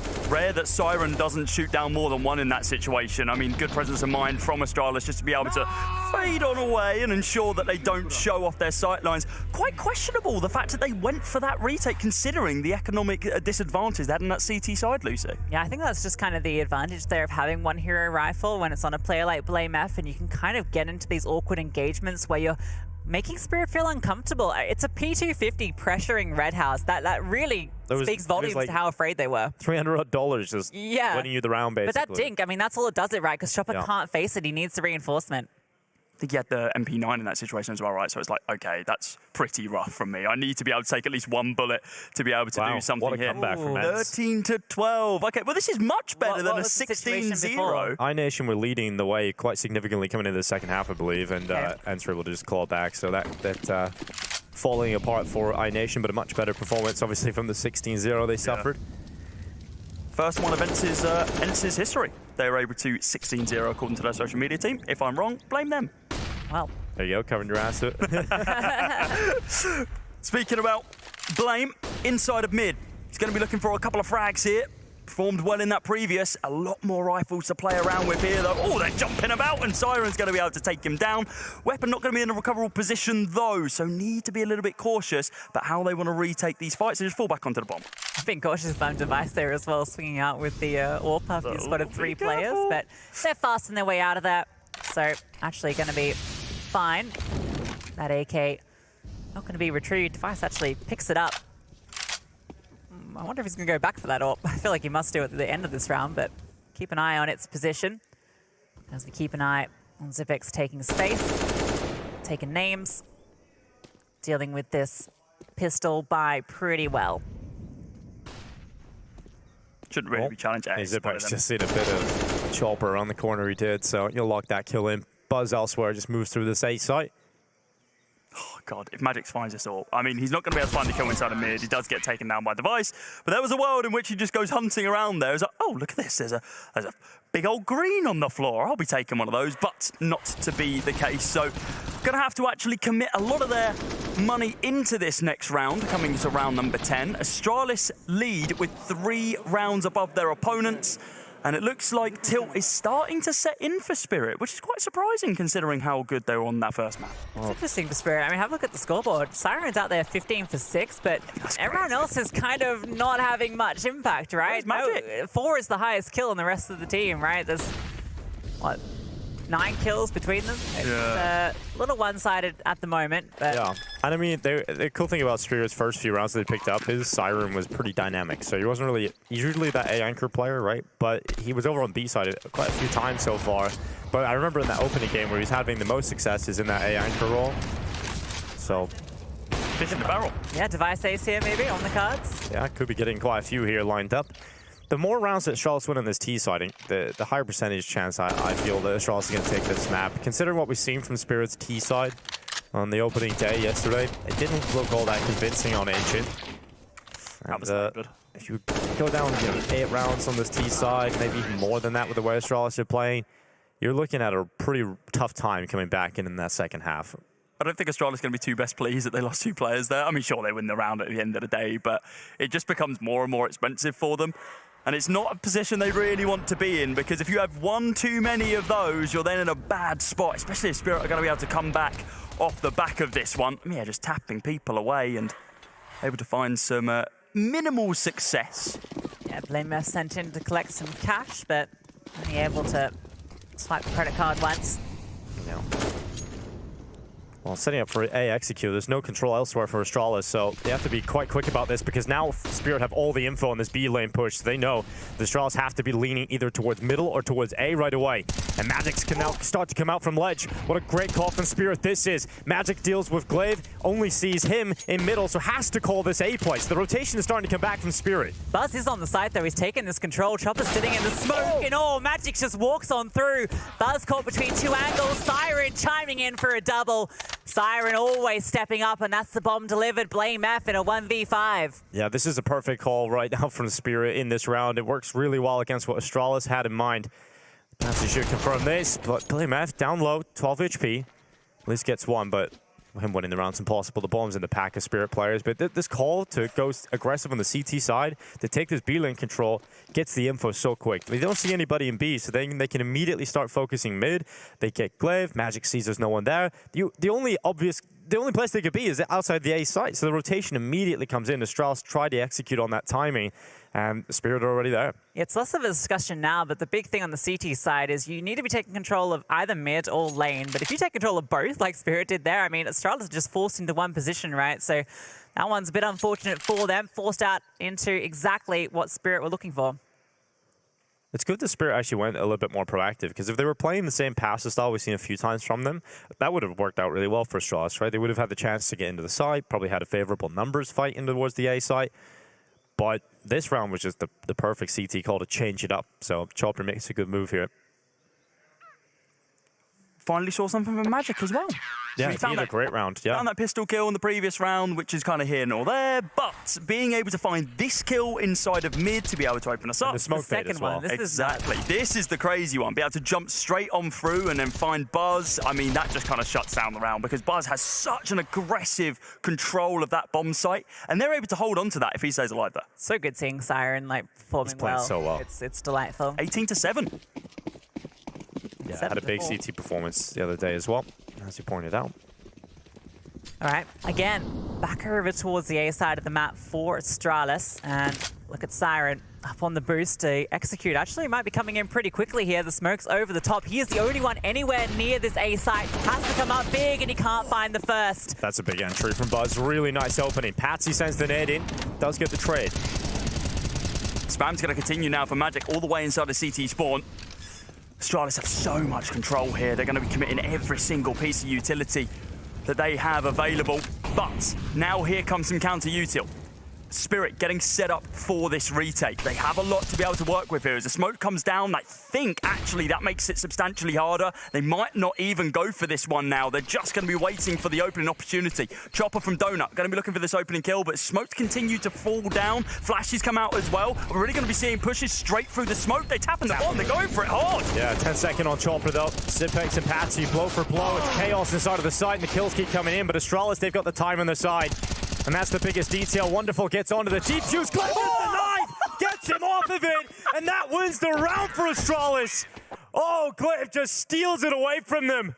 Double knife kill. When was the last time you saw a round come down with the last two players getting killed by knives? That's hilarious. That is chaos right there. And chaos that Spirit kind of thrive in, right? That felt like Astralis' round easily. It still was, but it wasn't easy. What a fight back to make that come down to those final moments. Check this out. Oh, Magic just misses out on the opportunity to shank his opponent. Glaive gets in first into the gut, and it's Astralis with the round. Yeah, call that a red wedding. Marriage of knives leaves Astralis on top, and Glaive now attacking straight in towards mid. Donut is certainly weak given this purchase from Spirit. It's just upgraded pistols, and they've opened up the A side again. Siren's getting bullied now. It's just too easy that for Buzz up against the weaker gun, and Spirit were elsewhere on the map with the majority of their forces. Glaive sending with that Mac 10 to get info, but it's Buzz, just walks into the site for free. This one should be easy enough. Device in the backlines now will make that definitely so. Glaive spots out the boost as well, so trying to connect some of these Mac 10 bullets, but they're still actually holding this boost, and not for long. Device disassembles it by force. This one's a nice, easy round for Astralis. These pistols not getting anything done at all. Yeah, bits of chip damage here and there, but it's simply not going to be enough. Magic's, you might be able to find one inside of mid if you want to lurk on through to find Flame, but no, it is just going to be a 9th round here from Astralis. And look at Device. He's smiling. Everyone's happy on the server. Same cannot be said for Team Spirit. And this is the issue of having one player who's going above and beyond to be able to borderline carry your squad when the rest of you aren't able to perform and they have maybe an off round getting killed early on. Then the round just kind of falls apart. We need to be seeing more from the remaining 4 members of Spirit to be able to bring themselves and the rest of their team back into this game, because while a 9-4 scoreline isn't too bad, in the manner that it's been won, it's really not that great. We're actually going to see the 3rd timeout from Spirit coming through here now. They're not getting enough done here on the CT side at all. No, not at all. And you look at the 3rd map. If it carries on like this, I think we're going to be 100% going there, right? So looking at Overpass, it's a map that Astralis will feel very comfortable on heading into that final map. Had some great results on it recently. It's up there with Ancient. So I think they're pretty happy with the veto. They share a similar map pool. But Astralis needed this coming out of that break, because that first map is going to sting. So just a positive mentality to start this first half of Ancient. And here's the purchase back to Spirit, Lucy. Yeah, Device going in fast. Look at the ground he's taken. Oh, he's beat all the utility, actually. So that nade even goes a little bit too deep. So Device can get himself up into the red room. Does he keep walking with it? You know, once you get outside the door, it's a really powerful position just to hold here. Yeah, I think given Patsy has been so aggressive, they take the time with it. That, okay. Okay, they have gotten on through. Patsy's checking it out. Device looked away, but it doesn't matter. Swings on back around and finds Patsy. That one's going to sting for Patsy. Blame S now looking for a follow-up. Magic's falls. They're getting picked apart here. Astralis looking like a different beast on Ancient. Siren does get one back at the very least. Chopper, he's holding this flank, and well, the vote not looking actually great for yeah. People are believing in Astralis, right? They don't want this to be the final map for Astralis at a Counter-Strike Major. And it could very well be the case. But everyone at home's believers. Siren's looking to ensure that is not the case, though. Being able to find those 2 kills, be able to open up a new avenue in the round. He's over towards that A bomb site, and Wonderful, with the util being committed over towards the B bomb site, Wonderful is going to be sitting pretty over towards B, and with Siren inside of Temple. Well, the plan's coming in. Siren hears that, so Wonderful is already making that rotation over. He's not too far away, but with Zipex in mid, could be the issue for him. Siren's been cut out. Wonderful's held off. He's taken too much damage. He can't get back into this. You want the ult for the last round of the half, and that means Astralis have 10. They have double figures already on this T side. Spirit have not put up a fight on this defense. It's 1v9 for Siren right now, it feels like. But Astralis, this is so impressive. Looking so much more like a team unit here. Everyone's stepping up. Yeah, and for Spirit, I mean, Wonderful's just had a non-impactful half. There's no other way of looking at it. He just hasn't really done much on this half. Siren's been the shining light for them. No one else really has stepped up to a massive extent. Magic's had one big round, sure, but has looked really unconvincing from Spirit. And for the Astralis side, I mean, they're just winning some ridiculous fights too. I mean, Device should have died in red. You know, he looks away at the wrong time. That should be an instant kill for Team Spirit, but Device somehow turns back, gets the opening. And that's pretty much how this first half has gone, really. I think it's finally set in, the fact that it's like, okay, we've just lost the first map of our best of 3, and if we lose this, we're never going to be at another Counter-Strike Global Offensive Major. We need to ensure that we can come back from this one, and not only they got to do this, then they've got to continue winning best of 3s to be able to get to at least that final opportunity to get to the LCQ. But they're not going to want to push for that either. They want that instant gratification of getting to the Major. I think best of 3s is really where we're going to see Astralis shine. A lot of the experienced teams will talk about that as, you know, the best of 1s obviously are important for the strong start, but the best of 3s is really where the difference matters. Chopper with the UMP inside of Jaguar. Device is looking for that opening. Boost it up on the box and the ramp now. Chopper takes half damage. Close to going down, good flash. Forces Device to come off of the angle. And Magix continues to fight. Clave is willing to go into that battle. Nearly loses his life, but does open it up for Astralis. Under a minute left, and Chopper, he gets peaked, but he swings out and wins it with a UMP. It's a big trade to come through. And now he's got Patsy trying to help him and strengthen this cave control. How is Chopper alive? Okay, he's cooked alive. idle. No chance there. Device even finds Patsy as well. Tell you what, Astralis have not been putting pressure over to B, but now they are, and it's working out. Wonderful is here, but Wonderful is all there is, and there's 3 more players to find. Yeah, once they confirm that Wonderful's here on this side, that bomb is going to be booking it back over towards A. And they know they can do that because of Blame F's strong position, right? He's got the rotation cut off here. Wonderful will need to be very quick to this, and he won't be. A strong half to return from their map loss. Astralis looking good in their map pick. Will they close it? Find out after this.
have a team talk to get back on track?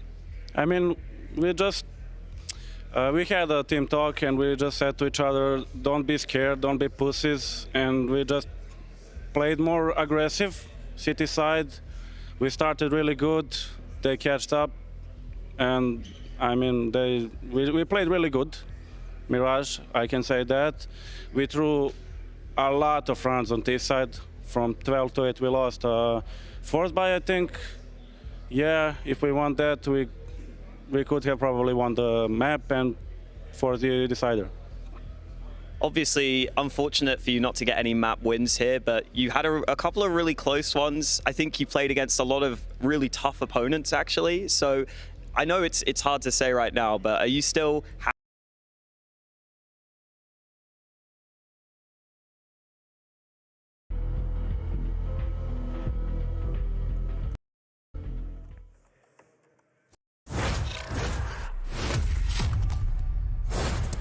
The second half of Ancient underway. Astralis with an 11-4 lead. Spirit failed to show up on that CT side, and it's kind of strange to see considering how strong they were on their opening game on Ancient.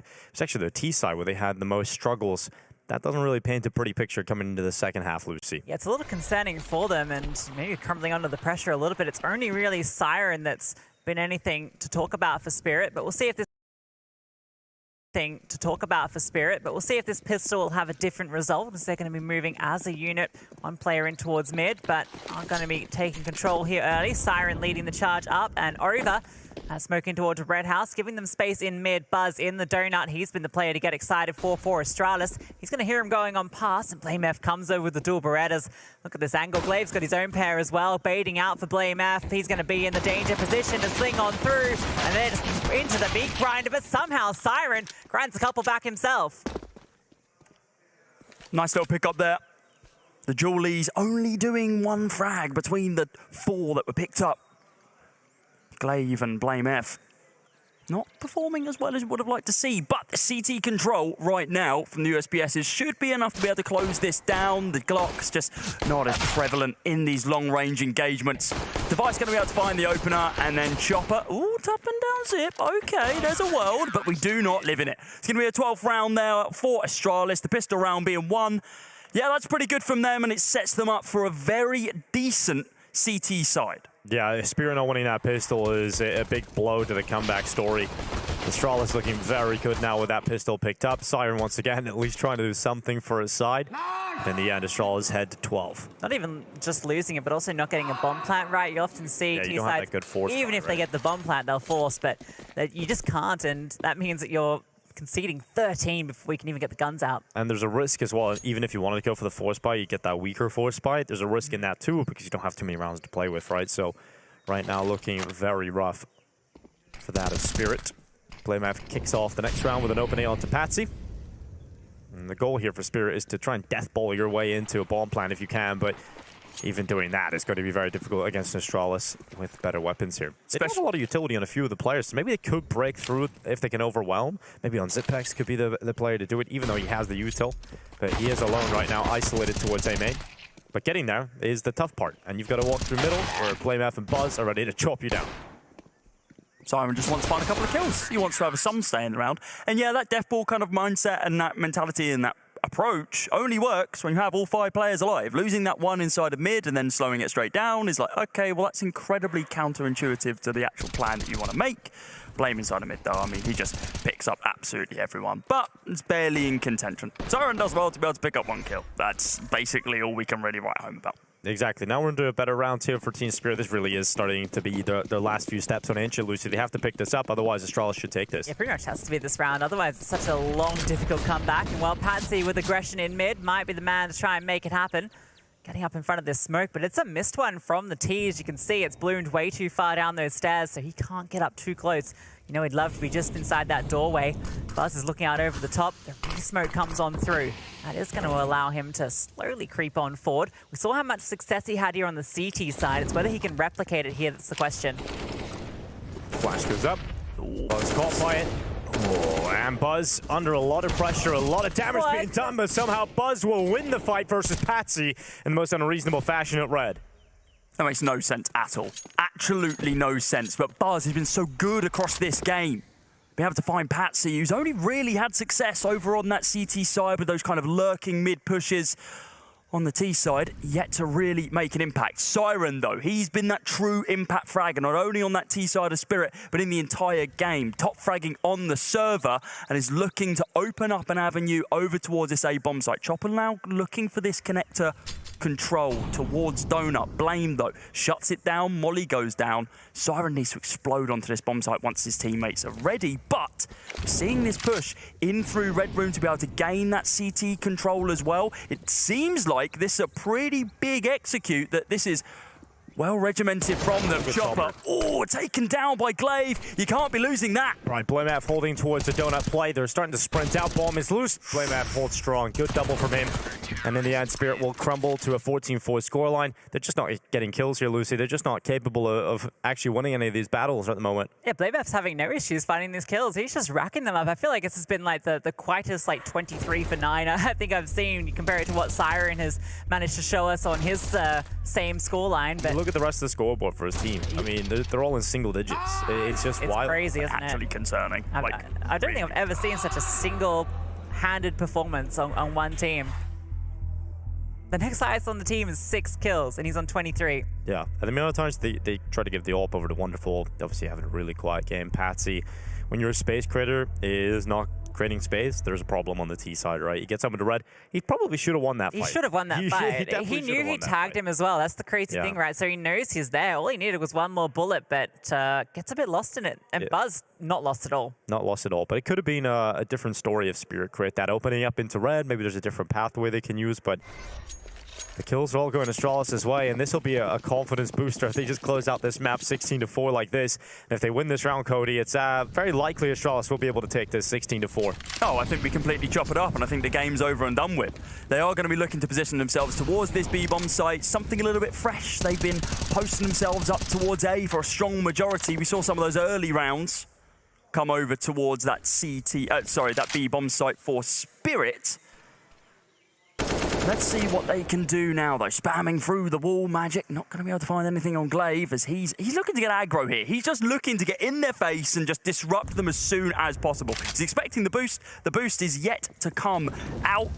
They're retaliating with a bit of util. Astralis. Look at the mid play that might come through here. Look like Blamaf and Buzz were starting to They were thinking about it. They've dropped back, and they have given up this Jaguar control. Spirit now with a B split on the cards, Lucy. Yeah, it's 2-on-2 set up at the moment. Glaive can be pushed on back. Patsy crawling on forward. The smoke in his face actually falls a bit short. That's going to give Spirit the way through here. A bit of misutility. Device is going to be sitting behind it, trying to use that angle.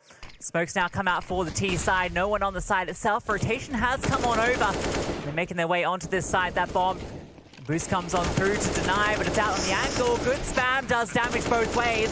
They are able to get the bomb planted. Yeah, bomb plant locked in. Spirit, it's going to be a tough post plant because Astralis still have a lot of utility and they have the weaponry advantage. Chopper realizes maybe a fight is needed. Need to start to bring those numbers back in favor of Spirit. Patsy let off the leash, and now he goes forward into the fight. Glaive trades, and now Astralis really do have the significant advantage. They've got Spirit pinned back in the cave. They've got the numbers swarming the site on the retake. Siren's found the gap, though. Siren's found the gap. Luckily, Zipex able to turn for the headshot, but one of them needs to get on the defuse, and one of them is very low. Zipex is so low on health, and Magic's just sent bullets through the smoke. Astralis have no time to do it anymore. Spirit survived for another round at least to stop that map point from coming against them. But Astralis had everything going their way. It's just a low HP player gets on the defuse. Yeah, thank God for Magic's there at the end, right? Because Wonderful had no idea where that bomb was. You could see where he was spamming with the Desert Eagle. It was way off on the right-hand side. But Siren, again, it's always Siren for Spirit in this map.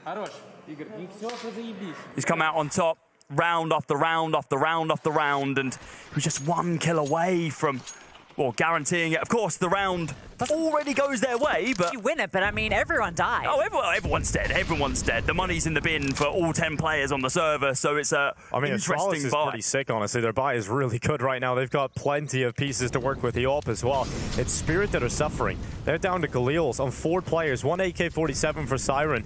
It's the player that needs it, though. Siren needs to be that one on the AK. I'm quite surprised they didn't drop one over to him in that previous round. Instead, forced him down on that Galil.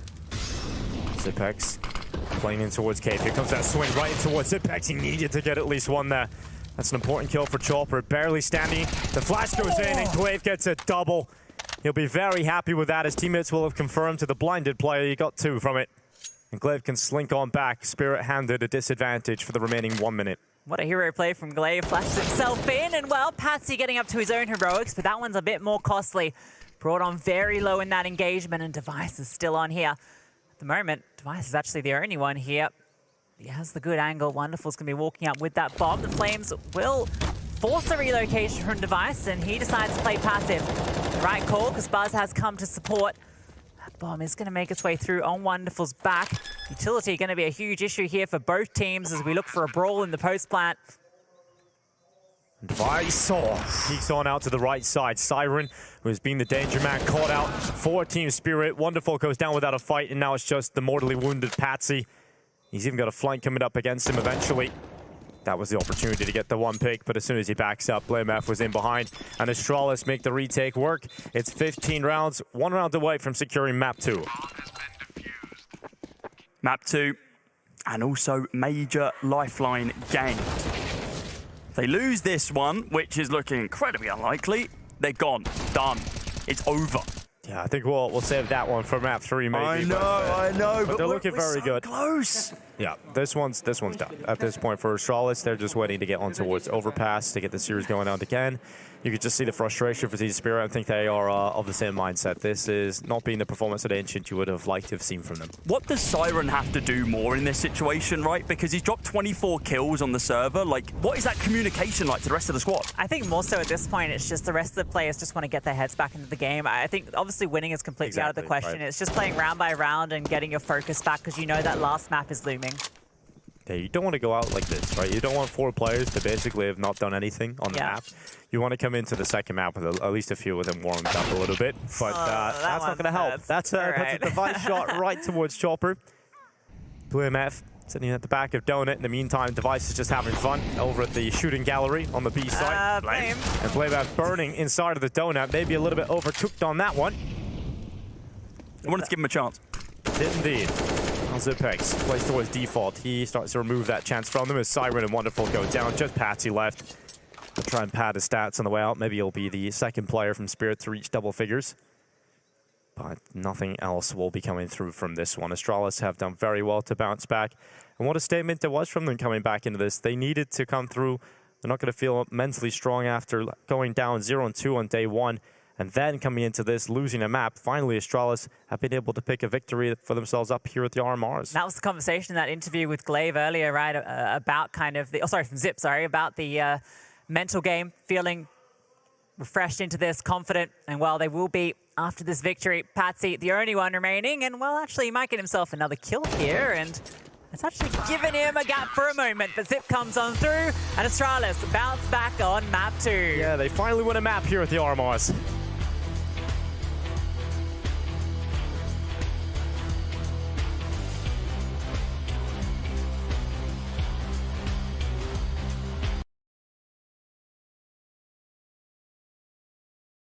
Have to the Danish bias a little bit, but also kind of the slight educated bias, and also just the fact that now it's a best of 3. Like if I look at the maps, Heroic have got just a really good selection here for themselves.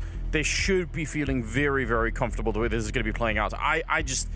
I won't say it's not possible, but man, this would be one of the most shocking upsets I think of the year so far if this actually goes the way of Monty. Yeah, I have to agree there. I think, ITB upsetting Virtus Pro was monumental, but that was a best of 1. It's a different scenario. This could be something spicy. But starting on Mirage, of course, the veto came up early, and for those who missed it, Mirage is going to be our opening map picked by Monty, going to Overpass as our second choice pick by Heroic, and if needed, Nuke will be our decider. I hope we get there. Want as much action as we can get. Monty here starting on the T side and already attacking the A-bomb side. Shush! He didn't even move the crosshair! He just waited and let them walk right into it. SDY goes out, but Boris is going to be back though with a shot onto Shush. Probably a name that we're going to be calling out quite a bit in this matchup. 4 versus 4 with the bomb. Plants down. Clean cutting down Waro 2K. And it's a 3-on-4 in the afterplant. Had a chance to speak to Boros as well prior to this game, and he is feeling mighty confident, and you can see why. Boros, this guy, when he starts clicking heads, he can be scary, and DemQQ will step off one of his own into a 2 versus 2. Bomb already 3/4 of the way ticked, and Boros is just unstoppable. What a performance in this pistol already from him. Now he just has to try and pray, hope that no one catches him with the smoke, and then not with the defuse kit. Tesses, he's going to get the round. Boros got the kill at the end, but that defuse kit and the smoke on top making it very hard to find him on the other side. A moment of real panic there for Monty. You could tell they just were... They knew that he was in there, and they couldn't stop him. It's heartbreak as well. They're starting off here. Just, it's a monstrous kill, but Boros had a monstrous round. 4 kills to his name. And I think for Heroic, they get lucky, they take the round, Ninja the Fuse coming off and the bullet's not connecting. However, you do have to start being a little bit scared. If Boros comes out, flying out the gate in that sort of red hot form, that's where things can be problematic. We know strategically Heroic are a better side, but maybe individually Boros could make them sweat. They're gonna need Boros, and they need somebody to join him as well, because everyone on Heroic is probably gonna get really fired up. There we go. Clean headshot to enter with. Shush gonna get blown up. SDY's got the right read, and just in the middle of the reload, he catches Tesses. Jabby's made this a very competitive round, and Cadian through the smoke's gonna be able to find him. That's a strange way to end the round, but there was a real moment there where things could have gone horribly wrong. I think if Jabby doesn't pick up the double kill, that's a round that Monty could maybe lay a claim to. Yeah, and you can see as well, Cadian really starting and trying to desperately fire up his side. I think when they get loud, they become a really scary team.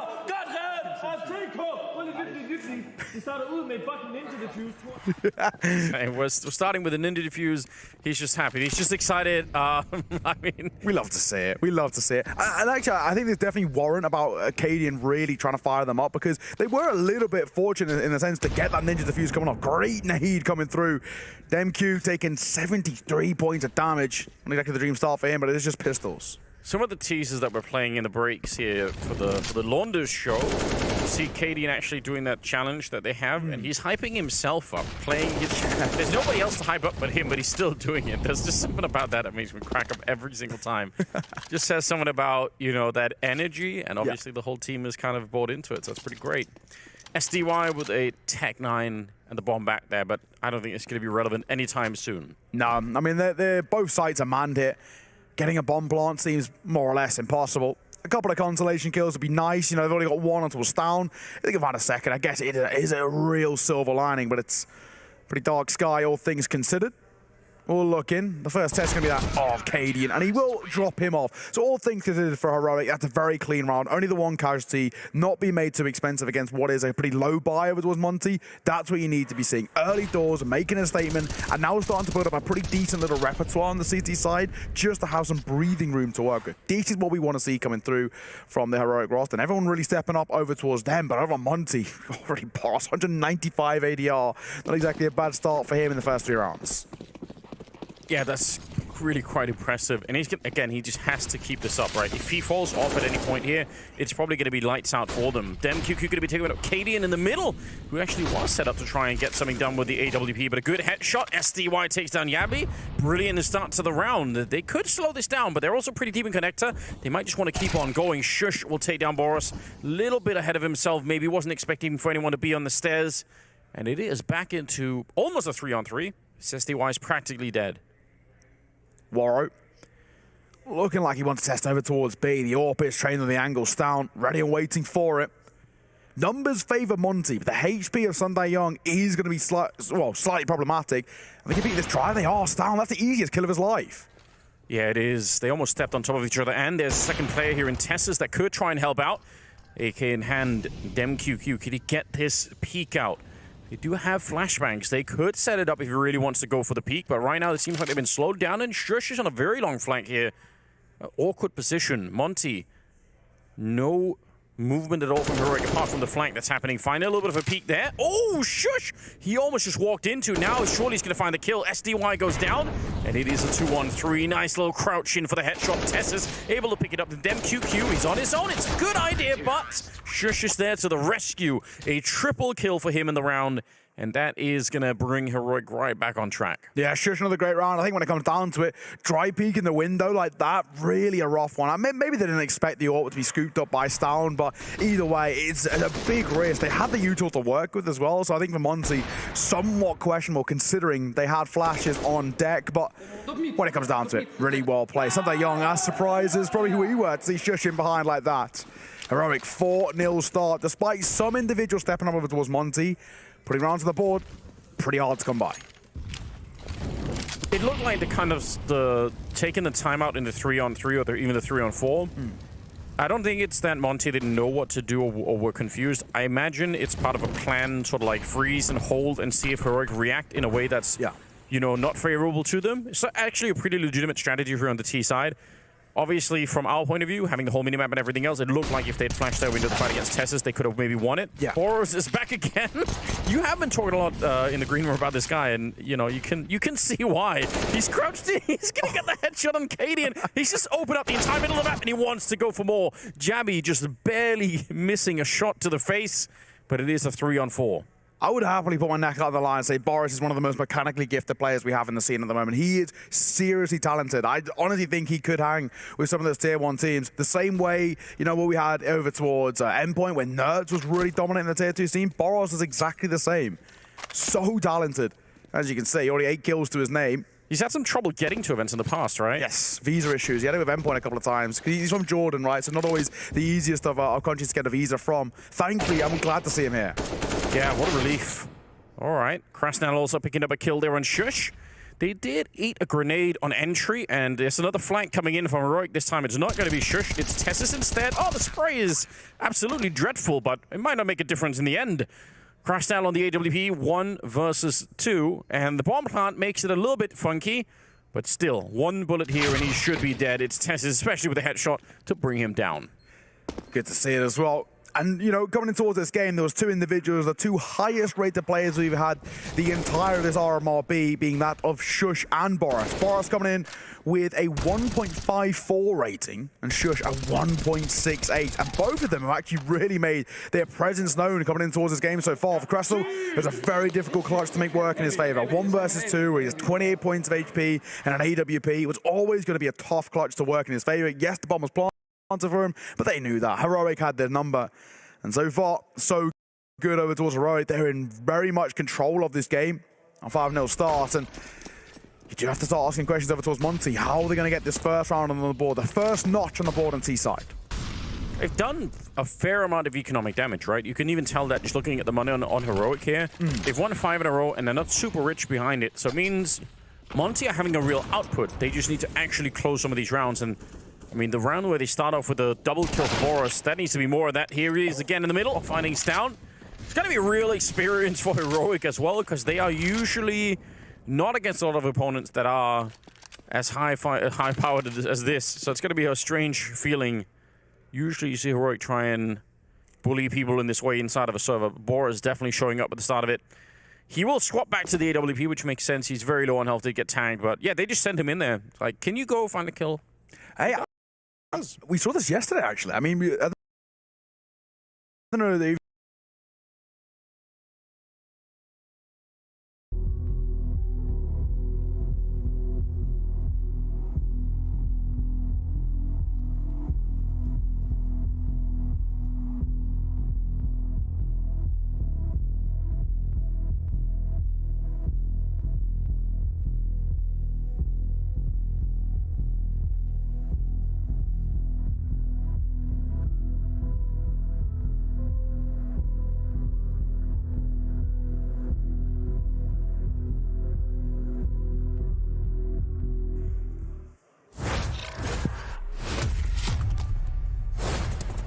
Elimination for one of the teams heading into this final map of play. Overpass for Astralis versus Team Spirit. We've got Hawker joining us. Lucy's off to take a break for this one, but we have got ourselves an incredible game potentially here, Alex. If Spirit can get themselves back onto the server and deliver a different performance than they did on Ancient, and I think that's going to be happening. We've seen them play a lot recently, but we haven't seen the overpass come through. This is the odds coming into the final map. They're favoring Astralis here. Yeah, unicorn odds in favor of Astralis. I think that is fair heading into this one, but we have seen moments where Spirit's individuals were way better on the first map. Not on that second map, though, so it really needs to be a big reset here for the Team Spirit side. Yeah, Siren, the only player going positive when it comes down to that map. I mean, dropping 24 kills will do that to you, but the fact that only one player got double digits from them, they just need to completely forget that game happened. With the exception of Siren. So Siren can take that one as like a masterclass of, cool, I'm going to do this again over and over. And then that's great. Everyone else just needs to kind of bring himself even to half of his level will certainly help out. Dinko, you were saying that actually, as of right now, Team Spirit are on a pretty bad loss streak in general, right? Yeah, 6 loss streak coming into this. They played Astralis a couple of times in that field in the last few months, but their overpass is definitely looking pretty positive. It's a map that is their most comfortable statistically. Have played it a little less than the likes of Anubis and Mirage coming into this, but you know, Overpass is definitely a map they're capable of getting involved on. This is an update from the other stream. Heroic leading the way over Multi. Oh, I wanted the update on the snacks that have been chosen by Spirit. Yeah, I see some sort of bar there as well being eaten. Probably, yeah, there's a banana. It's the classic. And a banana. Classic esport banana. You got to do it, man. Slow release energy, can't complain. It's not the Star Monty we're hoping for, is it? No, they can complain. What's your favourite pre-cast snack? I don't know. I don't really have a pre-cast snack. Hawk has a lot of like sugary drinks for breakfast, and it powers through mini eggs. So I love mini eggs actually. So Hawk's diet consists of a lot of eggs. I can't find mini eggs here, man. Yeah, I'm not getting all the eggs I need in my life. How am I gonna live? For them? Should we see if we can find some mini eggs? I'm sure they're out there somewhere. If someone could point us to the direction of mini eggs in Copenhagen, then thank you very much. Well, it looks like everyone else, I mean, they've gone for more of the grab your energy drinks and let's just reinvigorate ourselves coming into this third and final map of Owner Pass. Do not slip on those banana peels, lads. I mean, they slipped up in the previous map though, didn't they? It was pretty damn dire. A 16-5. That was even worse than their last loss on this map. It was a 16-4, I believe, or 16-6 on Ancient. And now we're moving on to Overpass, a map that actually both teams play quite a bit, but you got to compare kind of the level of Counter-Strike that we're going into. Spirit, they are playing up against bigger teams, Sprout, Liquid, Movistar, but also losing out to teams like Fnatic, who made it through to the Legend stage in RMRA, but that was a close game, 16-14. So there's a world in which Astralis get upset here and they get sent packing. Let's talk about stylistic approaches as well here for Astralis, because Device, we talk about him being an AWPer that is very systematic. He's not an AWPer that's going to be too flashy. He doesn't really make too many mistakes, and we've seen that on Ancient. He was delivering a lot of easy picks. Overpass is a map where you can be very, very dynamic with the AWP. You can get a lot of different opening moves, a lot of different ways of playing the AWP on that CT side in particular. Device is going to be the perfect AWPer for that. On the other side of things, Wonderful in the opening battle, non-existent on map 2, right? So Device is definitely coming in feeling a little better when it comes to that opening department. And Wonderful was really important in terms of pulling those rounds back on Mirage. We brought up a stat of the opening kills for the side of Astralis, right? They were getting a lot of openings and still losing the rounds based on the opening kills, and Wonderful was the player that was getting a lot of those trade kills back in and turning those in their favor. So here we go. It's all reset, 1-for-1. Both teams have picked up their maps heading into this. Overpass is the decider, fighting for survival here in the European RMR. Important matchup here for both teams. Two teams that would have expected not to be in this 0-2 elimination matchup, but they find themselves here. They're going to have to step it up in this one. It's Spirit starting on the T side. They've got a full set of utility out for Chopper. We'll see what they decide to do with it. Yeah, pretty standard setup over towards this A-bomb site. Sorry, this B-bomb site, should I mention.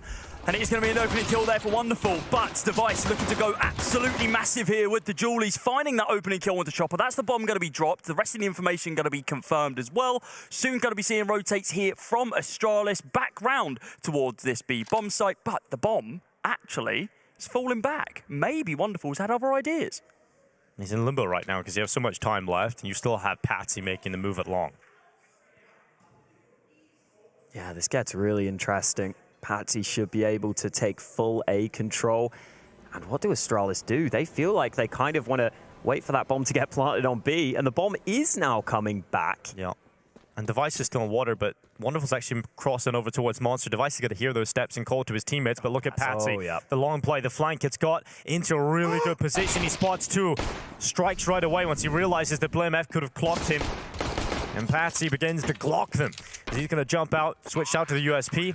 And this is now difficult for Astralis to even find a competitive way in. But if there's two players that could pull this round back, it's Device and BlameF. Terrifying situation there if you're BlameF. Look up the stairs. Oh, God, there's someone behind you. Make sure you don't get killed by that one. Too little, too late. Device now on the site behind the pillar. 2 guns in hand. Going to be looking to be able to find a couple of opening kills. A little bit of chip damage over towards Magic. And now it just has to push on through with the backup of a low HP teammate. It's not looking too great. No kit available either. Blame is just going to fall back and save that armor. But that's not enough. You need that pistol round to be able to kick this off for Astralis, especially considering the momentum we saw on the CT side. Look at Team Spirit. This is exactly what they needed to be able to reinvigorate themselves. Yeah, it's a good start winning the pistol. That's going to fire them up a little bit. Spirit didn't win too many rounds on Ancient, so winning a pistol certainly gives them that opportunity to build a platform of rounds on the T side. I think that's going to be where the more difficult work is done, Hawker. I love the patience in this round also, because I feel like even on Mirage, when Spirit were winning rounds, it wasn't off of moves like this, where they actually get in behind. Yeah. Felt like a lot of rounds where they were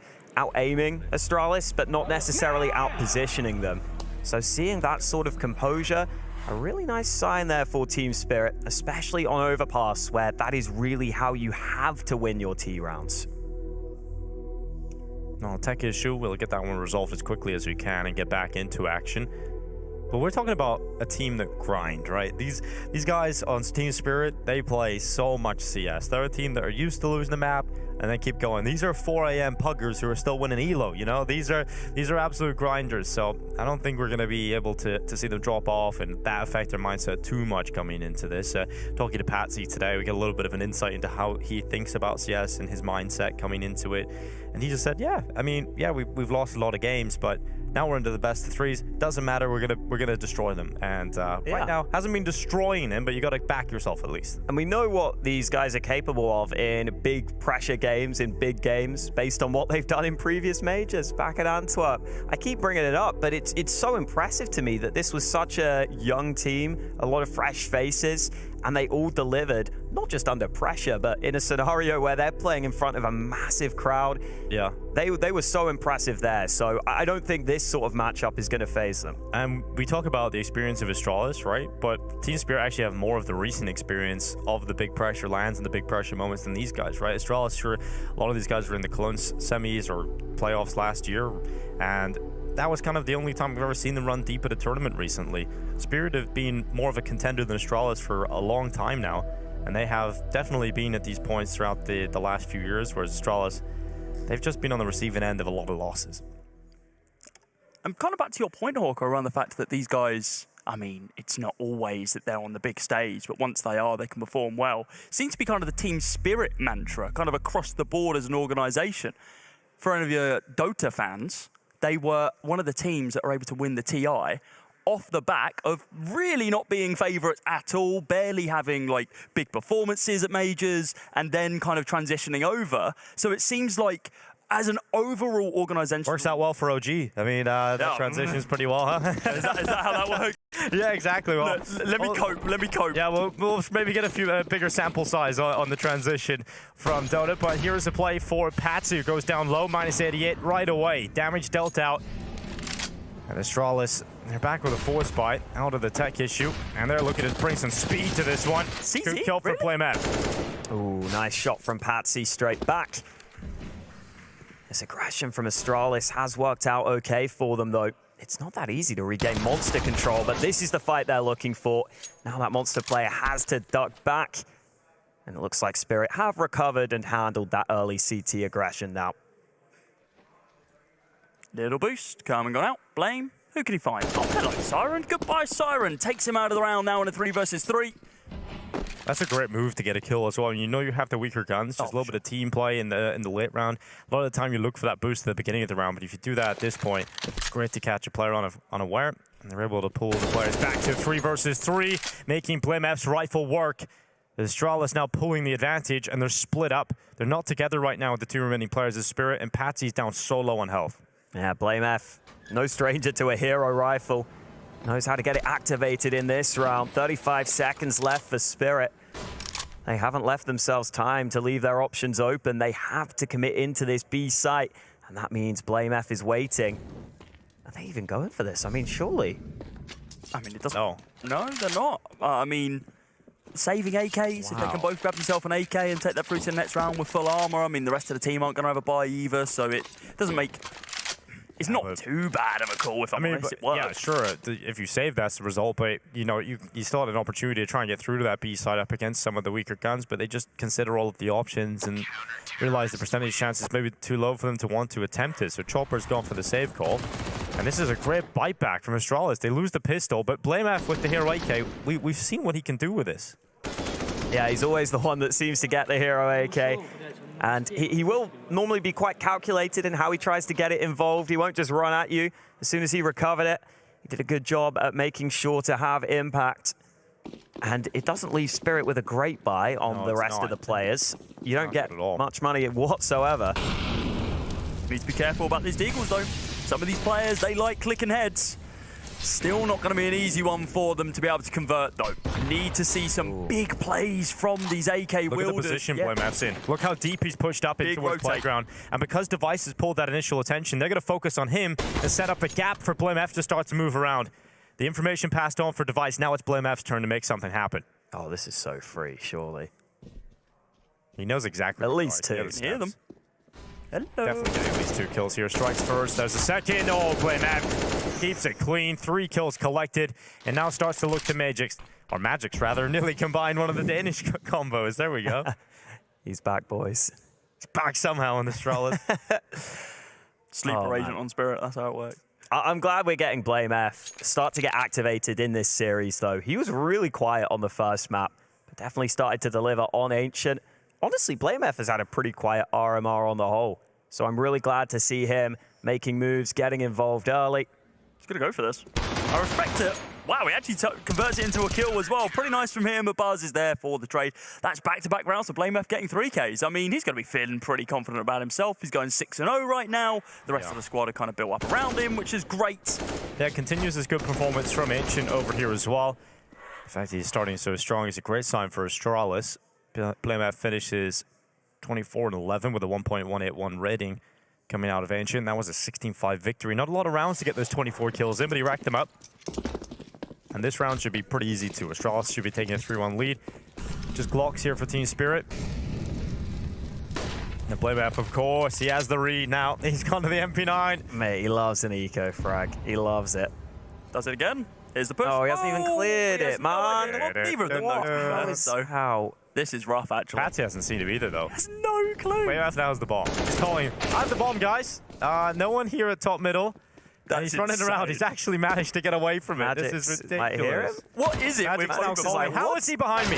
How has he managed to get it behind me? And he actually wins the fight with a Glock. What is it with overpass and these situations happening? We see it on short all the time. Now we're seeing it over towards T. I mean, what is happening here?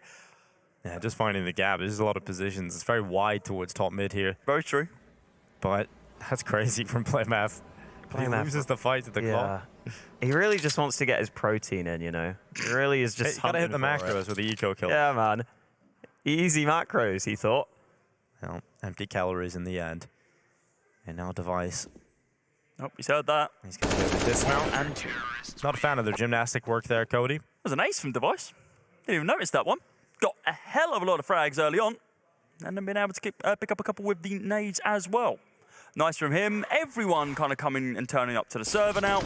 Yeah, I mean, look at this inside of Con. There's one there, there's another one. Anybody else want to take a frag? It's pretty scary when Device and BlameF are playing well together, right? We only seen 2 maps of them in this competition so far. Hasn't been the greatest, we'll have to say. That's why they're here in the 0-2, but if you start to put it together, it's definitely a potential for a very scary combo. Buy in for Spirit, BlameF aggressive again. I mean, this looks like a read almost with how much he's going for this early on in this one. Oh, he's got the angle. That's crazy from BlameF, and he gets away. Daylight robbery. He's mugged him in the playground. Don't know where to go from that one. I got to be real. If you don't go, you're just mugging people. Oh dear, it's amazing from Blame, right? It's just so confident in trying every single push.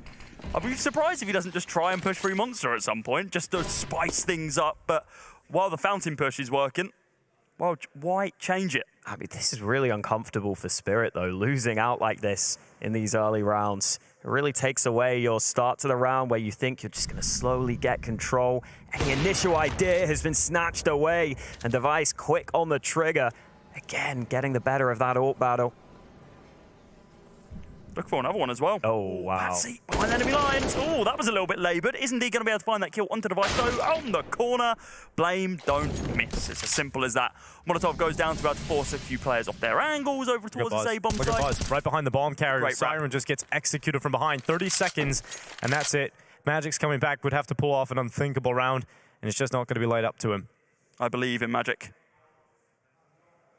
I don't believe in Magics. No, 20 seconds. Not this time.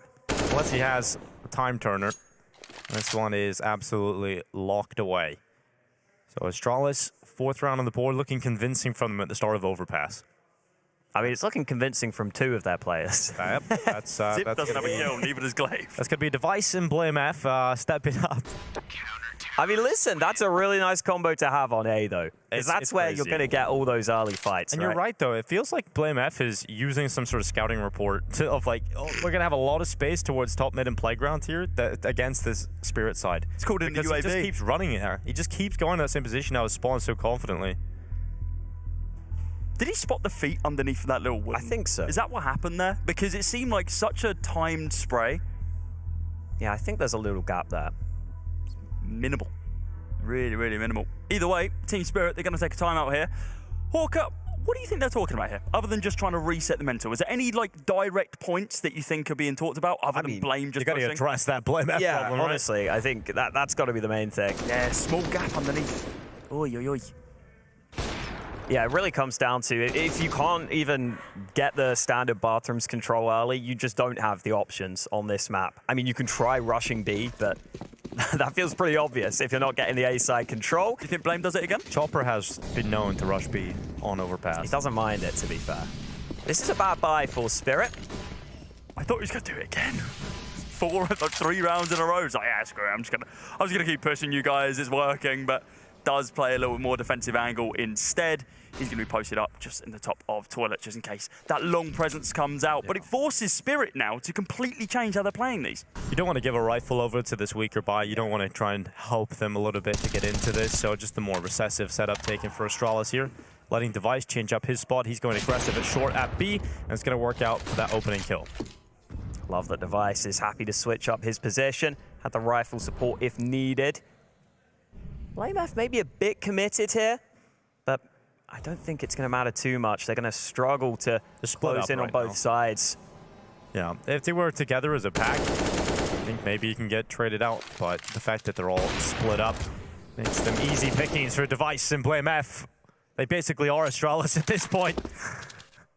Hello? Anybody else there? It's just Device and Blame F just killing everyone. Hey, this is how Glaive dreams up the game plan. Yeah, this is literally what you want if you're Astralis. Device and Blame F, go kill. Go kill. Get heads. Do everything you need to. I mean, maybe... Amazing start, right? Yeah, maybe it is time for Spirit to focus on getting some B control early. You can just try and take B short early, and then maybe later into the round, come up connector. It's going to be more awkward for that A aggression if you can slowly clear out that area. I don't think you can go for the B rush if you're Spirit, though. It's just too risky, too high variance. It does look like Astralis will take a more passive approach on this occasion. In fact, they have 4 CTs on B, so Astralis ahead of the game. They might have read this switch up from Spirit here. Glaive. Close on the angle, waiting for the swing, and all gets presented by too many people to pick from. So does just have to fall back. Siren going to get overwhelmed by this aggression through Monster as well, with Zip going to be able to find Siren. Now with this 3-man setup inside of short water, they're just looking for even further control. They need to find an opening, but they've got a lot of utilities about to clear out these angles, Dinko. Do you think we're going to be able to see this conversion on the B-bomb site? Well, it's still early days at this point with the 1 minute. Chopper is coming around the back. Zipex is waiting for this kind of move, though, so this should be another kill for Astralis on the CT side. It's really difficult to see if Chopper's going to be able to clear this. He's aware, but Zipex brings him down low. Chopper's so worried about going around that corner now. It's such an unfavorable fight to go alone. He's held off and the rest of his teammates, and this attack just feels so weak right now. Zipex turning back, even has Buzz to help him out. Patsy can't do anything about it. Magix has found the one gap capable for Spirit to try and get away. Yeah, and it will be a save. Man, they are just not getting map control right now on this Team Spirit side. They're not finding any space, right? It's really tough to see what they're going to be able to come up with, because anywhere they go, they finally challenge Zipex and Glaive, and they do a great job. So, I mean, Astralis have got a good amount of money. They do. I can see them hunting here if they want to. Can even try and flash a teammate in, but maybe not. Wow, okay. Just let them go. Give them some mercy at least, I guess, before the bullying of Device and PlayBF comes back. It's been round after round, hasn't it? And well, this is the one round we're actually seeing other people step up to the plate, which is nice to see. The rest of the Astralis squad finally getting frags on the board. Quite surprised we didn't see that kind of nade be committed there from Zip after the initial fight, just to see what he can find. I mean, of course, as we know, been about to find himself a frag. But it's 6 rounds on the trot now for Astralis. They are certainly feeling themselves. It's about that time. It's, yeah, the B bomb site, finally the execute, but Zip is expecting it. He's ready because he hears the utility coming over the top, and Zipex just going to hold down. Magix and Patsy dealt with. It looked weak for a moment. It looked like if Zipex goes down, then the B side's compromised. But he's held long enough so that rotation can start to come back in, and even the flank from BlameF. He realizes it's a heavy commitment into B, which means there's a lot of space he can get in behind them. And because of the initial stronghold, they now have the barrel back in towards BlameF, who is ready for them, and he loves these kind of kills. Oh yeah, it looks so easy for the first. Not going to find the follow-up, but you see how hard it is for Spirit to reset. Once you commit everyone to that B side of the map early, it becomes very uncomfortable. Everyone and their utility. Like, it's a big, big factor. The fact that now all we've got on this T side to be able to execute out on this B bomb site, if they even want to do that, because they're currently positioned for a 55-second save call, is 2 flashes and a Molotov. Sure, it can work. They can clear out at least one of these angles using that and then force the fights into different positions. But with Buzz at such quite a forward angle, waiting for this lurk out through Monster. Yeah, the idea is to play contact out here, but the problem is if they get out too wide, Device has the AWP at the ready. He doesn't miss these either. Buzz's util goes down towards short. They've actually managed to slip up to the side. They've done a good job at getting out here. They've done a very good job getting out, and they can take Buzz down. What a shot from Wonderful. And they've opened up a chance back into this round. Device goes down as well. And Wonderful. He's just an absolute animal sometimes. These rounds where he can just pop off and deliver ridiculous headshots. Glaive now thrust into the 1 versus 2. Jumping around, see if he can spot anybody, but at this point, Spirit being handed a golden ticket. Mr. Wonderful with 4 in the round. Wow, so well done by Wonderful. That is such an overperformance as they enter the B bomb site. You thought Device had it locked in. You thought Device's AWP was going to be too much to overcome, but Wonderful finally shows some of that firepower from Team Spirit. We have not seen that on this map, and that is something for Spirit to get excited about. I take back absolutely everything I said about the utility. Screw it. Doesn't matter. Yeah, when you got Wonderful there, you don't need it. The idea is to just slow down, right, and try and keep them guessing a little bit, keep one player up on A. They actually find the perfect pathway to get onto the site without getting spotted from Device from Heaven or Buzz in the site. And Buzz is a little bit further back. You know, if he's playing towards barrels or he's playing on the pillar, he gets that information quite early, but he's playing back on this platform just at the edge of the bridge. And Wonderful sure hits an unbelievable shot. This one's even better. And able to shut it out at the end, so great round. And that's Wonderful did nothing on the second map of play. They need him to deliver here on this map for Spirit, and that's the kind of map that can inspire, can get you right back into this in that round. A smirk on Wonderful's face. He knows he's had a big impact moment in that round. Astralis again with a pretty forward stance on that A side of the map. But Spirit are taking over Connector right now. Oh, Device, easy pickings for him. Yeah, another good opener from Device. And BlameF has occupied the party. I think it's going to be an Astralis party here. Oh, turn back. Thought Patsy had the chance there, but BlameF overcommits, loses his life in the 1-for-1. And Device luckily has dropped back to the site. Catches Chopper unaware. And out of position with a util in his hand, and that is going to be a 4 versus 2 established now for Astralis. Immediately back to comfort. Yeah, not a bad idea for Spirit to try and get up through Connector, make BlameF's life uncomfortable. You saw they were able to trade him out, but it's just too much from Device earlier on in the round. And now this really is a miracle round required for Spirit. I think it is another one of those scenarios where you could just try and go in dry, try and catch someone off guard, and there might be some fair fights offered up here. I don't think they're going to win them, though. No, not anymore.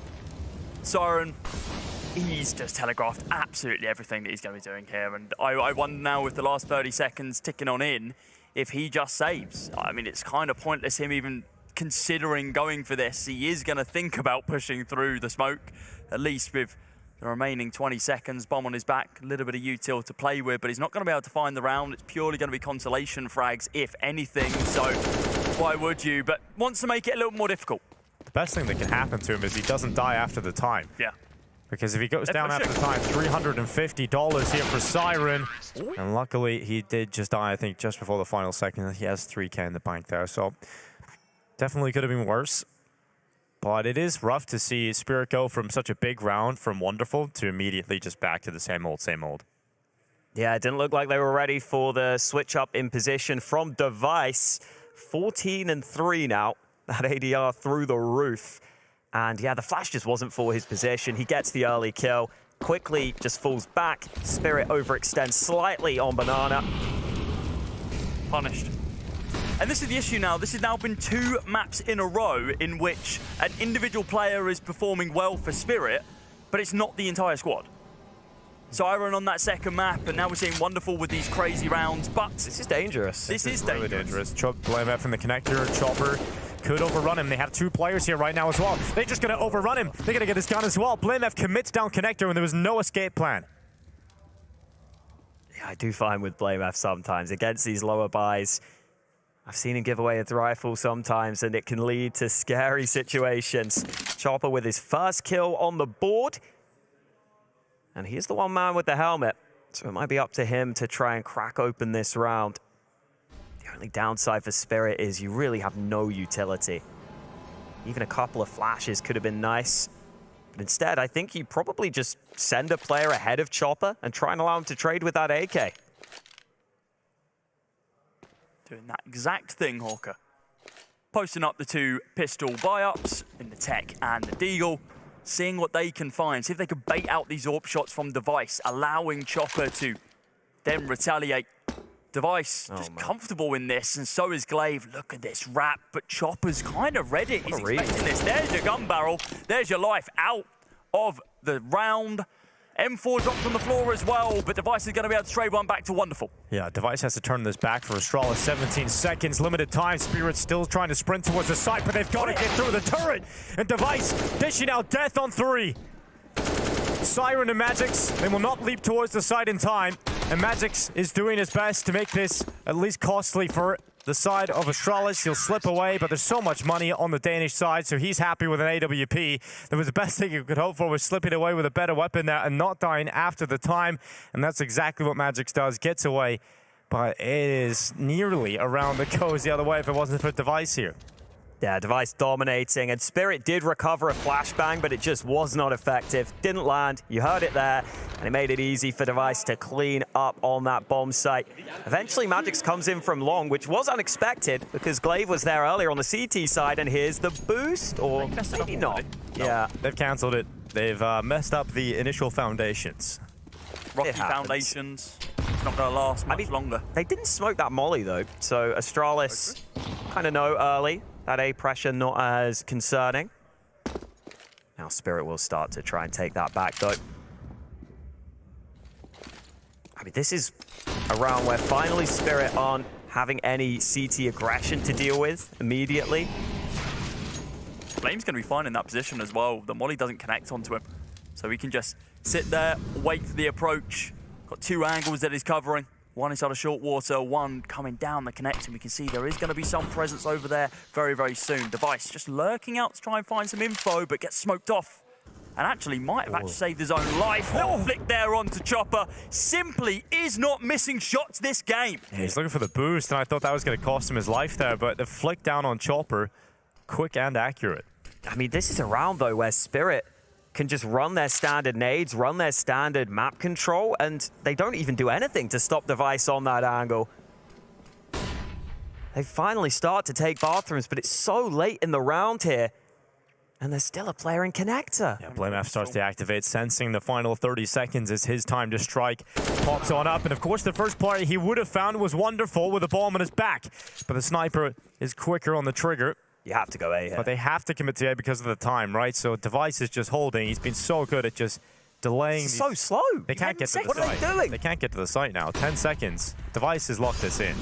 What has happened in this round? They don't This even is need to blown do up in their anything. face. They literally don't have to do anything at all. Device can get as many kills as he wants, but he might as well just wait for time at this point and then hunt down Magic. I mean, he's just going to be stuck here. Are they even going to look for him? No, they're not, because they realise, sure, you're going to have your rifle into this next round, but if you're not going to fight me until the last 2 seconds, I don't care. Yeah, it's falling apart here for Spirit on this map. Unfortunately, this T side has not been impressive whatsoever. You're right here. Device just standard angle. No flashes, no utility to get him off of it. They don't run their standard map control protocol here, and in the end, they run out of time because they took so long. It's so weird. Like, that's finally a round where Spirit should be able to just play a standard overpass round. You slowly take map control, maybe clear out connector, but they just did none of that. They never caused any issues to Astralis throughout that round. Does not look good for Spirit right now. Something has to change for them. Magic's position in short. Always scary when you go for that jump peek. But Magic's is having to focus on Monster as well. At least connector has been taken this time from Spirit, so that gives them a better chance to try and play between the bomb sites. Yeah, no blame to deal with this time. He's been a big problem in there, right? He's just been a thorn in their side from multiple different positions throughout this first half. He's actually slowed down quite a bit.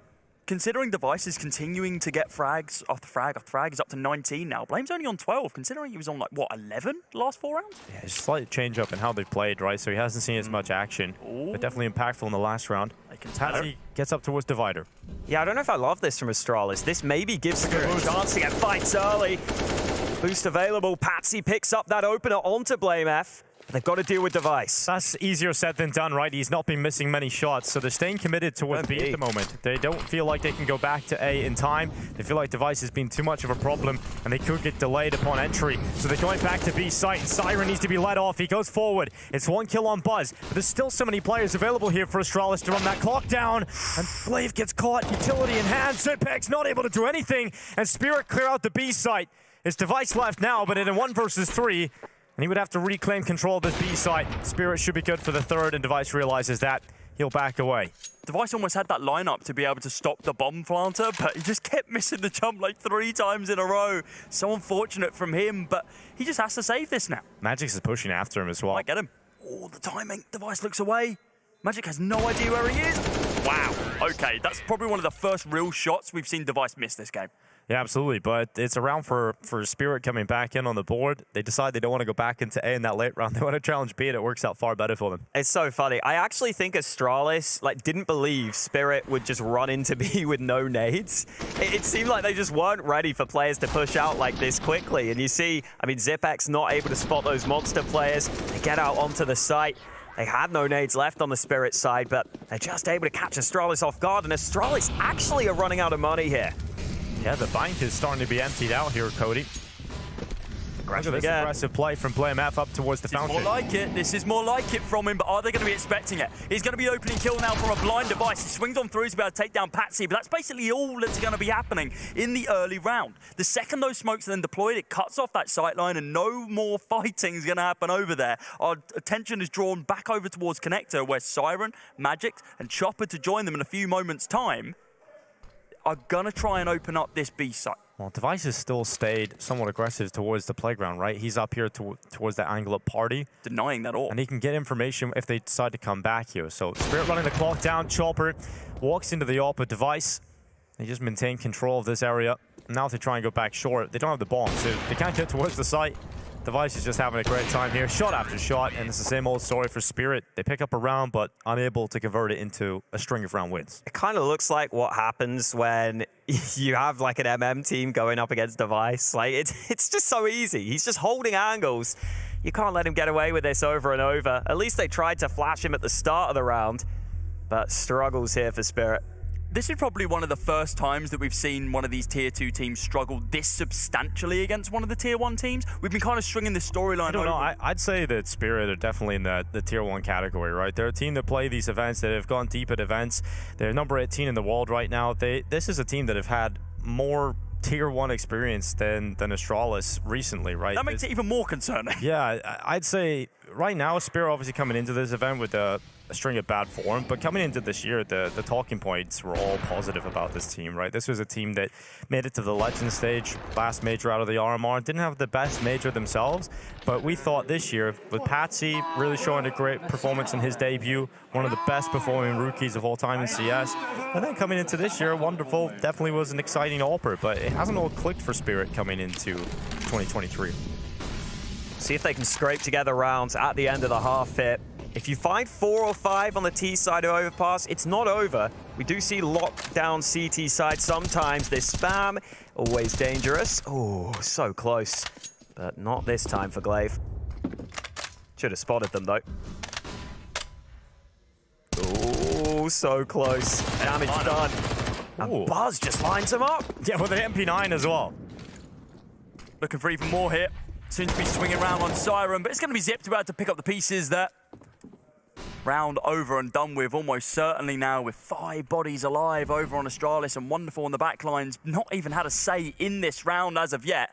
Barely left spawn, Dinko. What can he needs to be more involved with this AWP. Just lurking over towards A. Yeah. I mean, it's not, unfortunately, when the rest of your team's posted up towards B, it's just not helpful. Yeah, Wonderful, his playstyle is more of the passive style, right? And so when everything isn't clicking and your space creators aren't doing much on the T side here, Patsy's really struggled. Chopper usually sends himself in, gets a lot of success a lot of the time, just being this crazy aggressive in-game leader, but Wonderful hasn't been getting into these positions where he's in the 2 versus 3s or the 1v2s or 1v1s. So yeah, a lot of the rounds are going to look like this, unfortunately for him, especially on this T side of Overpass where they just haven't had any map control this entire time, Alex. Elsewhere, on the other stream, Heroic had a really big lead against Monty. Monty is starting to come back over on that first map. Monty believers. Listen, they have showed up, I think, more than anyone expected. And this time, there's no reason not to hunt. Heading into the last round. Yeah, they're running the clock down. He's not going to get away with his life here. Surely. Glaive jumps over. Buzz was beside him. And he dies after the time. So that is nightmare scenario number 1. Yeah, I like that they wait after time. I feel like we don't see teams do that enough. Just punish to the max.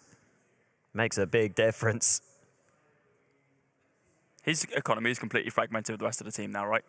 And yeah, last round of the half. It's last round of the half, so it doesn't really matter. But what are they going to drop? I mean, everyone's on like, what, 3.5k? So they're going to be like cobbling together their own thing. They didn't even drop it. Literally nothing. Like, they're committed to themselves. All right, Wonderful. You got a flashbang, you got a molly. That's what you've got to do with this round.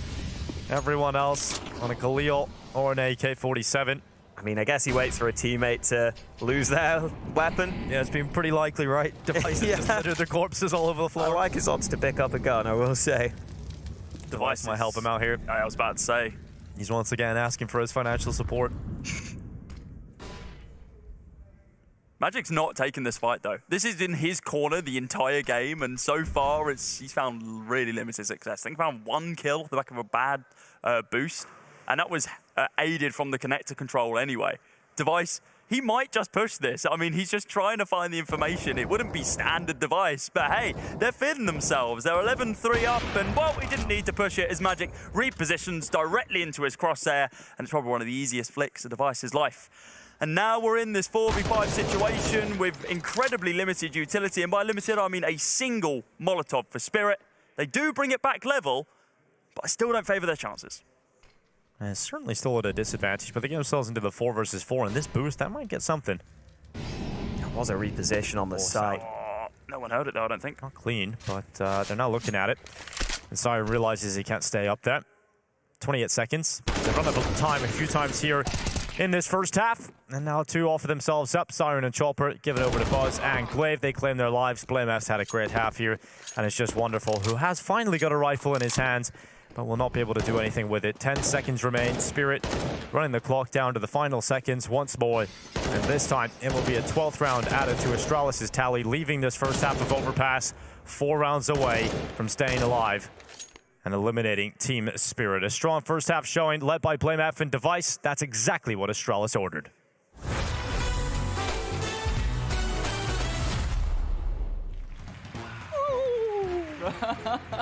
So I just immediately like... We saw some raccoon. He started talking trash a bit about Copenhagen Flames. And Oh, no way. Hey, I'm gonna catch one. It's time for the Gauntlet Challenge. What is the Gauntlet? No, no, no, no, no, no, no. It's the f***ing goal! No way, this is last place. It went really badly. I wouldn't say it's good, because I would say it was great. Let's go, baby! As Cadian prepares to take on his toughest challenge yet, let it be known it'll take more than a hero to beat this one. We know he can lead his team to victory, but can he go at it alone? It's time for the Gauntlet Challenge. It's time. It's time. Let's beat Dupree's ass, yeah? Okay, so what does the Launder show have for me here? Rings off, you know. Step one. Let's go. Okay, let's go. This is the one, guys. Off to a good start. We go for the quick entry. No look. What? Buck. Everybody saw that. No. It's the f***ing goal! Okay, I think there might be some system to this is where the boxes will hit or what. I'm not sure. Oh no. No, I failed the bunny hop so bad. We need just a little bit of luck here. Little bit of luck. Let's go quick. No. That's it. We're done. Dupree, he doesn't know what to do about this time. It's too strong. Yeah, I'm number one now. All right, guys, let's give it up for Cadian. Come on in, Cadian. Well done. Take a bow. Calm down. It was good, but calm down. I'm going to ask for your signature in a second. Yeah. You were really burning calories on this map. To be completely honest, I was just chilling. I knew that Dupree don't stand a chance. Dupree don't stand a chance. You heard it here already. Well, why don't we make it official? Let's see if he lived out his dream of beating Dupree. To find out, we'll have the assistant, roll out the leaderboard assistant. Come on, let's keep it moving. Don't go out all night. Don't be alarmed by how long it takes me to write this number down. Just be happy it happened. The submission here from Cadian to the Gauntlet Challenge to see if he could beat Dupree. Did he do it, folks? That's right, they finally gave me my own show. Watch the Launder Show exclusively on Blast TV. Let's go, baby! And as always, it's been a blast.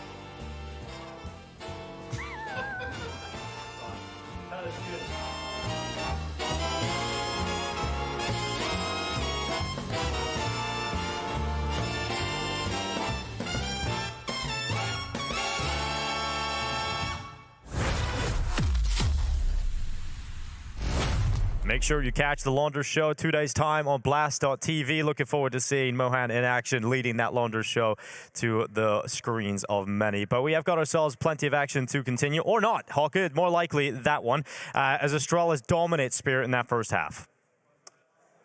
Yeah, this does not look close right now. I'm hoping CT side for Spirit can change things. I will say Overpass can be very tough on the T side at times, especially if you don't have the nade protocols down. So let's see if Spirit can get off to a strong start because they desperately need this pistol. And here we go. Nice set of util here for Astralis. I like the double nades. I like the double flashes. I like the smoke here from Glaive. He just needs to make sure he doesn't fall to the wayside before he gets to use it. But it's going to be the opening pick onto Zip. There's Magic.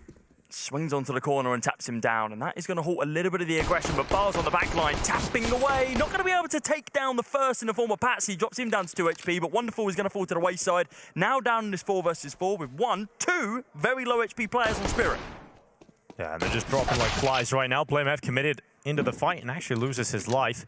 3 versus 3 once again. We're even on the number count. The bomb is coming back from Glaive because Device is calling to come to A, and Spirit realize they've left that gap open, but Device is waiting for the stairs peek, and once the low HP player is peeking into him, Device did not connect the shot, and so with just under a minute left, Astralis settle back down connector again. Yeah, I love the patience from Device. No need to push alone, risk giving away your life. Right. Instead, you can just group up, hit one of the bomb sites, and you should have a favored fight here. Only 1 CT on B.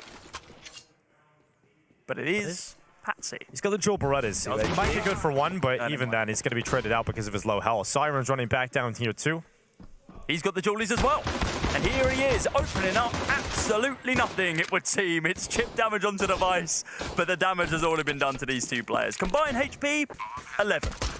3 guns between them, though, and 3 bodies to find. There is a universe that we could see these 3 Astralis players fall at the hands of these 2 incredibly low HP Spirit players. There is also a world in which Magic jumps on down and kills himself. Instead, it's going to be Glaze with a random tap into heaven that closes this round out. Siren has no hope of finding anything here, and if he does, it's all basically down to Astralis messing this one up. Yeah, enjoyed your little trip to Fantasy World there, Cody, but it's unfortunately those 2 low HP players just couldn't get anything done, could they? Yeah, crashing back down to earth. Yeah, Spirit, exactly. basically. Reality.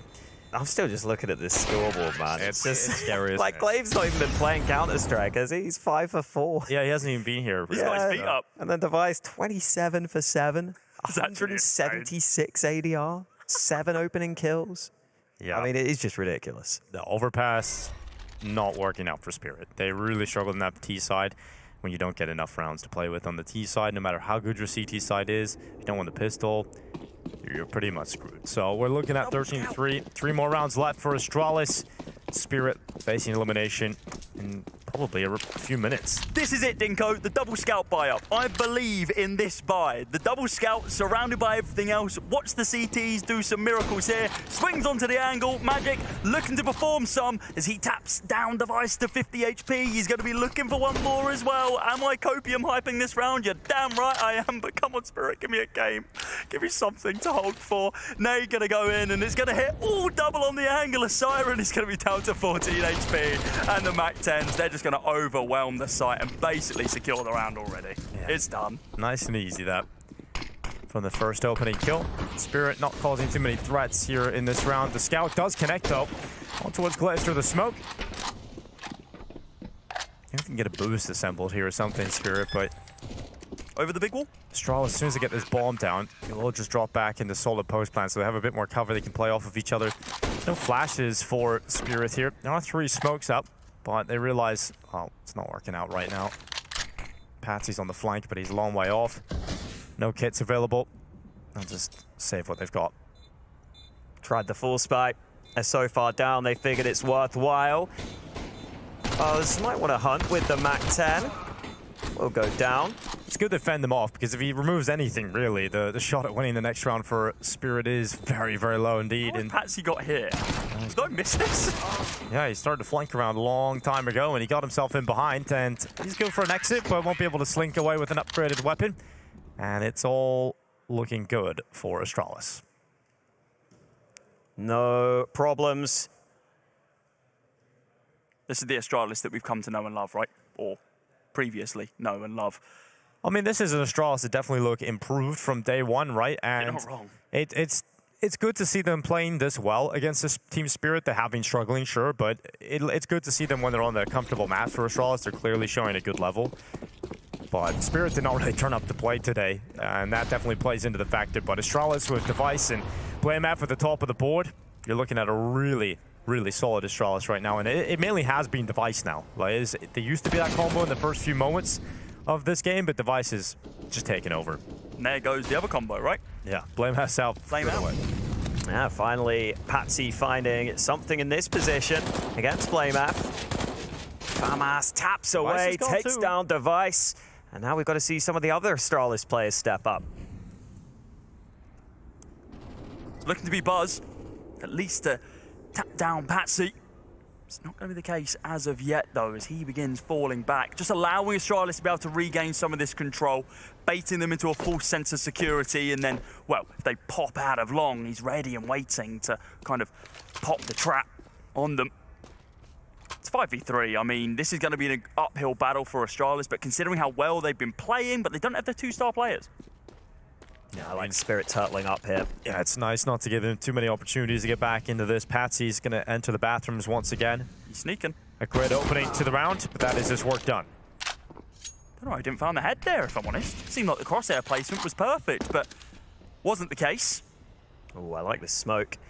Hard for the bathrooms players to peek into that angle. And it is information from Spirit that could be worthwhile for them. They've got the scouts on the site. Maybe a little scary, actually, with 2 scouts here. Ooh, Magic's. Oh, he's dancing with death now. Glaive's going to start to wrap around the side. Wonderful chimes in. Bomb loose in the site, and big kills on the rotations. 7 seconds on that clock, and Buzz dancing between 2 players. It was inevitable they would fall. Astralis handed a 2-player deficit right from the get-go, and they're unable to recover the 3 versus 5. Yeah, good rotation from Siren. Getting a rifle in here, really helpful to make sure that Astralis can't just close the distance on those players with the scouts. So that is more like it for Spirit, finally finding something. I mean, listen, it's a long way to go, but you're facing elimination. So you've got to just keep it going. And Astralis' money finally starting to show some issues. So if Spirit want the comeback, they've got to break the bank, and this is the round where they can do it. Blame and Buzz on the AKs, though. Yeah, we've seen what Blame can do when he does get a hero AK. Now he's backed up by Buzz, too. Can't count Astralis out of these kind of rounds, but you've got to favor Spirit to push forward to 5. Zip was scared to exit there. He was like, oh god, why do I have to be the first person? And commitment of 5 players from Astralis straight away towards B to come collapsing down in this defense. Perhaps strength in numbers when you've got the weaker guns. Chopper and Siren at least keep the numbers even, but Chopper needs a lot more, and he will deliver the kill onto the bomb carrier of Glaive. That's going to buy some time for the rotation back in. The device is going to get caught by that exact rotation. It's wonderful that knocks him out. Blame F so low, needs the headshot, doesn't find it, and there's a player in barrels who will catch him out. Solid round from Chopper there, doing really good work on that B site. He's definitely capable of fragging on that B side of the map. So good to see some signs of resistance here for Spirit. You never want to get blown out of the RMR. For Astralis, no stress, no panic yet. But you don't want to let this comeback begin. Ideally. I mean, yeah, on paper it's only a 5th round, right? But a 5th very soon becomes an 8th if they can begin stringing them together. And now with the device, the Astralis, I mean, it basically is the device show, isn't it? The amount of frags that he's been getting. Right. 27 kills to his name, 151 ADR. It's dropped slightly since the beginning of the half, but he's still very much here. Yeah, I mean, since Astralis are kind of in this position, their economy still isn't great coming into this next round. They're going to be on the back burner once again, and they need to make sure that Team Spirit aren't just running away with this. They need to try and make it expensive if they can't win these rounds. Yeah, well, a tech issue right now to resolve. If you want a quick B stream update, Heroic did end up closing out that first map against Monty. Boros still dropped 30 though. So Boros is just killing the game out here. I'm so glad we're seeing Boros, man. So happy it's so for good him. to actually see him at the LAN, right? He's had so many visa issues trying to get into these RMRs, and when he's finally here, able to show what he's capable of, he is definitely seizing that opportunity. That was the map pick of Monty though, right?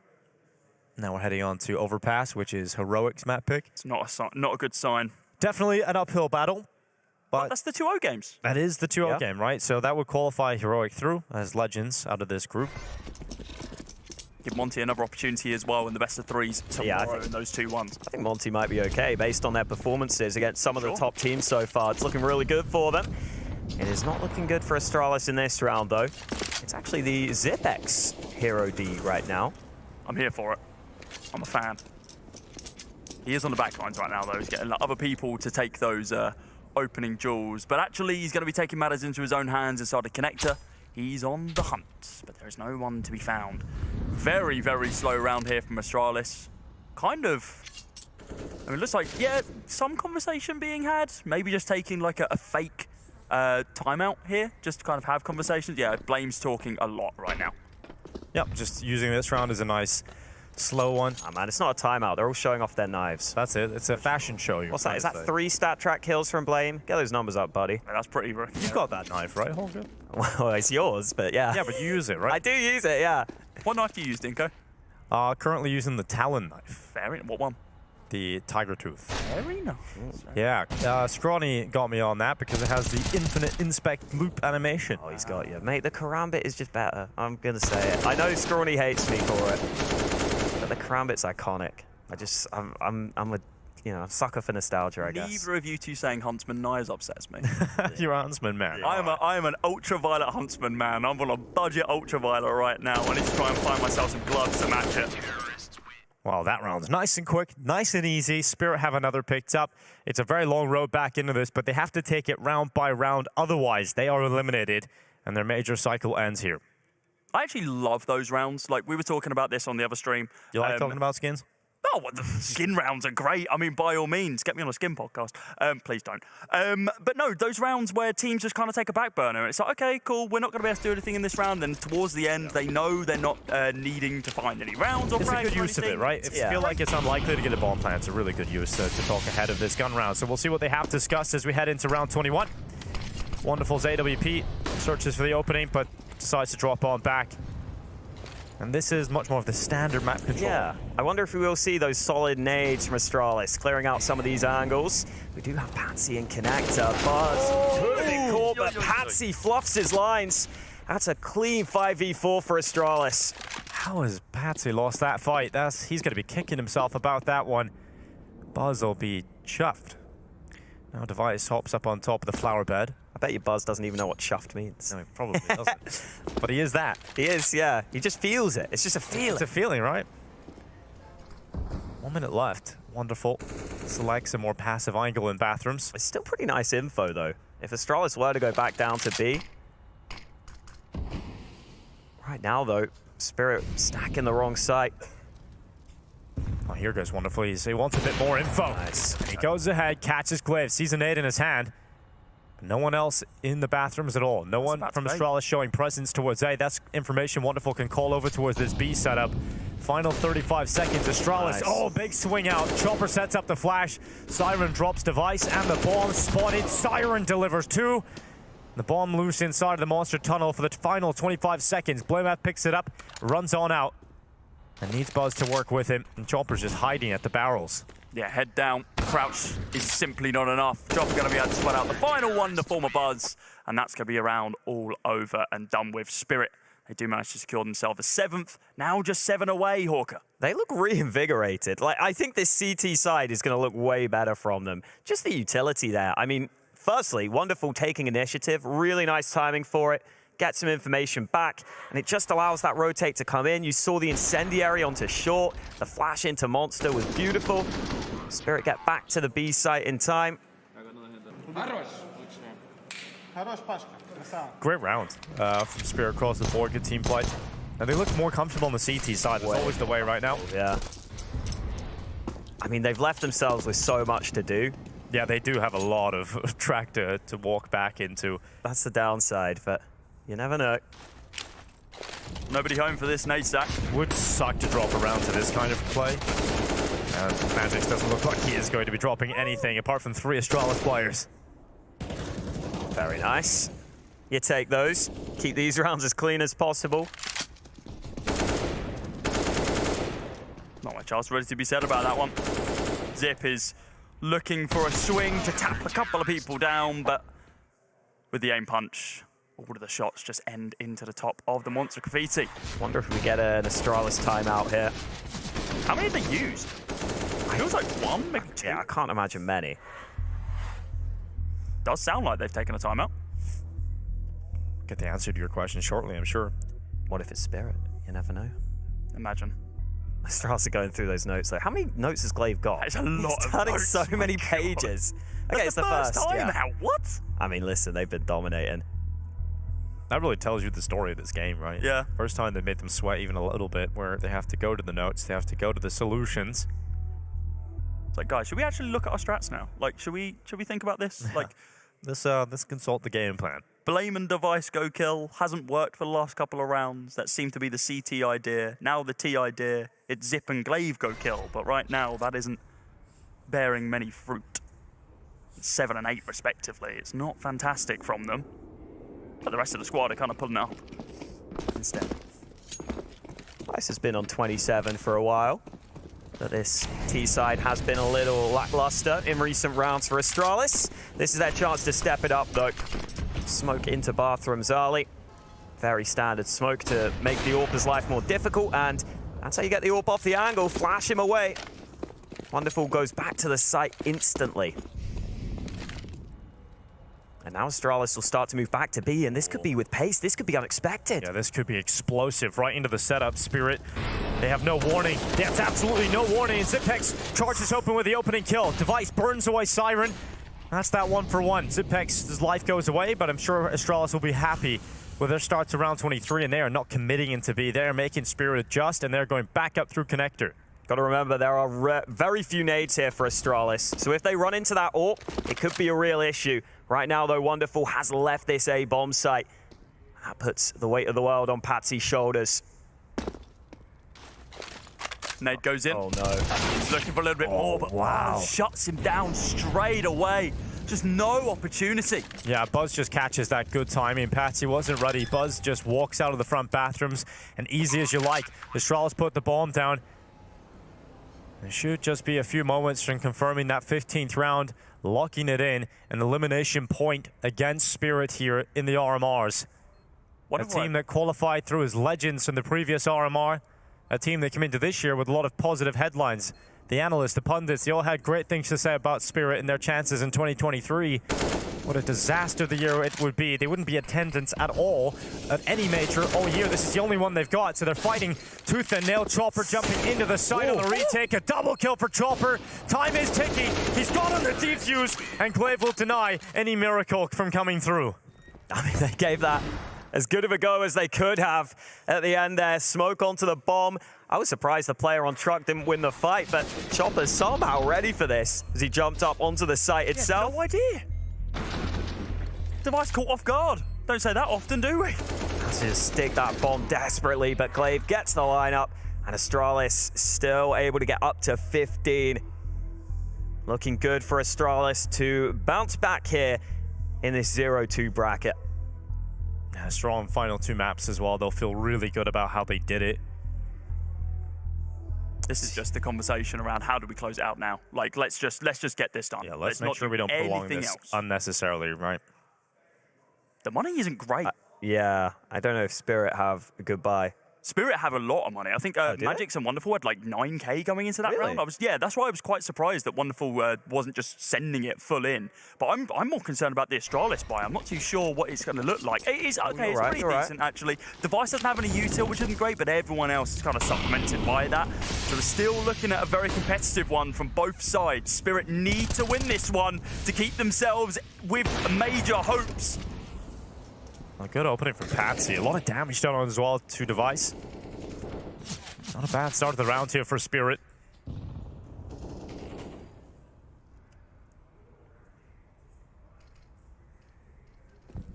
Round kind of slows down completely.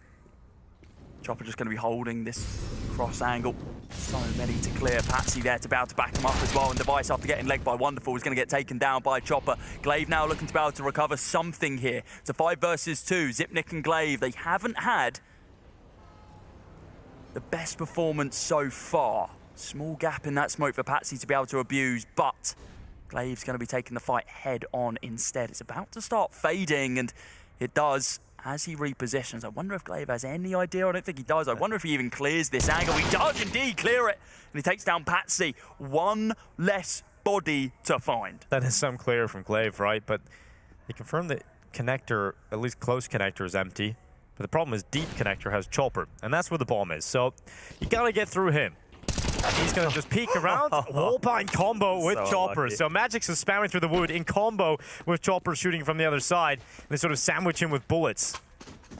20 seconds left. Glaive can't even make it to a site from here. So running away. There's no money either. Well, he's gonna run into Siren. He'll get some cash here at least. Thrown into the bank account. So it doesn't die after the time. But Astralis not closing it out just yet. It's kind of mad that Zipex gets that killing connector. I feel like you had to turn, right? And then turn back. 360 them. That's crazy. But nothing doing for Astralis in that one. And yeah, their economy should have some issues here. Spirit starting to make a game of this, slowly but surely. Tech9's out for Astralis in this one. I was saying earlier, the CT side comebacks are possible. Astralis maybe trying to go for some pace in this round. Flash doesn't do enough against Wonderful. He will continue to hold his angle. This committed position from Papsy, though. Oh, timing on Wonderful. Glaive will spot him. Wonderful drops back, giving quite a bit of control here for Astralis. They've got some space to play with the pistols. Patsy's out towards long, so he might activate a flank around the backside here. If Wonderful can just delay on the site, then Patsy is perfectly set up to catch a few Astralis players unaware. Oh, well, yeah, no one's looking back here at all. I mean, why would they? Patsy's made no noise whatsoever. Instead of the trigger discipline, just goes for the opening kill onto Glaive. Shot now from Wonderful. The pace increases, but it is just the spam down from these M4s that are looking to close this round out. Device and Blame both find kills, though, and this is now difficult, but Patsy, once again, from the sideline, finds Thank goodness Patsy actually flanked in that round, right? Because he is the saving grace in this round. Massive round from him. Gets around the backside. Both of the site players hit the deck, and he's able to recover what could have been a bit of a mess. Thought we might see the old Astralis Tech 9 round for old time's sakes. Won a couple of those in their times at very important moments. Not meant to be this time.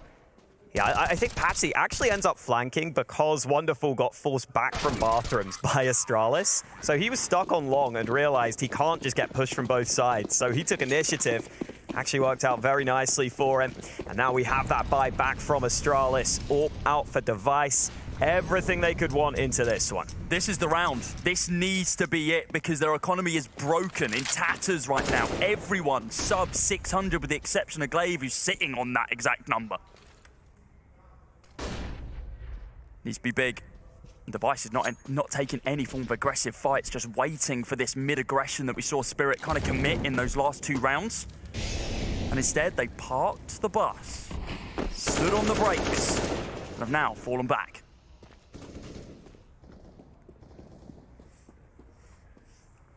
Astralis very happy to take their time into this one. Overpass, oftentimes a very slow-paced map. See that molly to make sure no one can peek from that position.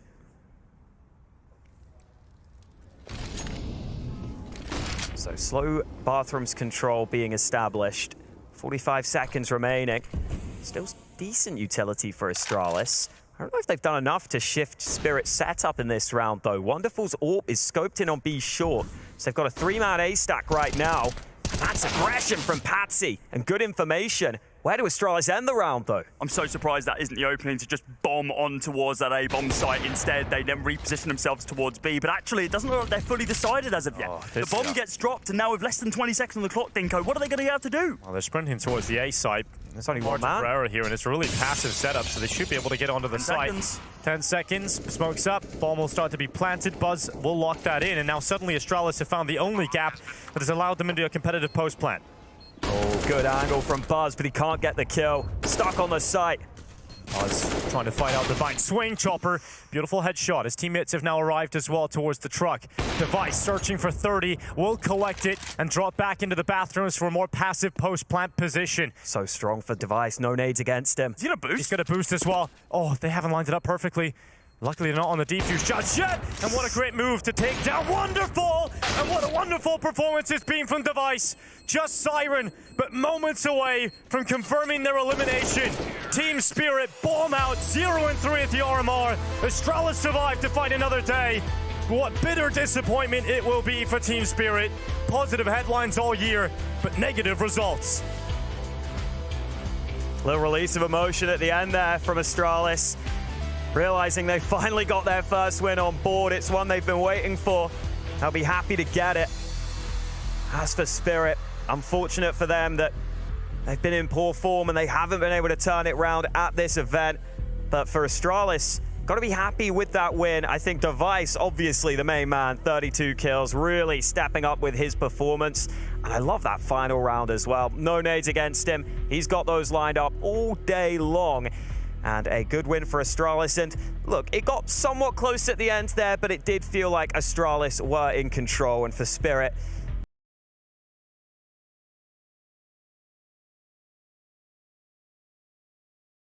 that round so cleanly.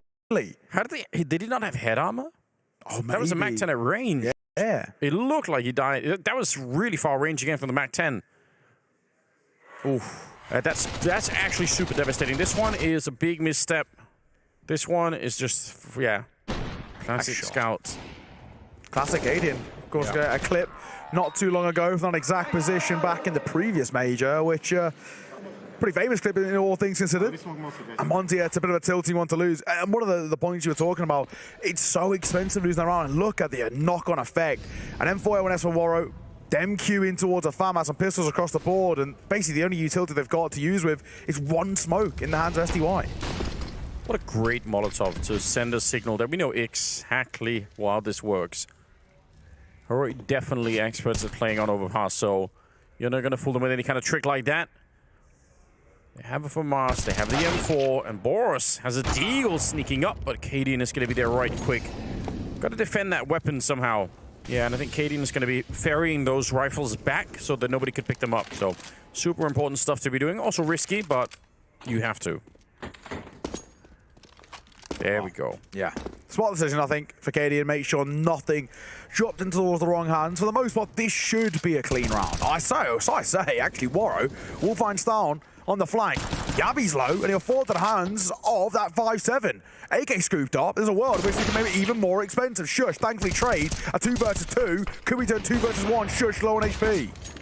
Oh, actually shot through the smoke as well. The grenade is pretty good. They might just want to run to the bomb side. Yeah, they don't feel very comfortable here. They might get shot in the back if they're not careful. So close for SDY that he's almost able to get it. He's going to get the AK instead. But yeah, I think this is a smart tactical choice. Why would you want to plant the B bomb site if you don't control the monster tunnel? Might as well go over here and put all the pressure back now onto Monty. They don't have the kit and they don't have the smoke either. Let's see. Shush. 8 points of HP. Cadian. And they do a PM52. This is going to be a tough post plant to play with. The only thing is, Monty, no kits, no utility, and actually no information either. That's what makes things all the more uncomfortable. Great nade coming through. They're lining up, and he won't be able to find the kill. He threads the needle there. And all falling flat. They know where Cadian is posted up. They can sit the bomb. 10 seconds to work with, but a 10-second defuse. Waro just has to stay alive, and he doesn't. Sunday Young, 3 seconds on the defuse. He has to come off, and Cadian's converted to 1 versus 2. If they had a kit, they win the round. Don't be a loser, buy a diffuser. I don't know how Cadian actually missed the first shot. It looked like they were right there in front of him, but good read for Cadian.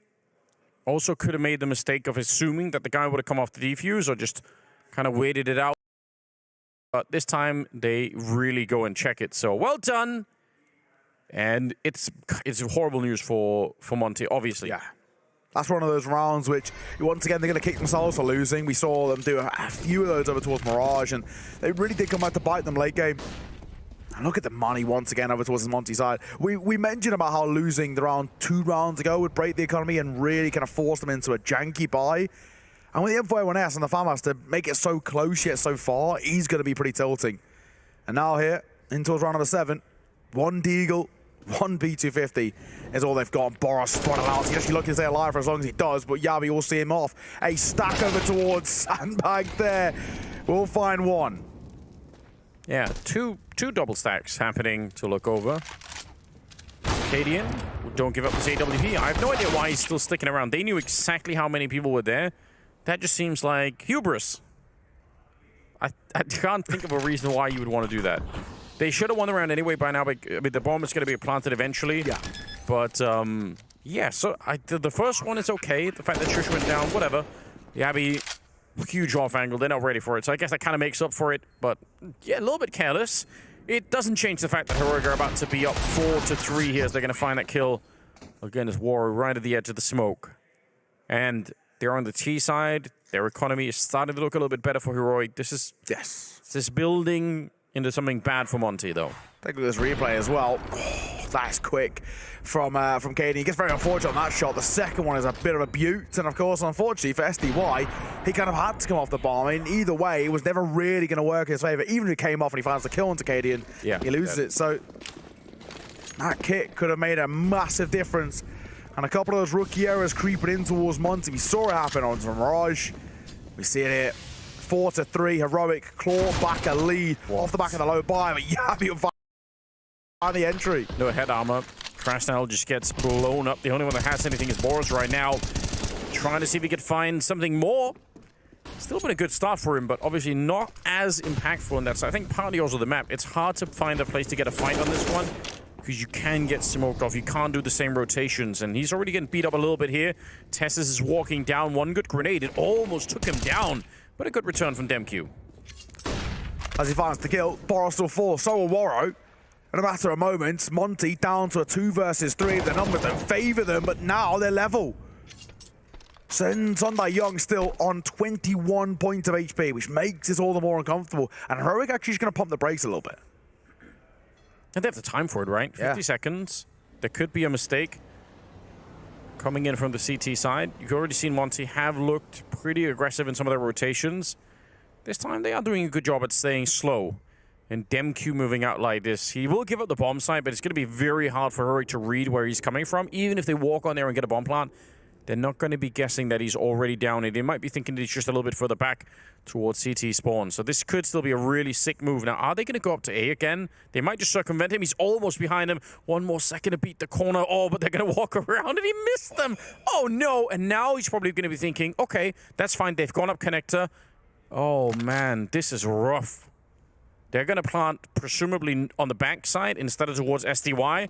7 seconds left right there, and now they're going to realize what's up. SDY, though, he doesn't have the health to take the fight, so talk about threading the needle for Heroic. They stepped around that corner with maybe a 1.5 seconds difference, and they were going to get shot in the back by Demq.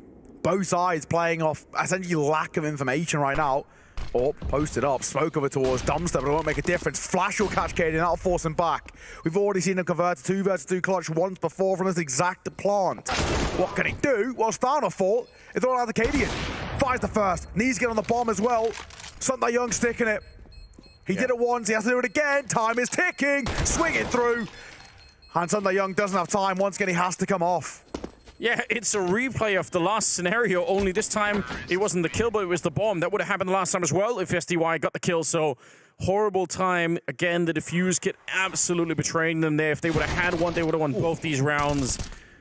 But you could see the late round calling for Heroic. They feel so comfortable on this map. Look at how it's almost like a comedy. He just comes in to check. Is anyone home?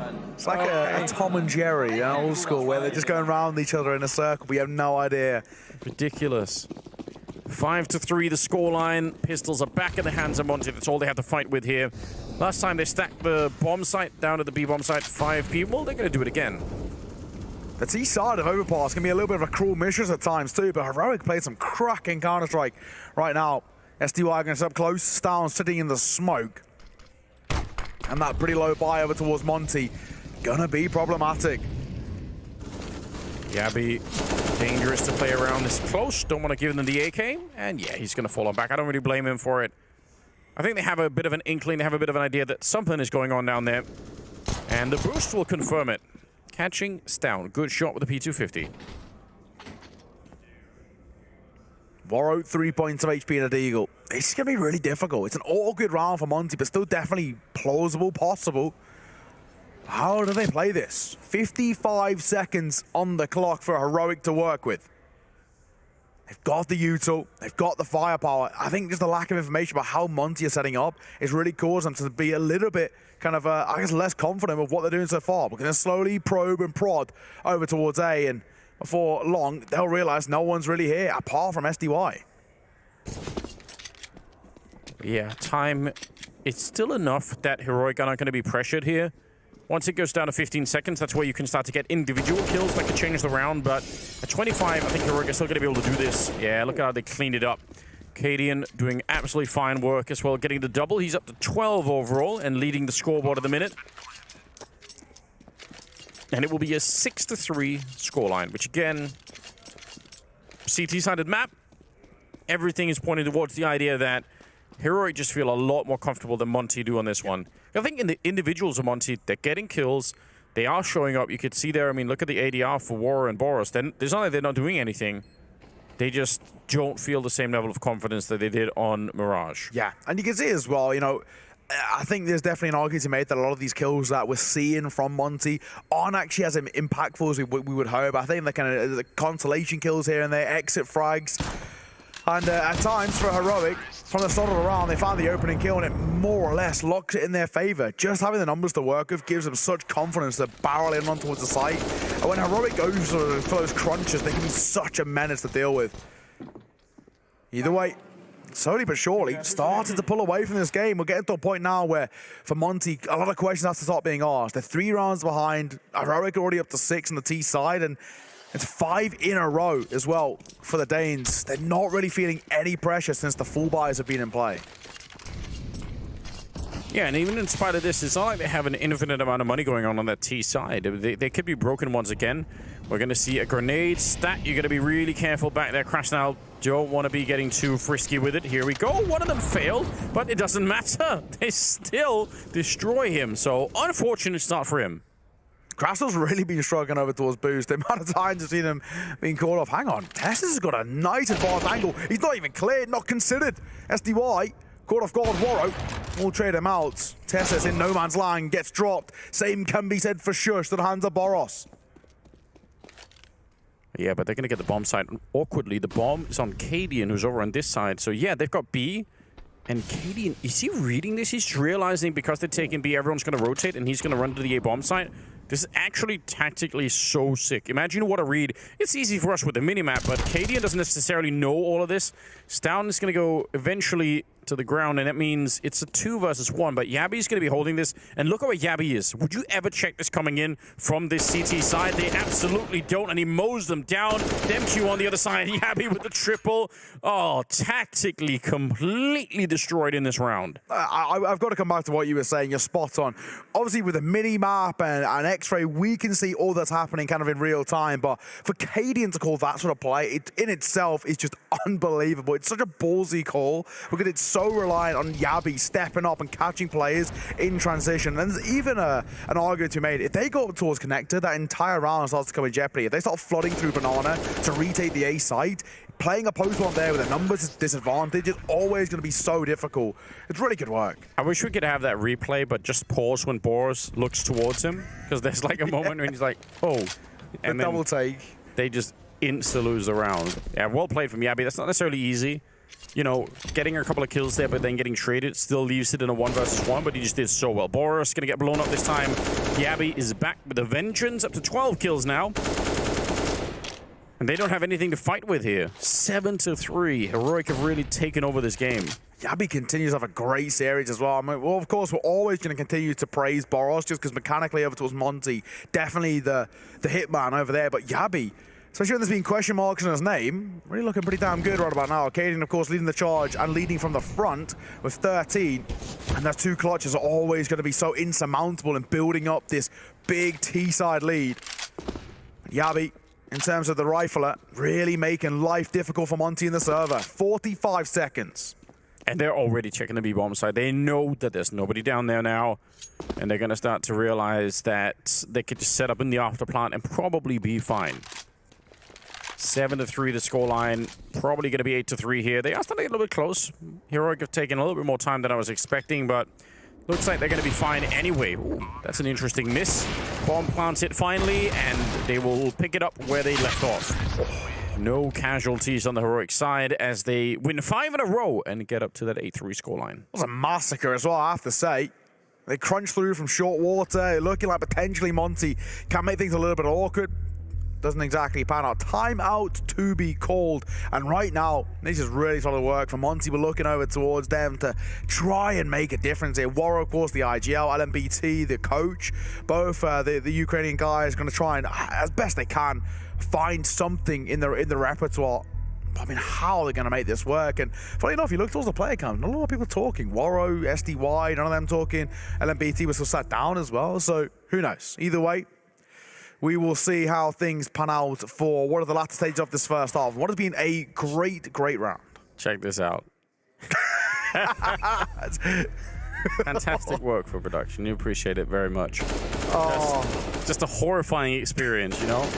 It's kind of like if you're walking around in your own house in the dark and suddenly you see like your own reflection in a mirror. Yeah. You're like, oh my God.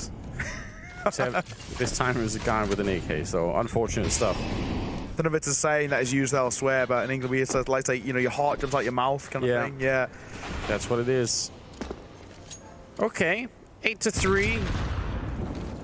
Yeah, I imagine for Monty, they probably realized the gravity of the situation as soon as they lose the first map, and especially in the way that they lost it. They could have really legitimately won Mirage. So probably it feels extra devastating. You think, oh no, and now we have to go on to play this map, and we kind of know what it entails.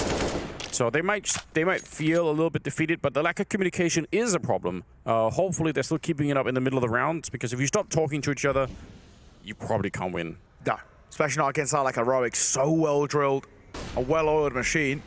SDY off the back of the flashing towards mid, spots nothing. Yeah, Warriors were playing really well. 11 kills to his name right now. Actually ahead of Boris at the moment with the AWP, so that's good to see. Hopefully they can build something behind it. They need all the rest of the rounds at this point. SDY goes down to the beginning. Molotov can force Boris into the fight, but only after Famas. He can't turn that into a multi-kill. Great flashbang, and they didn't even do spot out DemQ. They just spray him down for the edge of the wall. 2 versus 3, but an easy kill on the bomb carrier. Waro continues to impress. Him and Krasnal now called upon to try and make something work here. They need a 4th round desperately. And Shush, he might walk in the danger. Waro turns to the worst possible time. Shush and Stan go 1 apiece. That's a rough round to lose. Yeah. And that'll lock things in. 8 rounds in a row coming through for Heroic as they lead 9-3. This is now looking already like a bit of a blowout. Yeah, and I think that kind of 2v2 is also, there's some experience playing in and probably also some frustration about it because the bomb isn't haunted yet. The CTs don't really need to be moving around too much. I suppose Waro was in a weird position and probably did want to try and get out from where he was because he could have got shot in the back like that. But overall, on the other side, I mean, just wait until they at least get a little bit closer to the bomb plant. Maybe try and see if we can sneak in a kill there or rush them right when they're doing it. Regardless, it's 9-3. The money is with the Danes, but the scout is with SDY. That's a bit of a corker. That's a lovely shot going through from SDY. DemQ, elevated. Waro, up close and personal. Shush will spot him out. His radar helps him out through the smoke a little bit there as it gives them some room and information to work with. Fancy spray, and to be punished. Yeah, Yami actually understood exactly how the next fight was going to be happening, but just a little bit too slow on that one. Boros comes in with the deagle to take him out, and yeah, that's, I think 3 people confirmed down at the B bomb site, so they might as well go for it here. Set up grenades, try and see if you get the bomb plant down. You know they're not going to have the defuse kit, so if you get that, you're in a pretty good spot. Oh, but it's very awkward. Boros has managed to snuck on through, and it'll be the round here. Scout doing some great work for SDY.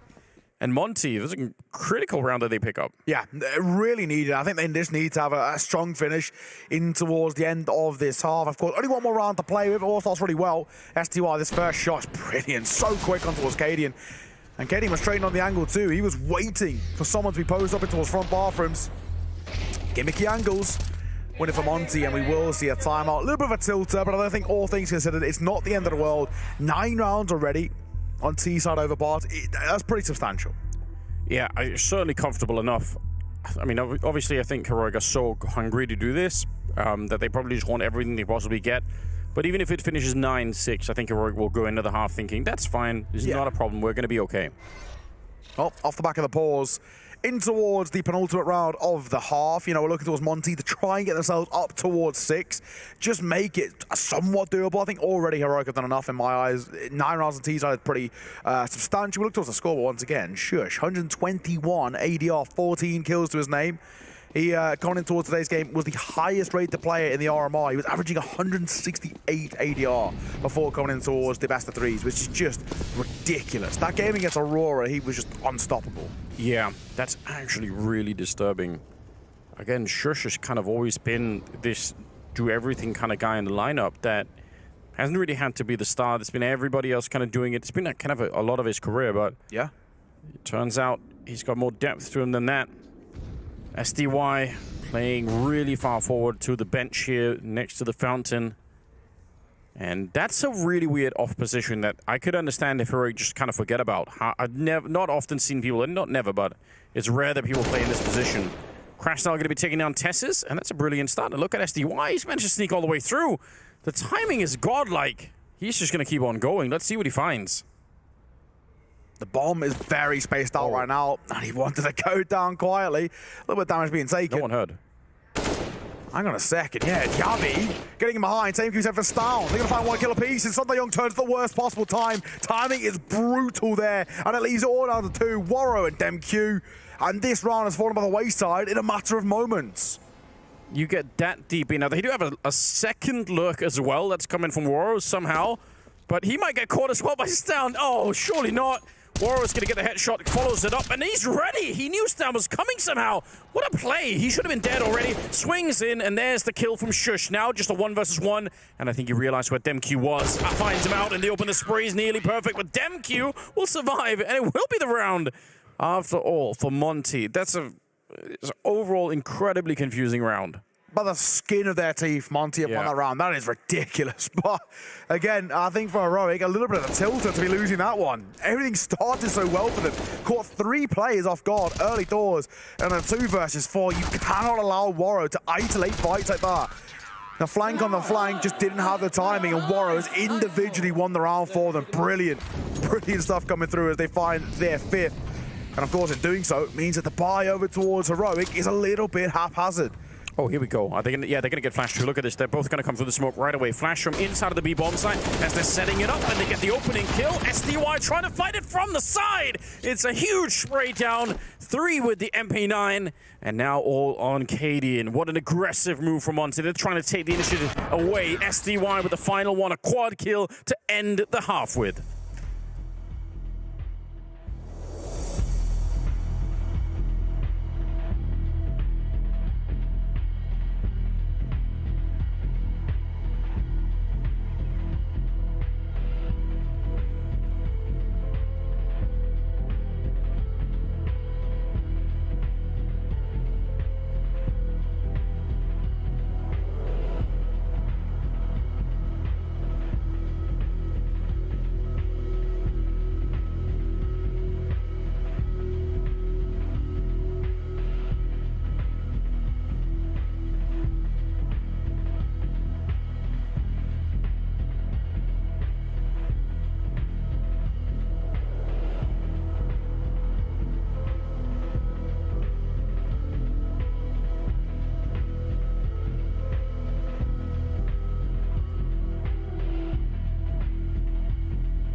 Welcome back once again. Second half, second map. It is a really crazy game that we've got going on between Monty and Heroic, and a little bit of sign of life at the end of it. This is Heroic's map pick, but Monty, they managed to steal away a couple of rounds at the end. I still think they're in trouble. Yeah. but they've at least got something to show for it in the first half. I think the big thing of that, the big storyline at the very least is 9 rounds on the T side of Overpass. That in itself is pretty damning. For Monty, you've already lost their map pick. Now get back in towards this game on now T side.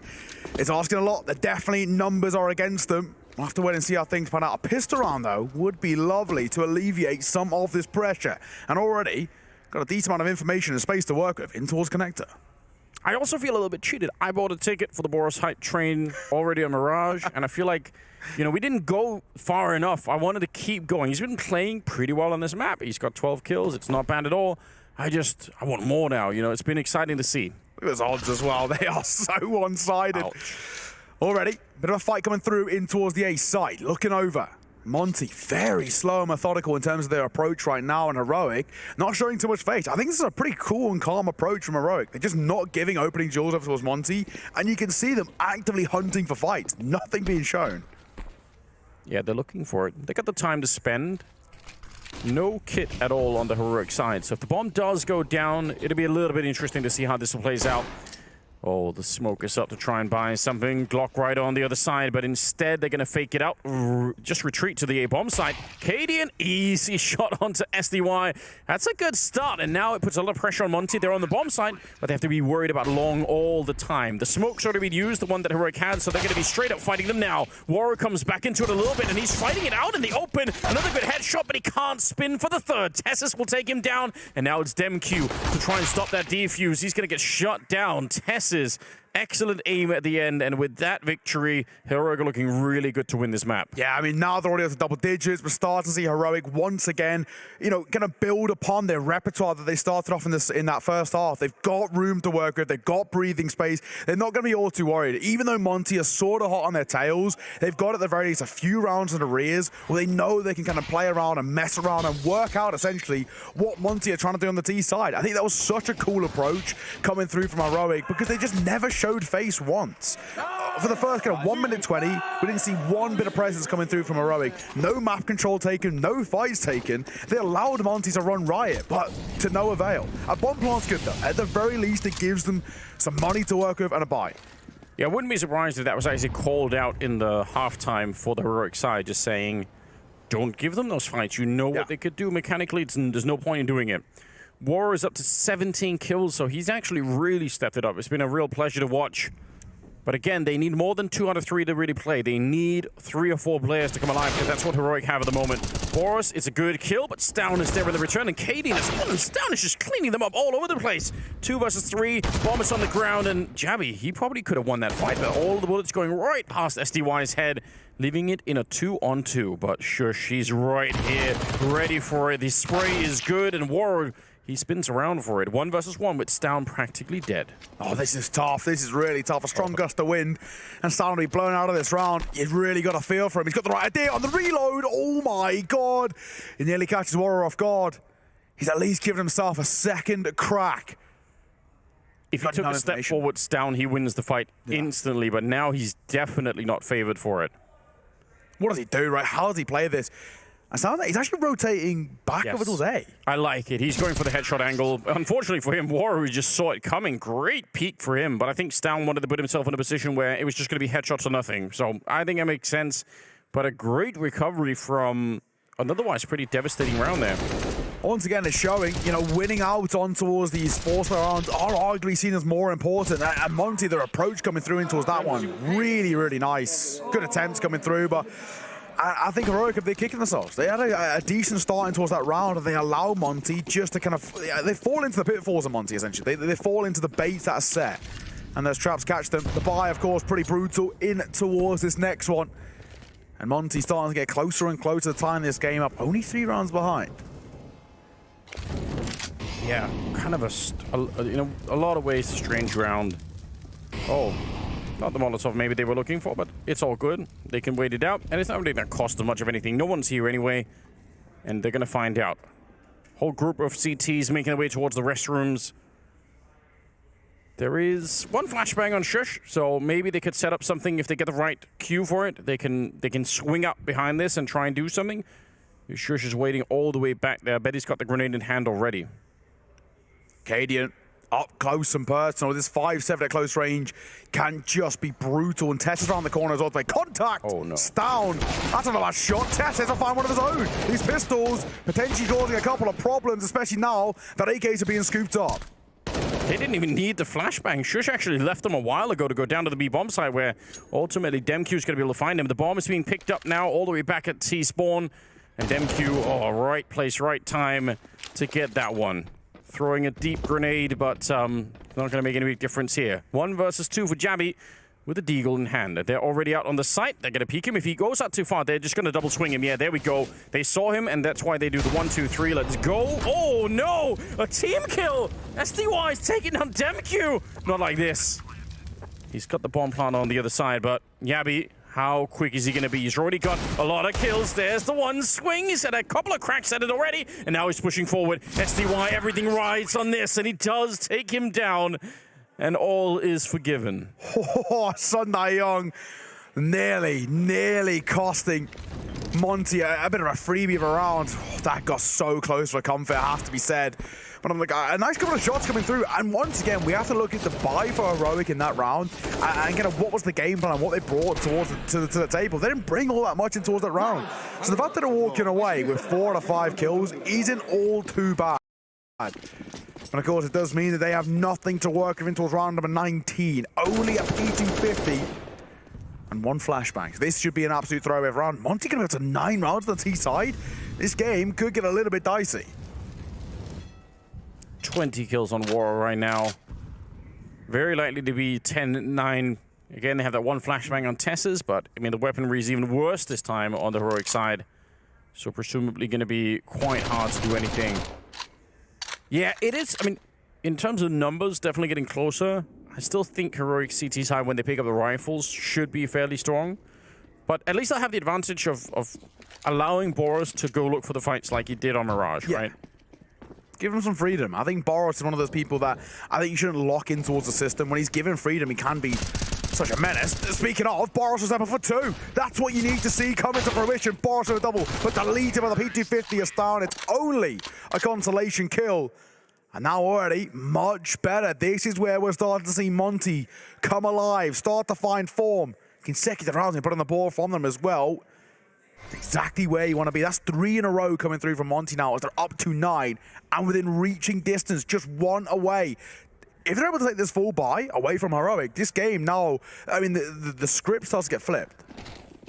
It definitely does.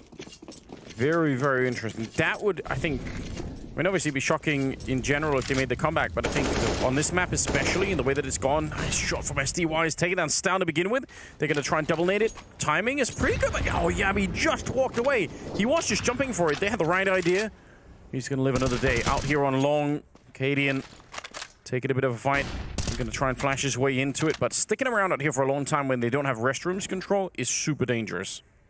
Oh, Shush has been heard jumping as well. Boros dropping an 8, nearly costing his life. There's a lot of damage over towards Shush, though. And in doing so, he'll just fall away. Numbers favor Monty. They know they don't need to take any kind of bad fights here. They can essentially rely on the buddy system, play as a 2, and play for trades. And right now, that's kind of what they're doing. They're leaving the bomb isolated at Krasno, but the rest of the team playing this buddy system, they just play for trades. 4 versus 5 and a heavy gamble for Heroic, which is not uncommon for them. I would say more commonly, though, when they do this, they do tend to go a little bit aggressive, and they're sticking around on the B-bomb side. Cadian is 100% dead. So many people on long ready to catch him, and he was kind of forgetting about the fact that that could have happened, I guess. Yeah. So it's going to be an instant save here for Heroic. There's no doubt about that. Question is, do they go hunting? I mean, they have a little bit of money left in the back pockets. They could actually make this even more of a damning round over towards Heroic. Send a few bodies out, searching and probing for information, for kills. And who knows, this could be a little bit problematic. You see, they're doing exactly that, sending people flying around. Demq seems like he'll be the first one to really test the waters. Who knows, SDY might come join him momentarily, and who we could see this one made pretty expensive on the way out. Heroic are expecting it, though. Yeah, they are set up, and they're very, very far back on the map. But I mean, it kind of makes sense, right? If you get some rifles away here, you do limit the potential for Heroic in the next round. All right, last couple of seconds, Waro gonna make a bit of a run for it. He's gonna be found, but it's okay. Not really the end of the world. Game is tied up 10-10. That's very surprising. I'm definitely a little bit curious about this. To me, this read like the kind of game that Heroic, they were going to flip to the second half and wipe out Monty. That's what it felt like to me. Agreed. Hasn't really played out that way. Yeah, and while we do have a little bit of a pause as well, I can mention over on the other stream, right now, 9, they are 7-2 up against Vitality on their map pick of Vertigo. This team continue to impress. I don't think it's any surprise to see some of these names towards the top of the scoreboard. Kyle RK, Hades, all sitting around 8, 7 kills apiece. Really good to see as well from them. Imagine the world, huh? Imagine a world in which 9 go 3-0. I mean, I've predicted it, but I gotta say, the opening 2 days, there was validation behind my choices. Hades, of course, an unbelievable player. And I think that G2 game, the only reason I was so confident 9 would do something was just because I know they've openly admitted they are huge G2 fanboys. They watch every game. They have kind of got them down to a microscopic level where I knew that they would be able to understand. Oh, you hate to see that. Knife on towards SDY. But it was, and then they knew them.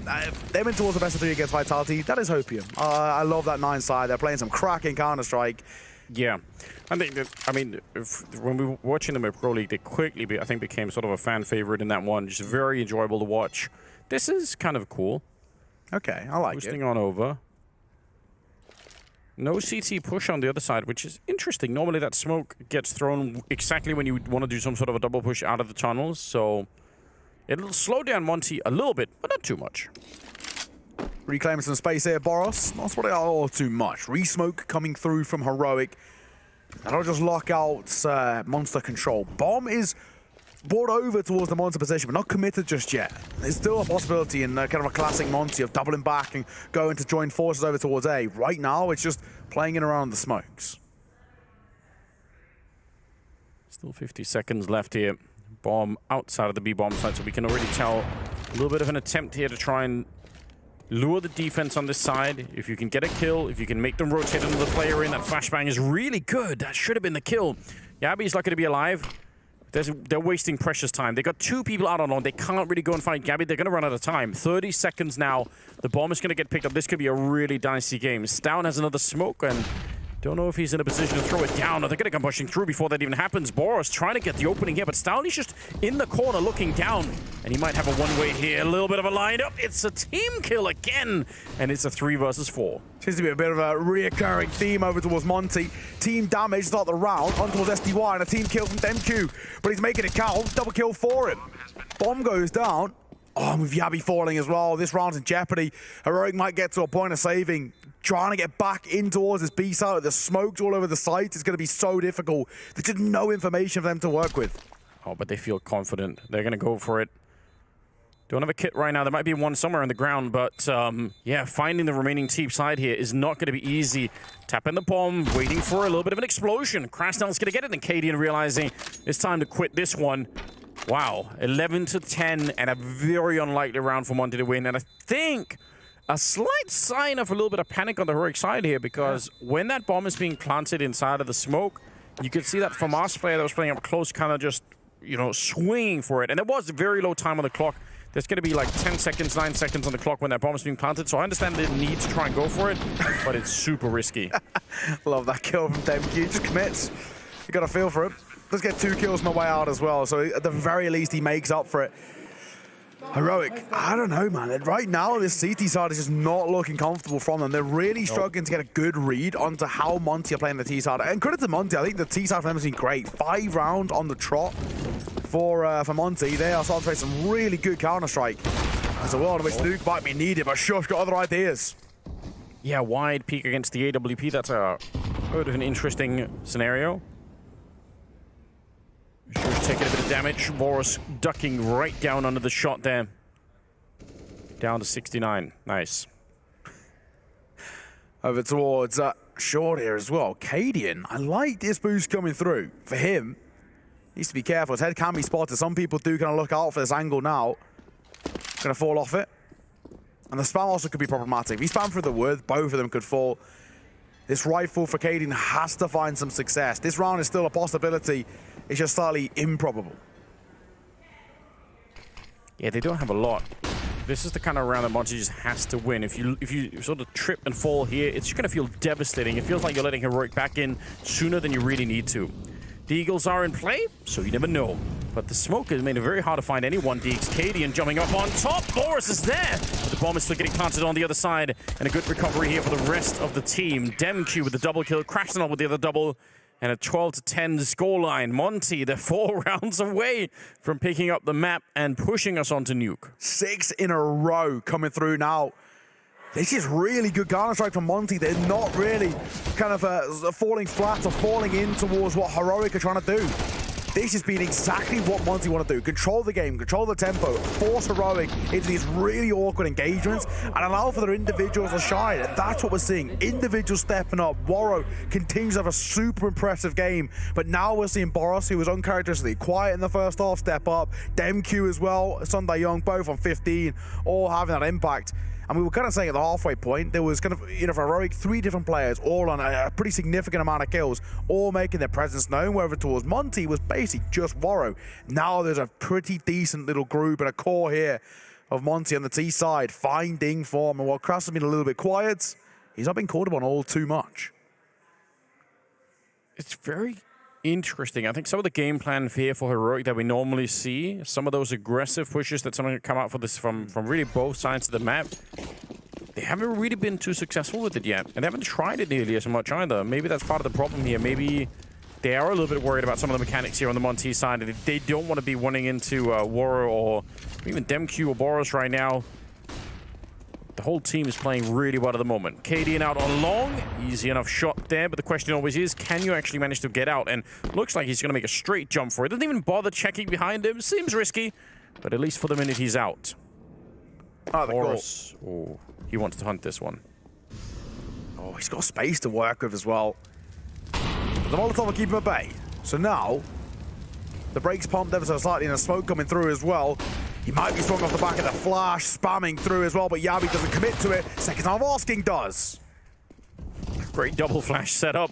Tess is there with a headshot. This is looking much more doable. 2 versus 5. Demq almost sprayed down by the same SMG, but the USP will come up for Cadian. He knew that there was going to be someone out there reloading. Waro, the last one, left in a 1 versus 3. It's doable if they fight him. They're going to be a little bit careful here. All right, another flashbang. That's what, 3 of the kills on the side there of Heroic, set up with flashes. That's a nice way to do it. First round found for Heroic as well in 7 play. They needed to break the deadlock. They were in a really uncomfortable position when nothing was starting to come to fruition for them. And finally, they take this game by the scruff of its neck. They're taking the fight back to Monty, and they're fighting fire with fire. That's how you beat Monty. You just have to take this game to them. We saw them do it on Mirage. They didn't allow Monty to play their game. They didn't allow for the individuals to shine. They had to really go and fight them, get in their face. It works wonders, despite the slightly middling by with the MP9s. Monty, 4 flat, and Heroic up to 11, within 1 of tying this game up. An important round to come through as well. Both economies not exactly on the edge of being crumbled, but definitely into a world where you have to keep kind of an eye on it. It's going to sit in the back of your mind. What a grenade. I mean, Demq doesn't take that much damage for it, but it's just an interesting way to throw that one. 11-12. And the money on both sides, maybe more so for Heroic, but either way, you've got to be so careful. If you let go of the economic advantage here on the Monty side, you start to save. I mean, Heroic also in terms of you haven't heard a lot of screaming, they haven't had a lot of reason to. True. But you know what's going to happen if they start to win rounds. Cadian is going to get this team fired right back up again. He's at 20 kills, so he's really feeling it as well. You know that's going to happen. You know that's right around the corner, so you've got them a little bit shook right now, Heroic. You have to end this game before they recover their senses and get back into it. When you look across the board as well, Cadian, of course, playing very well as he shows it with that shot towards Boris, the same except for Stown, Yabi, and Shush. All are in that pack of finding frags. They'll come through, won't quite find the mark, but they're pouncing over towards A in 25 seconds to do so. Yeah, they're going to get flanked right away, and there's still a player out on long. This should be almost impossible, right? You're walking into a massive crossfire with that long position and the flank that's coming in. Shush, even just with the FAMAS slowing them down once again. There's only 13 seconds. Yabi gets 1. That's a flank before the bomb is even planted, and I think they realize now there should be no way out. 5 seconds, and there comes the sneak in from long. This is well played. Oh, he needs to die right now. He has to die. Oh, just, I think, barely died before the time ran out. That's horrifying. If they could have waited even a second more, he's not going to have the loss bonus. Oh, he gets very lucky as well. He had 1.4k, so he's very fortunate to fall before the clock runs out. And just like that, we're all tied square. Pause to be called. You're assuming by Monty as well, because you can understand they were in control 6 in a row. And Heroic, they've answered right back. Fortunately, Warrow did fall for the time around out, of course, so he'll have 3.3k to work with. The buy's going to be a little bit janky over towards Monty. The only one with money, really, is Krasnov and Demq. Demq is 6k, Krasnov 4.5. The rest of the team sitting in and about the kind of 3.5 kind of K mark. But knowing this Monty side, Force Buy is kind of, you know, what they like to do. It's kind of what their bread and butter, so to say. So wouldn't be surprised to see a nice full buy coming out, an open play potentially bought up by Demq and dropped over towards Warrow. Yeah, exactly that. Force Buy to come through. It's a couple of gills to wield. Utility somewhat limited as well, so an important round. Very, very important too. Heroic find this, they can lock themselves into 13 and probably 14 as well. Yeah, but I really like this from Monty. This Force Buy, though, if it works, likewise, they can get to 14 themselves. Yeah. I think that's the calculation that they've done. There's not that much cash, a little bit on Katie, and maybe he could drop a rifle over and they can kind of like keep it going, but it's not going to be very pretty at all. So this is an attempt to try and almost end the map. If you're Monty, you just want to get there. They fought really hard. This is impressive. We knew they were going to be good on Mirage. That's maybe not a big surprise. This map, a lot more questionable. If they can get to Nuke, we know they're going to be pretty good on Nuke as well. So there is still a hope and a dream out there for Monty. Nuke could be such a good deciding ground as well, I've got to say. We know Heroic play immaculate Counter-Strike on there, but it's just Monty 24 times the last 3 months. Reps alone, that's scary. Oh, look at the sneak up here from Boris. He is a nightmare to deal with. Mechanics are good. Spray, not quite accurate this time. Oh, and he doesn't check the corner. Tessus will take full advantage. Drop him immediately. 50 seconds on the clock. He swings in for it. Behind the flashbang, and it's another good couple of kills. Demq starting to get warmed up with the Galil, and they go straight for the bomb plant here. There is no flank coming. I mean, at least for now. Oh, he actually fakes it, and Jabby takes him down. And now there is a flank coming. It was going to be late, but I think Shush is going to be perfectly timed on this one. 1 versus 3 for SDY. Yeah, it's just so much to do with so little to work with. Kaden, you'll see him off. Good round from him. 2 kills to his name. And Heroic claw back a lead in their favor. It's been a long time coming because we've been seeing this Heroic side find some form. And they struggled, but now the full buy is coming out. Now they're finding consistency. This is where things get all the more janky. The Force Buy was a good call. Unfortunately, doesn't quite pan out in the way they would hope. No, and the problem is, right, they did not even get the bomb plant. So true. They needed all the money they can get. Oh, this is starting to get frustrating. Yeah. Look at the money. Look at the buy over towards Monty. Lost bonus is built up so they can invest into some upgraded pistols. Bit of armor as well into Boris and Demq, but aside from that, this round is going to be so difficult to convert. Oh yeah, find the Deagle headshot. Anything at all to get back into this one. Gonna get a nade instead. And this is looking like a 14-12 type scoreline, and even after this round, their buy won't be that impressive. A bomb plant now will be huge for Monty. They need it. Quite unlikely to get it. Okay, nice. Okay, all right, it's not a bad shot from Demq.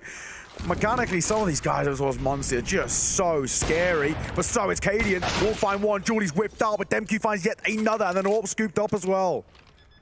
Oh, this is very interesting, and actually the rotation's quite far away from Heroic. I don't think they were really expecting for that to be as successful.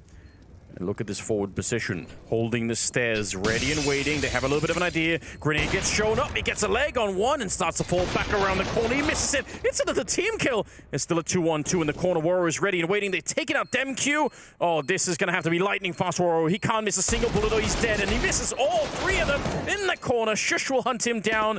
And of course, he has the kit. It is so close. It's still a very successful round for Monty, but they could have almost won it. Considering what they brought in as well, that is actually pretty damn good. A few pistols to work with. They get a bomb plant and 4 out of 5 kills. Not bad at all. But unfortunately, the story at times over towards Monty in this map has been so close yet so far, right? And that's the unfortunate. They'll look back at some of these times they've been unable to close out rounds. I mean, Cadian alone closed out 2 rounds in that first half, and that could have massively swung the momentum, especially where we see ourselves right now at a 14-12 scoreline. Full buy out for Monty. and potentially the final full buy of this entire series, Anders. Yeah, but look at what they did. The fact that they got the bomb plant means they have a lot more money. They couldn't have bought a lot of these grenades here without it. And also, the money for Heroic is blown up. Monty can win this one and almost bounce up to tie up the game. Not quite. There's probably going to be some sort of force up for Heroic, but some of them are going to be really, really poor in this one. So they've built an opening by getting it down to that 1 versus 1 in the previous round, and that's huge. Let's just see. Down going to be just guessing through this one. And they're all grouped up. They want to hit the B-bomb side hard, and it looks like Heroic have read this very well. Smoke coming through, pot flash as well. Boros pushing in front of it, it'll catch him, but the swing from Yabi, messy, and he'll be punished. Same goes over for Shush, who only gets 1. Oh, but Cadian playing around the pillar. He's going to pick up that one. Whoa! Oh, he's lightning fast on the trigger. On top of the smoke, there's the 4th man that you're not expecting. You've done the math. You've counted. That was 3 people attacking you down in the monster tunnel. You don't think there's going to be a 4th one, but there is, and they're just not ready for it. Waro, he is almost dead. 1 health left. Demq, he's been playing lights out as well. 21 kills, and now they're going to try and see if they can maybe use this to their advantage. 2 versus 2. Waro is so fortunate to still be alive. And Demq will find the kill on towards Tess as both players are low. For Stown, it's a massive possibility. He's going to double back, in fact. 66 points of HP. And he's going to rotate over towards B. I don't know what the call is here for him. He's doubling back towards B. And the second the bomb goes down, which is going to be somewhat imminent. Yeah, how's he play it now? Probably can't get back into it. I guess as soon as Demq falls back, Stown just reads that as, oh, this was just a little bit of an attempt. They're probably going to run straight back. They could have made their way to the B-bomb side. Obviously, if he does get the kill at that point in time, he probably wins the round of time alone. Yeah. So it would have been really cool, but yeah, just not the right read this particular time. Curious, I really thought Demq was going to go down. I feel like there was enough time for the CT player there to win the battle. So a little bit unfortunate. That probably was a fight that was going to be favoring them. But now it's 14-13. They've got 1 AWP saved, which is super important, right? Because they're going to need to drop that over. Yeah, of course. And then Yabi, Cadian, and Shush can buy, and we'll see what happens. Yeah, Tessus might be down into just a pistol. It's going to be a little bit of an awkward one for him.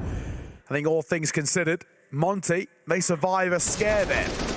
We see Waro 1 point of HP. Demq had something like 30, 36. It was not exactly the healthiest of 2 versus 1, but they make it work. Really well played, in fact. That kill towards Tessus more or less decides it. Stown doubling away at the worst possible time.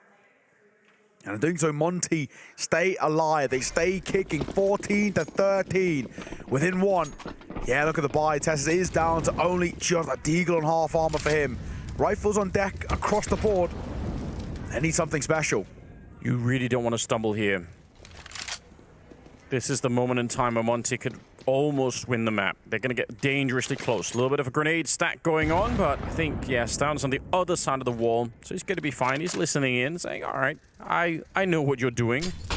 Again, the 4-man stack down to the B-bomb side. It'd be heartbreaking if Monty stumble in this round, because they probably can't get up again. And Heroic might just walk out of it saying, cool, cheers, 16-13 on both maps, we're out. Yeah, exactly. It's kind of, you know, I kind of commiserations in a way over towards Monty, kind of for getting so close and making it a competitive game. Oh, I mean, this is, I'm already blown away by Monty, even on the first map here as well. Like, they're definitely proving that they belong here. No question about that. It's just that right now, they're actually making a really strong case that not only do they belong, but they actually could take it to a 3rd map, which, I mean, it should be so much more impressive. So I'm super here for it, but the money is the real big issue. They need to keep this going. And if they won this one, though, they're actually in the lead. They're probably going to be at 15. So let's just see. A little bit of a flash. Shush wants to move forward. He's had a pretty good game himself. No one's catching Cadian yet, but Shush is a good candidate for it. Smoke up, Molotov's up, and Yabi through the smoke. He's going to get blown up. That's not what anyone's expecting. Demq down on the other side, and they're going to make the rotation call back. Cadian, he better be lights out on this one. He misses the first shot, and they're ready for it. Instant takedown. All of the pressure on, and they should save. No reason for Heroic to even get close to this bomb site. The full 30 might be needed, Anders. This game is looking like it might go down even past regulation right now. I think for Heroic, they're calling it. They just don't want anything to do with this. It's definitely the right call. There's no way they're getting back in towards that site, and credit to Monty. Tessus on the way out. I'll make it a little bit more expensive. We'll find SDY. DemQ going to follow the same suit, 6 feet under. So Heroic are making this expensive on the way out. Monty are trying to play aggro exits. It's not actually working well for them. It's going to come at quite the cost, where they see upgrades picked up. Tessus, he only had a Deagle to work with, now walks in towards the next one with an AK. That in itself is pretty monumental. Drops coming through is going to be tough, but at the very least, it's better than nothing. Tempting though, isn't it, for Monty? I could understand why they, if they were successful, then they have such an easy round coming up. So it's a balancing act, isn't it? This time didn't really work out. 3 AKs and an M4 still in play. Oh, and DemQ, this is the start of it, isn't it? Very, very good stuff. He's been impressive. 2-3 smart, måske smart. En taget ude foran B. Løber ind. See replays of the calls coming out there, and they just weren't ready for it. Yeah. That first missed shot from Cadian, that kind of sets the tone for that defense, because once he peeks back in, not only does he peek back to the AWP, but even if he didn't, they were already out. They were going to be down in the tunnel. They were going to be wrapping around that pillar really quickly. Timeout called from Heroic to try and bring some sanity back into this match. The best he could have gone there is 1-for-1, essentially, right? Yes. And I think, obviously, the worst is over one. And unfortunately, missing that shot, peeking towards the AWP, makes things rough. Over in the other stream, it was a 9-6 half. Oh, no. Of course, 2-9. And Vitality looking like they're just about to claw this one back in their favor to a 9-all, turning around. So, okay, interesting. Both games a lot more even than I think a lot of people would expect, showing these tier 2 teams can compete with the big hitters. Yeah, it really is the case. Oh, Cadian.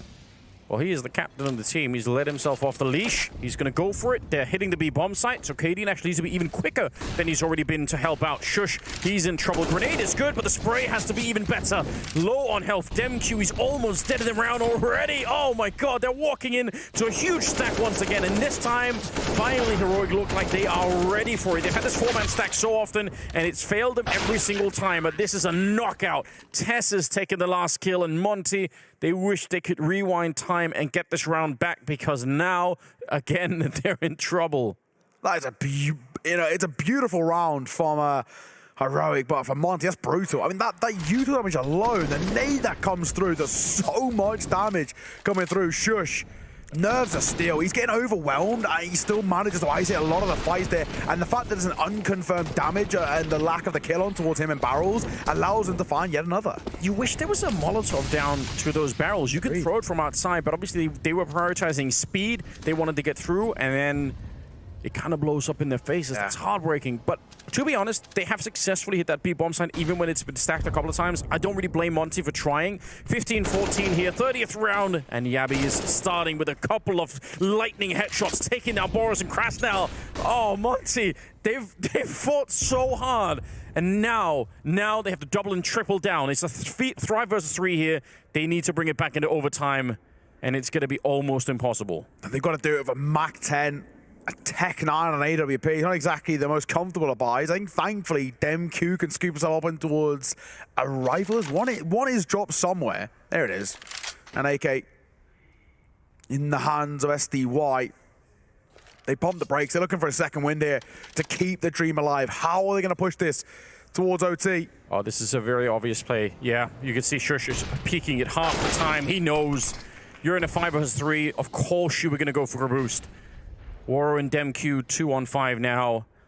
And the dreams and hopes of Monty here slowly fading away.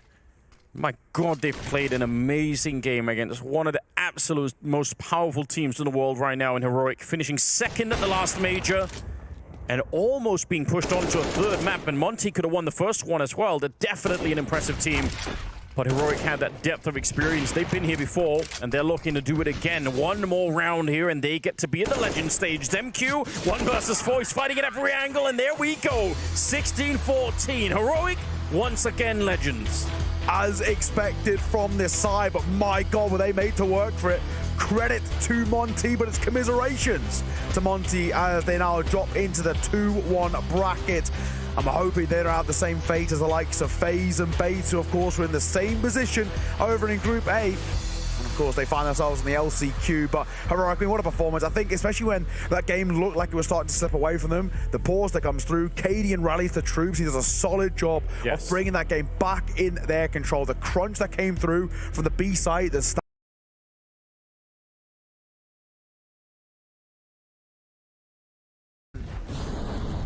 This is where we need to see something from 9. It's Key who shows up early, but look at the response out in mid. Goofy caught in the open, went for the reposition, but Kyler backs him up, gets that trade back. And Apex, oh, it's so close. Pistol pulled out from Kyler. And Minio able to spam the smoke, so looking good for 9, but they have conceded the B-bomb site. Yeah, Kyler's attention drawn, and that allows the opportunity to get on in. Hades on the pixel gap finds one. It's all on to ZywOo.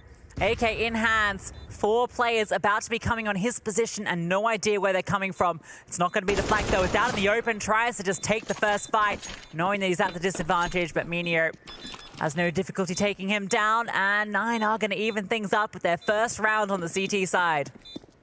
Yeah, I think it's so important that they win that round there because they've been on a big streak against them recently. Maybe a little surprised not to see more of a reaction from 9 after a pretty convincing round win. That's Minio just spotting Apex at mid. They got that initial play in ramp. There you go, Hades is trying to get the team back on track in this one.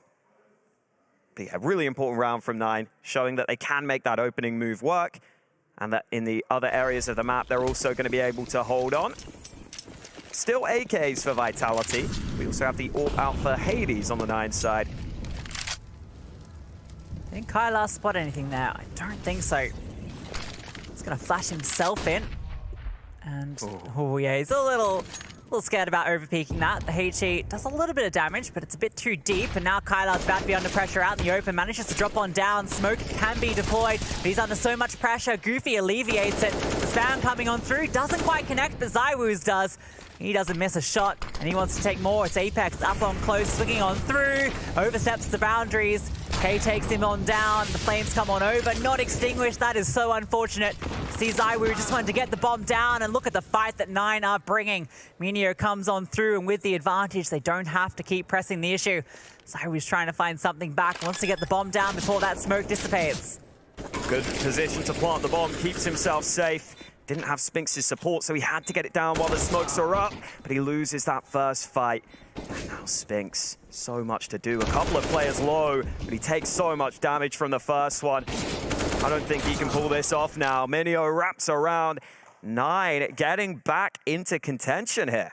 Yeah, unfortunate for Spinks there. 2 players who are very low HP, and he's taking the first fight with one, but just took a little bit too much damage in that engagement. If that had been clean, you can start to see a well where he might be able to clutch that one out, but just well handled from 9. That initial aggression comes on through. Kyler's under so much pressure, drops the smoke, stays alive just long enough for the rotations to come on over, and 9 to suffocate the bomb site. They never allow Vitality to get comfortable.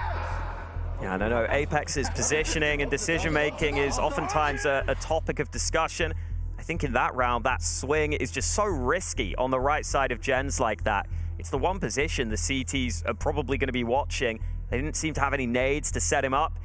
And once 9 start to get into a man advantage scenario, it's much more difficult for Vitality to get that bomb down. It's one of those situations for Apex where you know a player was spotted there. You've just seen him just jiggling out, dropping that smoke. You know that also he took a bit of damage in that initial engagement. He just feels like he needs to get that kill to put it back into a better position. But the rotations were so fast from 9 because there wasn't any pressure anywhere else on the map. They knew that there really wasn't anything else coming through. So 9 take back the lead. Back on track for now on their map pick. Run boost round. Ooh. Hades getting into position early, but no one peeking him. That was a very cool run boost. He really rode the wave there. But unfortunately not given a kill. ZywOo crossed, and now ZywOo is considering creeping on up. He's just sitting at the moment. Drops the second one-way smoke to work with. That's given Hades something to peer over the top of. He's definitely curious about a fight here. Just can't see anything behind it. Fires off a shot, but they wide swing it. ZywOo not quite in the position to punish, though. Oh, so close. If they're a little further forward, maybe 9 get caught on their retreat. Instead, they just give up this area of the map. So ramp taken. Oh, damage done there onto Minio. Guy's actually peeking into this. That's a dangerous fight to take. And now Vitality might have a chance to accelerate onto this bomb site. They've They've got one smoke down, but they need to deal with the AWP of Hades. Good shot on the first man. 35 seconds. I think Vitality might have to commit to this bomb site. Goofy needs to clear on that flank through. He could go down here, and he does. An AK gifted over, and that's a pathway back through. They start to make the noise, but it's a fake out. Time has been such an issue for them in some of these rounds. They decide not to commit. It's going to cause one player to rotate back. But you still have Hades here with the AWP. You've still got the support. In fact, they're all coming on back. So little time. They have to get this bomb down. Hades is peering on over. The bomb's coming through short. Hades strikes. They have to go for the plant. The spam comes on through. And he's been able to get the bomb down. And in fact, they're still fighting. ZywOo finds another. Puts it back into the 2 versus 2. And they fall on back. Look at who it is. ZywOo and Magisk, the two big fraggers. Magisk gets the first and the follow-up. Vitality with a steal of a round on the A bomb site. And Magisk continues his fine form. Magic Boy on fire. What a 1 versus 2. Felt like that one was going to get a little bit scary for them there when the time was getting out of hand. But they were just gifted so many kills here. Apex gets one for free. I think K just falls off the boost and decides to go for the peak. And then that flank through just not thoroughly cleared by Goofy, and he gets taken down by the Desert Eagle. That's the kill that gives Magisk that AK that allows him to get that 1v2 at the end as well. Yeah, and we've seen Vitality previously struggle with playing the clock. Well, this time, playing the clock plays into their favor. They bait out that flank. They use that to their advantage. And you saw the response from 9. They've got to accept that, listen, you're sometimes going to lose rounds like that at this level of play. The instant reaction was one of disappointment, but you have to instantly get your head back in the game. Let's see if they can do that here, because they are on their last legs in terms of their economy on the 9 side. They get the AWP out, but there's an MP9 in the mix. Yeah, a bit of a swing round here. Magisk is the only one with extra cash because that came down to the 1v2. No loss bonus, really, for Vitality. Apex, peeks on through. Spots how to play it, falls on back. Dangerous game being played here. Ooh, peek on up, doesn't quite spot anything. Kyler falls back as that smoke starts to fade. This aggressive mid setup, not going to be peeked into yet. I like the idea from 9, given that Vitality have gone for a lot of mid plays, particularly later into the round, but this time around, nothing here, but it gives Goofy a lot of space to work with, and given there's no pressure anywhere else, it's absolutely fine for him to take this. Oh, baby. Vitality are watching for that flank right now. What happens if there's action on ramp, though, at the right time? Key gets that first fight, slips back. Attention drawn towards ramp right now. Goofy's flanking out B, though. He's cleared it, so 9 can reinforce this A bomb site. And if Vitality want to come back, they've got to deal with Goofy. Yeah, Goofy's fully cleared it, and so that is going to allow the rotation over now. Oh boy, this is such a big stack. The boost at this stage is going to be so difficult to account for. Goes over the top, the clear is there, but not until Magisk falls. ZywOo finds one. Tilty now coming on over. ZywOo another, takes down Hades as the smoke plumes. Kyler, though, steps up and delivers. It's ZywOo again, and it has to be all 5 for ZywOo to keep Vitality in this round. Fakes out the bomb, and they swing on him, and K is good. That info play makes all the difference. It still gets close, it still gets scary, but it is 9 able to win out on those trades. They just had too many players on that bomb site. ZywOo still nearly able to pull through for his team as he fights ahead of that smoke, something unexpected. But those 2 kills from Kyler really help bring it back. And I think that's important for 9. Getting that instant bounce back will be a great feeling for them, especially when you consider how important that round was. There's a hero AK, but nothing else for Vitality. Yes, the situation they find themselves. Hades strikes first with the AWP. Fast as you like it on that peak. At least it was just one of the pistols removed. K has a good angle here. If Magisk oversteps, but no. K is deleted. Hades misses a shot. This hero AK is being just that, but only for a moment. Hades is able to get it back, and he can even protect it. Trying to force their way through, and he misses the follow-up shots. They do get away with the rifle. That one's given over to ZywOo, and that is exactly the man you want with it. Minio is here, and between him and Goofy, they deal with anything that Vitality wanted to do. A single kill back with the P250. Sphinx might be able to recover this rifle, but it'll be quite the round to pull off. Not even the Kevlar on Spinks. He can try and reset. But there is a player locking him in from behind. I think that player's pushed through mid, all the way into spawn. Oh, it's not the best angle for the MP9. Now he's been spotted. Damage done onto Kyler. Spinks opens up a pathway to the B-bomb site. Yeah, when you spot a player there, you know B is definitely open. Knife out almost the whole way, swaps at the very end. Goofy has rotated, as Spinks has now been spotted and dealt with. All three CTs holding this angle. What a swing for him, and yep, Hades locks it in. 9 back to winning ways here. Just the one round in the mix from Magisk. Clutching with the AK. But it's been 4 out of the last 5 rounds now for 9. Apex a little frustrated. I think he ended up dropping the nade forward awkwardly. Kind of just gave away the peak that was about to happen. And some more hype on the 9 side. Ooh, this isn't good either.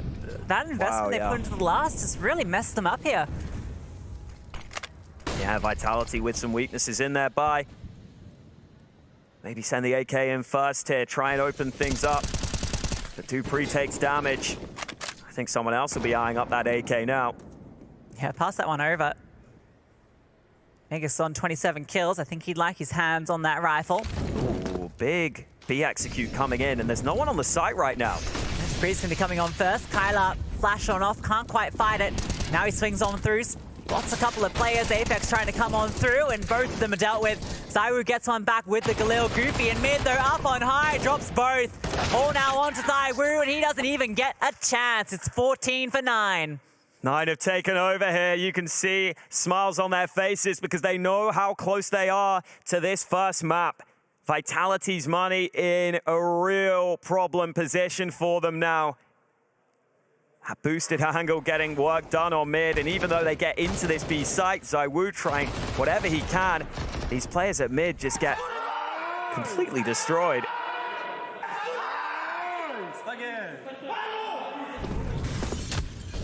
Strong reaction from 9 because they know how close they are now, but there is still an AK for Zywoo. These buys, it feels like they haven't had a proper gun round in like 3 rounds. Yeah, it's been tough.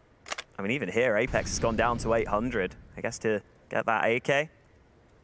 Well, it better deliver, and well, if there was a man they wanted to deliver, it is Zywoo.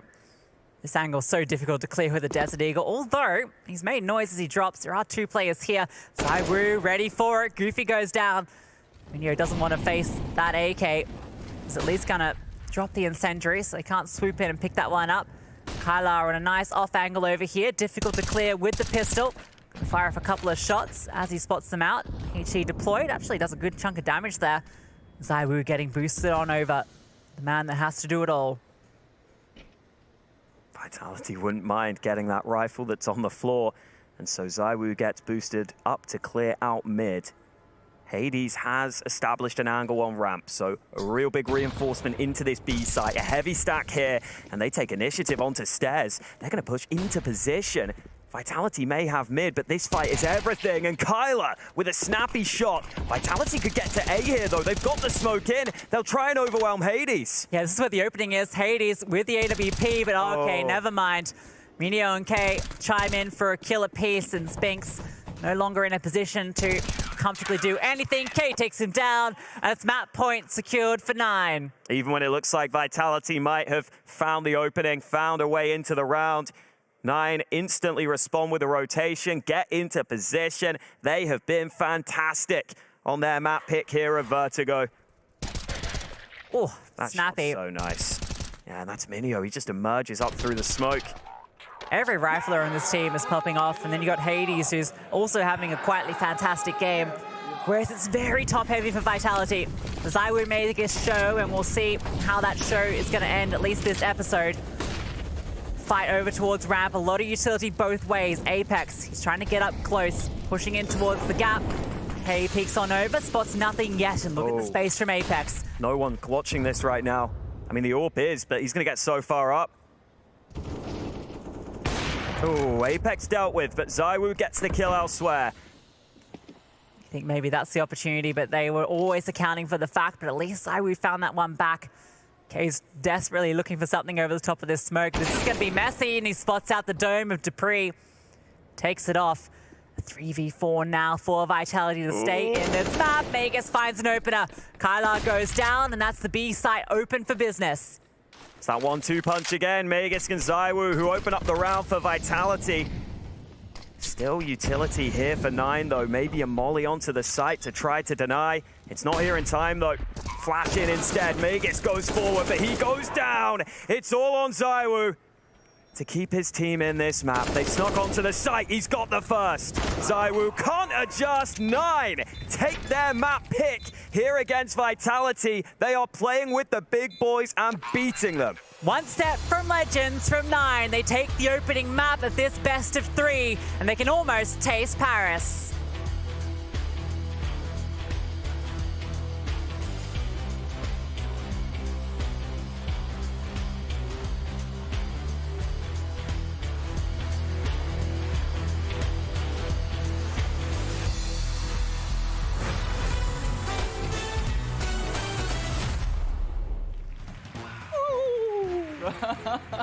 So I just immediately like... We saw some Raccoon. He started talking trash a bit about Copenhagen Flames. Oh, no way. Hey, I'm gonna catch one. It's time for the Gauntlet Challenge. What is the Gauntlet? No. It's the goal! Ah! No way, this is last place. It went really badly. Yeah. I wouldn't say it's good, because I would say it was great. Let's go, baby! It's now time for dupreeh to show us how much grit he's got. Will he bring Vitality to this challenge? Will his movement be good enough? Or will the new map take the spring right out of his step? It's time to start the Gauntlet. Ooh, interesting. All right, let's get this show on the road. Ah! So this is another long jump thing. Oh, I jumped too. No, that's very nice. Oh, surf. Oi, no. Oh, yeah, I made it. Oh.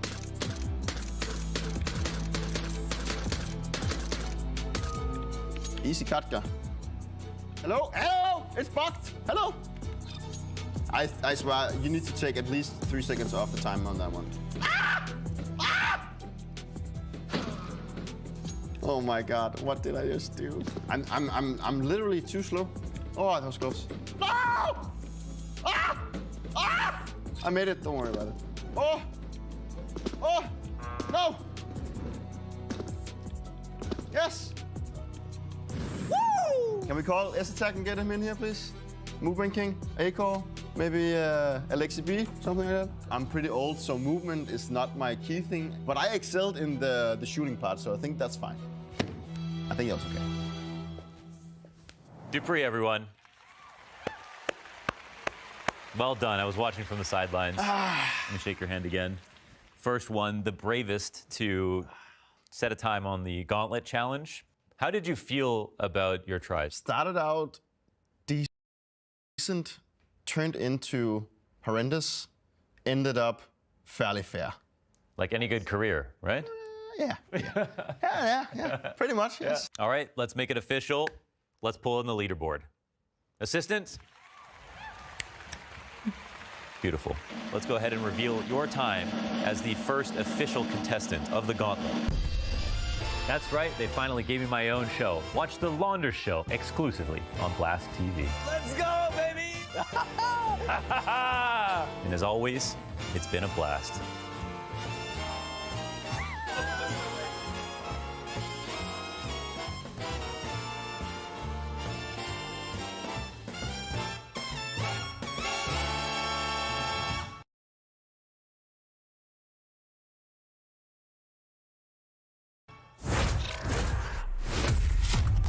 Nine take their map pick of Vertigo, and well, it looked pretty darn convincing, didn't it? Yeah, honestly, towards the end there, they really took over, and that's despite Vitality having a couple of star performances from ZywOo and Magisk. So if you can beat Vitality when they've got a couple of their stars popping off, that's great. But I mean, just the difference in how top-heavy the scoreboard is for Vitality, I mean, that's something that they'll want to improve on going forwards. Yeah, that's the big issue here, right? We see ZywOo and Magus, the top fraggers in the server, both of them actually the highest 2 fraggers, but it's just not the same from the rest of the team. Spinks had some moments, but it really felt like it was a 2-man show, whereas everyone on 9 really did step up at different times, and I think that was the key difference here. Definitely saw a big step up and really a team performance from 9. I think you could see the chemistry on display here. Obviously, their map pick, so they were very comfortable on this one. Yeah, for Vitality, I mean, normally when Magus has this sort of game, it's the thing that pushes Vitality over the edge. He's normally that sort of middle-of-the-pack player. But for him to have this sort of performance and not able to get this win, it is a shame for them. But we were saying this is a series where there's a lot of comfortable maps for both teams. Vitality should still have a chance in the rest of the BO3, but the main thing for me is seeing that 9 are going to bring it to these top teams in the best of 3s as well. Yeah, it's going to get you excited for this team, right, and what they've been delivering. They've already taken down 2 massive kills, 2 massive teams in those best of 1s, and looking to do the same to Vitality here. And yeah, I mean, this is a great highlight package from Magus, but it was just him. Really, ZywOo was up there behind him, but it was just those 2. Yeah, definitely something that Vitality will be hoping to improve upon. I think for Apex specifically, quite a few rounds where he was getting caught out of position. Maybe because he's, not quite as comfortable on this map, perhaps, but we have seen Vitality play it. I'm hoping for their sake their pick looks better because we have got that Anubis coming up. It is an interesting pick coming in from them because they haven't played it too much, but they obviously had that nice win against FaZe on it. Again, Hades on that AWP, also just delivering consistently. Yeah, I think the thing looking ahead to Anubis is going to be Hades, right?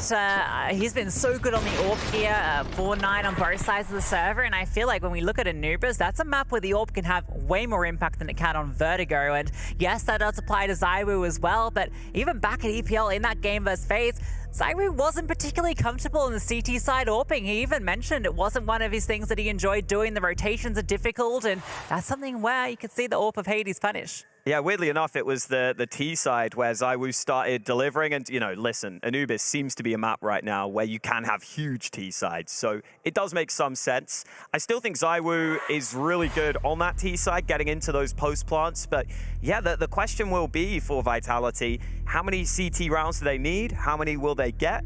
And can we see a more consistent output from some of the rest of the team here? Yeah, because I will say their CT side looked a little bit shaky there on Vertigo, particularly in, the first 8 or 9 rounds. It was just one-way traffic for 9, right? And I think the big issue there for me was the B side. dupreeh felt like he was getting punished again and again there, and that can't be the case when it goes to Anubis. Yeah, well, I think for the other side of thing, for 9, we really saw everyone show up that we wanted to see here, and K doing it again, man. These guys have really, really good aim. They're showing it. They're showing basically all that we want to see from them. Kyler had a couple of crispy moments as well. And Apex, bit of reflection going on there. Even Minio got in the mix, right? Not normally the guy you see at the top of the scoreboard having a lot of impact for them, but he definitely had his moments. But yeah, K, a fantastic map from him. And when him, Hades, and Kyla are all popping off, this team becomes one of the deadliest. And they are a team that can take down Titans. Certainly. I think it is, Vitality we're kind of looking at now because 9, look, if they cause the upset, this is great for them, but we want to see Vitality showing us that they are in the running for Legends, that they are that sort of team, and I guess we'll have to wait and see whether that's the case. We have got their map pick coming up shortly.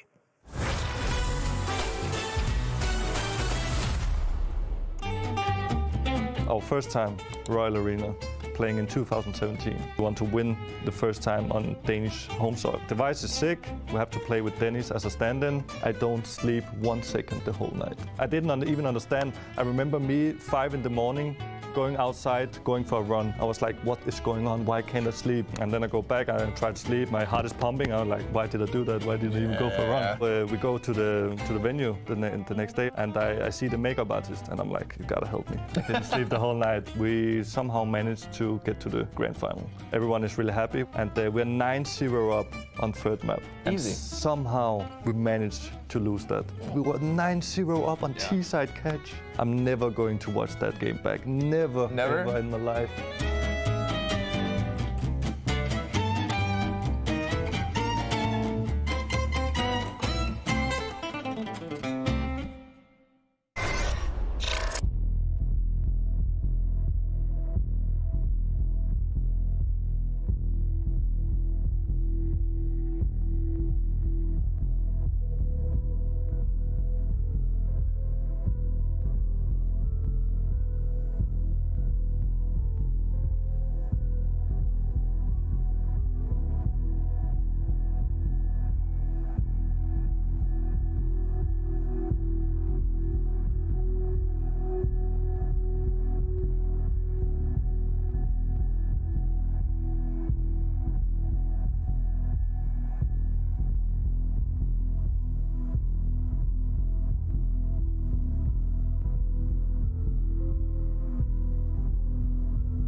Welcome back, Vitality. They are dropping that first map. They are in a pretty tough position. 9 come through the underdogs. Lucy, I think you were predicting them all the way through. You were telling us all about this 9 team, how exciting they are. Well, here's the Unicorn odds, and they're now favoring 9 coming into this matchup. Yeah, I've been picking up 9. I'm a big fan of this team, and well, you can see why. What a display from them in this opening map. I think they've definitely made a few new fans already. Certainly. I'm excited about this team. Just the fact that they are so good individually while having those fundamentals, it's the perfect combination to be a very good upset team. And by the time the major comes around, if they keep playing like this, we won't be calling them an upset team anymore. They will be a team genuinely competing against these tier 1 opposition. We've seen it here. They've already taken a couple down, and they could be in position to take down Vitality. It is Vitality's pick of Anubis, but it's an interesting choice from Vitality, right, coming into this. I feel like a lot of the top teams don't like to pick the newest map when it comes out, but Vitality are happy to lean into it. Yeah, we're willing to play it back in Pro League, obviously. Got 2 wins under their belt. Looking at this performance as well, they were good teams. You know, OG and FaZe, they took down on the way here, so at Pro League just a while ago. So we're looking at Vitality, at least on a comfortable map. I have a feeling that they're going to be able to bounce back here, Lucy. Yeah, this is the head-to-head I'm looking to for this particular map. I mean, the whole series, but this map in particular, because Anubis has shown that Orpus can have so much prowess on both sides. So Hades versus ZywOo. Normally you're favoring ZywOo in that one, and well, he did perform very well in that opening match, but Hades, I feel like he could be the difference maker. Yeah, definitely could be in this one. We will see. And for Vitality, we were saying earlier that win against FaZe at Pro League was that crazy comeback. They had to come back on that T side, just basically coming through with every T round in that. So that puts the question, what's their CT side going to look like? And what did 9 choose to start on here? Well, you know, coming into starting this, you would probably like to start on the T side, given the fact that it is a T-sided affair. You want to see what Vitality CT side is all about. It's definitely shown that it's the weaker of the two from what we've seen, and with such little tape on Vitality, maybe that's the reason they brought it through here. They've had a lot to reflect on since that Pro League performance, and, well, still smiles on the dials of the Vitality players, so we'll see what they have to show as they jump into the server. Yeah, excited. There'll be a few players that step up a little bit more here. Obviously, we're looking at dupreeh and Apex coming into this. These 2 players are under a lot of scrutiny from the community as a whole. But, you know, coming onto this map, the main player I'm actually looking for isn't even ZywOo. I want to look towards the player Spinks, who, when we've seen throughout this competition so far at the RMRs, Spinks and ZywOo, when they're both together, that's the deadly combo that gets them some big wins. Certainly, yeah, and I'm excited to see what sort of response we get from Vitality as a team here. Listen, it was their opponent's pick. They don't have to feel too bad about losing that one, but we definitely do want to see more comfort from the rest of the players on this team. And the fact that you have Megas stepping up like that, and Spinks wasn't in a position where he could, you know, have massive impact himself. There weren't too many rounds where he was getting the crazy impact we want to see from him. Wow, that hopefully means if he does step up here, get to see a much better face from Vitality. I thought you were about to comment on the amount of notes from 9, but actually it's in Polish, so that's probably about 4 words. We're moving on to Vitality's map pick. Anubis coming up. Time to see what they can show us coming into this matchup. A 2-0 record. Haven't played a lot of it, but what they have shown us is certainly positive. It's time to see Vitality's Vitality as they head through into map 2. Legend spot on the line. One of these 2 teams will lock themselves that in at the Paris Major. 9, 1 map away from doing it. For Vitality, it will require the reverse sweep, and it starts here on Anubis, moving out quickly over towards the B-bomb site. A-bomb site. Classic. Well, they did start on the CT side here, Alex. That's the decision for 9. Listen, Vitality getting that T-side start. They want to get off to a good one here. Moving into this A-bomb site. CT's happy to dip back and concede the bomb plant. Major's got on top, just one for him. Kyler swings out to the left, and it is the 1-for-1 trade right away. dupreeh's in a really strong position. If Apex can just pull the distraction away, they can buy a lot of time here as Spinks cuts off the rest of the supply chain. They're trying to get through A main, and they realize we can just negate Spinks. We don't have to worry about the Rugs player. So Vitality, they hold the position at Heaven. Goofy's around the back side, and Spinks is also being caught. A 2 versus 2, and strong post plants here for Vitality. They've got a lot of cover, but they're wrapping them from 2 sides, and dupreeh is fighting out of it. Apex running away, knowing the time is so low. Goofy does not have the kit on his back. He can't win this round, and Vitality will have the first. Yeah, Kay was trying to run away because he had the kit and he knew he had to survive, and he just gets hunted down. So even though they find those kills on the bomb side and Apex is the only one remaining, that kit is just so far removed they can't collect it. I love that positioning that Vitality get, just pushing up. They realize that big flank was coming in against them, so they just get to push up into cover themselves. They cleared out that one side, and even though Spinks gets flushed out on the flank, I love you, Emil. wow, okay. Vitality bringing the hype to this one because they absolutely know, you know, one map down, you want to try and get through this stage without having to go into the best of three downward spiral that we see in the likes of FaZe Clan fall foul too. Vitality know from experience seeing that happen. I mean, Apex was just having a little laugh to himself while his teammates were hyping them up. That is Apex. That's what Apex does, so. UMP out, here we go, dupreeh. All right, well, he can collect a lot of kills here. Only 2 actually go his way. Deagle connects, but this round looking pretty good. The SMGs looking to get maybe a little bit of extra cash here at the end. They want to go hunting. Already a great start to the T side for Vitality. But this one, well, it was just these pistols. The only danger was Goofy. He's got 5 HP with this Deagle.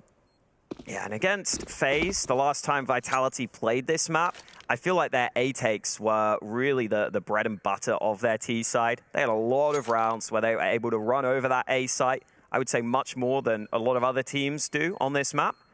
So definitely worth keeping an eye out for. I will also say ZywOo loves getting up into that pillar position. I think it's so powerful for the AWPer once you get there. It's really hard to get him out of that position, especially for the T side post-plant. Yeah, it's very reminiscent of positions like the new box on Inferno or even Pillar on Overpass, just the way you can peek from different angles. Yeah. Pick your fights. And that's what you notice about ZywOo is I feel like he always tries to pick the position he thinks is most favorable. Like we saw it on Vertigo, the amount of times he goes into construction around that same position. He loves to just pick his favorite spots and try and master them. Hades has actually got this AWP out early on the CT side. This is a very early AWP. I want to see if Vitality are expecting that hit. Yeah, it's a naked AWP. Nothing behind it. Has to be. Yep. As the day he came. Maybe he can still do a bit of damage with it. Again, pressure over onto A early. That's going to be modus operandi for Vitality here. That smoke, very annoying. Kind of feels like he has to try and get up and close and misses the jump, so now he's a little bit more wary of it too. See if 9 decide to take any initiative elsewhere. That CT aggression, not always a great option. It's crazy how open mid is at the moment. I guess they got the player on A that's kind of holding it. But it's very open if Vitality wanted to go there, but that's not their plan. It is going to be the B bomb site. Yeah, strong setup here for 9. See that AWP possibly be called into action. K forced forward by the fire. And Goofy now making an advanced play towards B main, and that aggression will not work. Hades now under a lot of pressure, hoping the warmth of the Egyptian shores keeps this naked AWP in a strong position. It's one on towards ZywOo, going for the no-scope at the pillar, but eventually overrun by the UMP. Minier's going to come on through. dupreeh with the AWP, strikes. Kyla gets one out from Dark, but now his position is known. Charging on through, looking for the fight into dupreeh, but Spinks was tucked in behind the pillar. So the guns come out, and they don't get enough done. Yeah, solid util, getting that molly in, gets them the initial kill. And then you see 9 try and take just a bit of initiative over towards B long. But that ends up going against them. That was that initial 1-for-1 trade, but this is the fight that really starts to open up the bomb site. I can't believe that K gets a kill there. That Molotov was meant to flush him out. You expect them to be holding for it, but they're just not ready for him to get pushed out by the piece of utility they threw to push him out. Nice information. And a good start for Vitality. 9 with pistols, which have already been dealt with comfortably on this B-bomb site. Yeah, we know their T-side's good. We do know that, and this is a very good start to that T-side. How many do you think they need? Like 14? That's what they need against FaZe. That's the bar they've set, isn't it? 15 and that was for realistically. Yeah. I'm sure they did a lot of work after that. I think that was probably a great learning experience to maybe say, okay, maybe we need to work a little bit more on the CT side. Yeah, great learning experience, just getting destroyed on your CT side. No, yeah, definitely something they would have looked into. Does help you when you notice what goes wrong in game scenarios. It's always different to how it goes in practice. See, that's the difference between the pro players and me, Dinko. If I lose a game where I get like no CT rounds, I don't think of it that way. It's not your fault, is it? Exactly. It's always one of the others. Usually it's green. Wait, I'm green. Well, let's not read into that. Wow, what did 9 do here? The issue on the CT side is, I think we're seeing some teams go for a bit more CT.